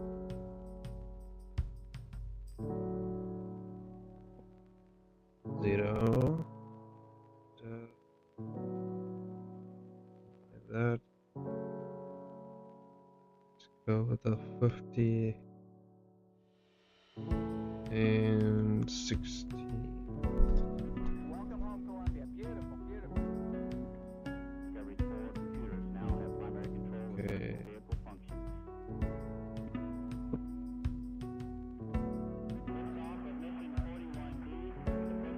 So maybe like 100, maybe here. 100 here. No. 100 here.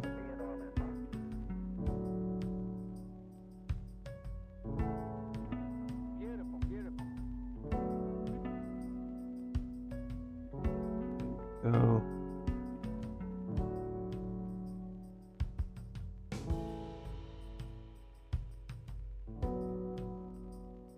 Yes, lighting. Oh, actually, maybe this will actually be a bit.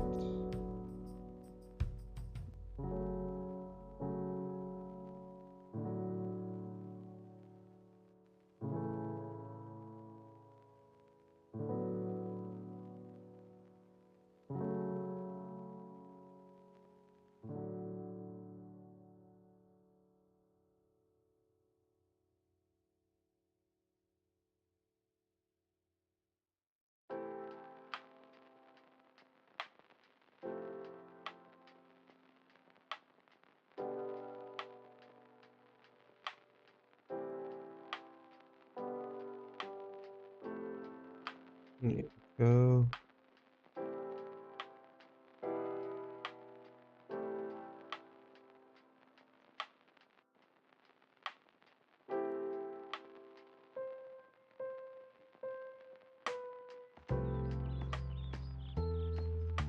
I still gotta do the spot here. Right?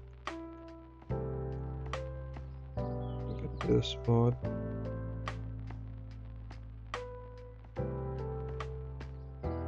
Mm-hmm.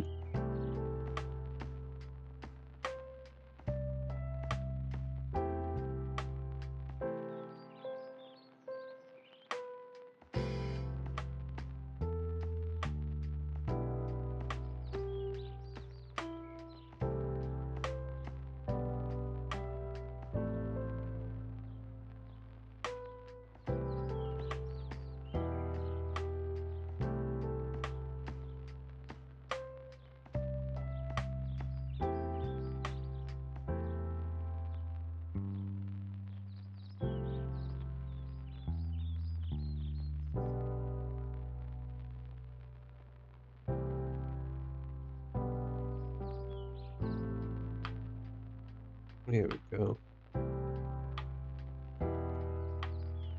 Be getting there.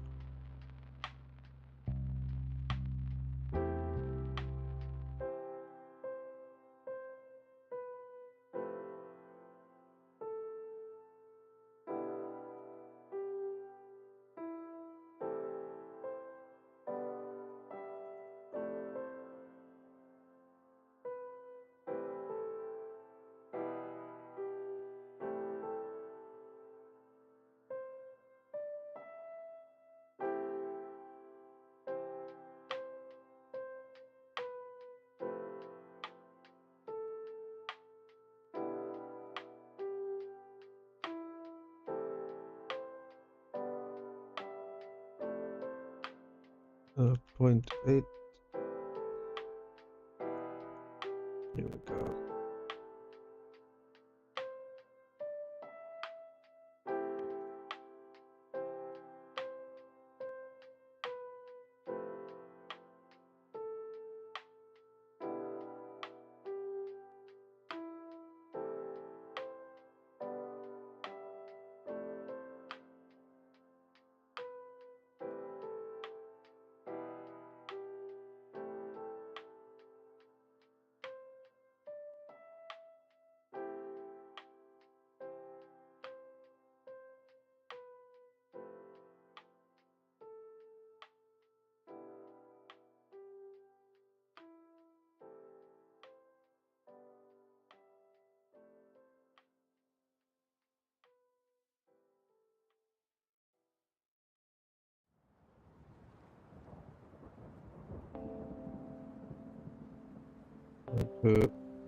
Like do a different form of like coloring, yeah.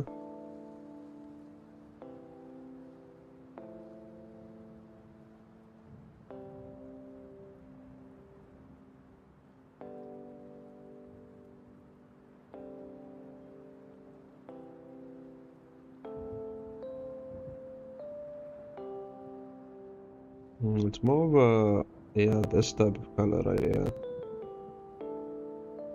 Like we can just mix it in with what we have here already. No problem.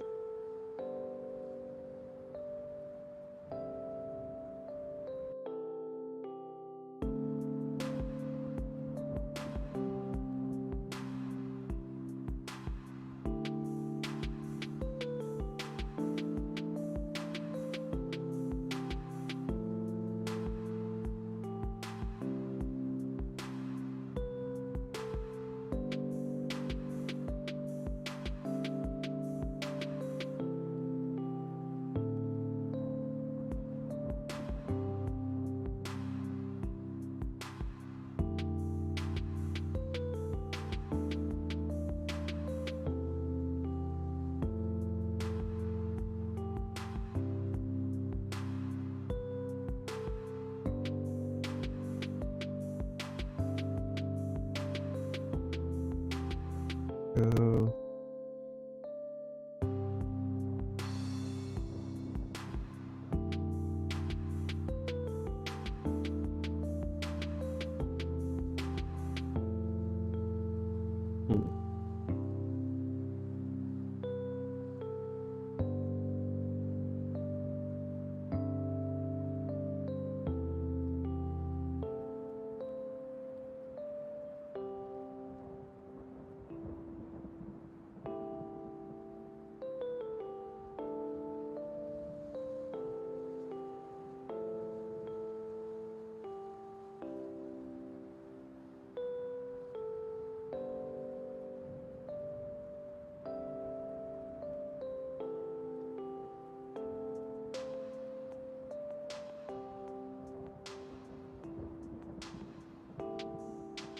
Go.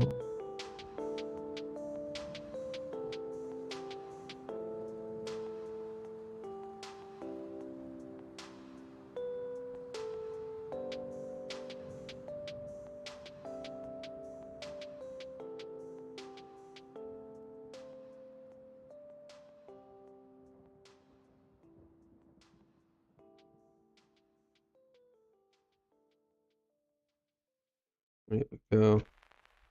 So render that out. Let's see what that looks like.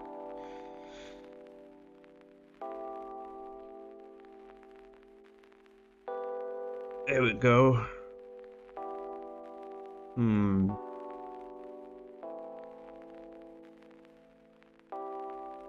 Bad. The lighting's a bit, you know. You know what I mean? Let's do some. Let's take out some of that shading.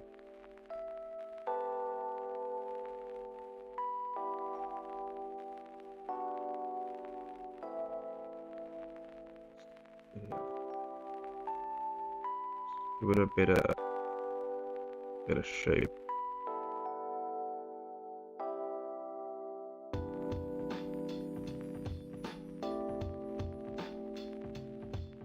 Yeah, bit of shape here.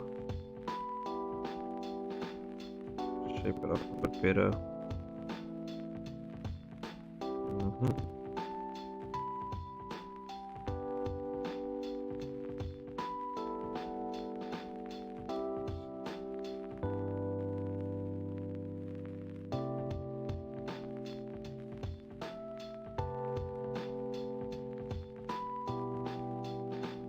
Let's add some more depth to the shading.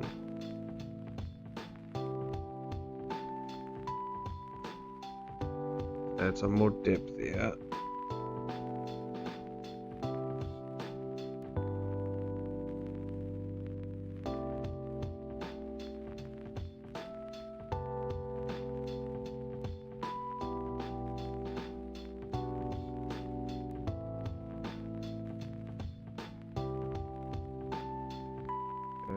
Depth here, the shading.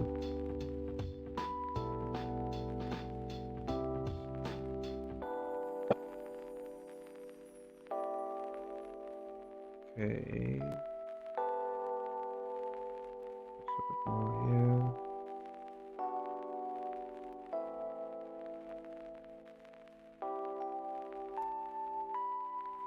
There we go.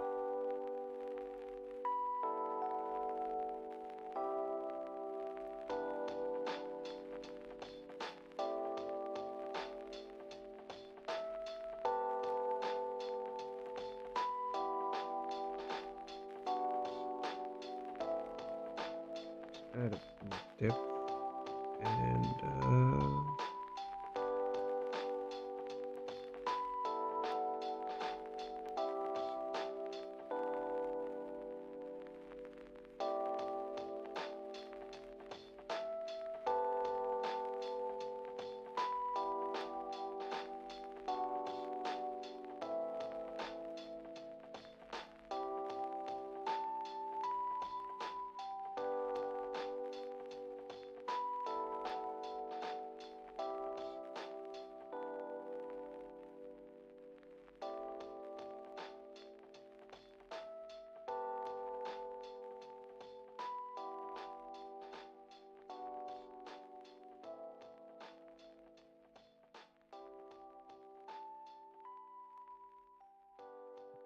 more here.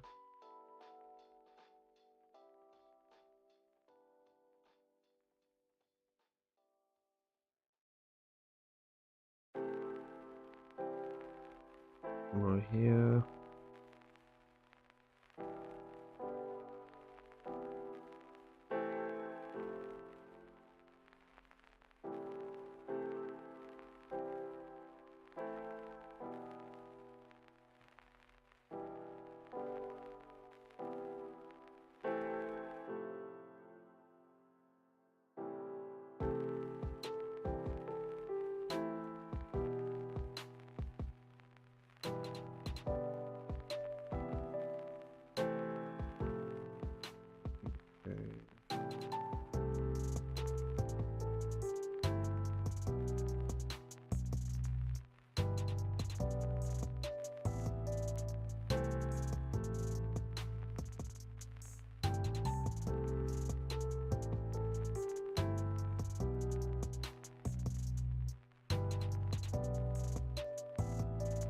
There we go.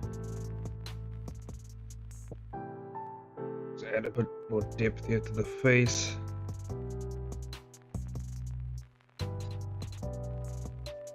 Well, I wonder if I do like a half shadow on the face, what it will look like.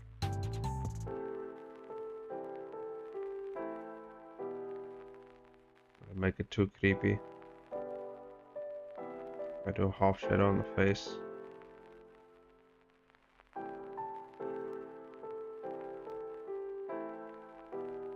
So like, you know what I mean?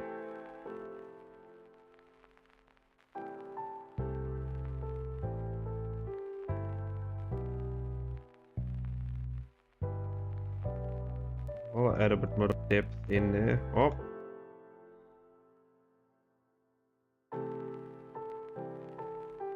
I accidentally used green instead of black. That's cool. Let's just tint it.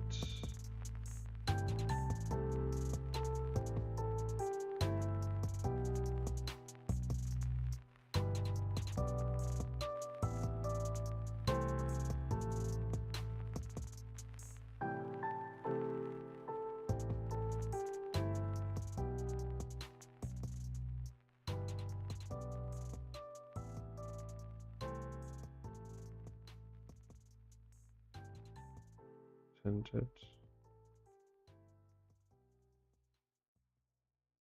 Alright.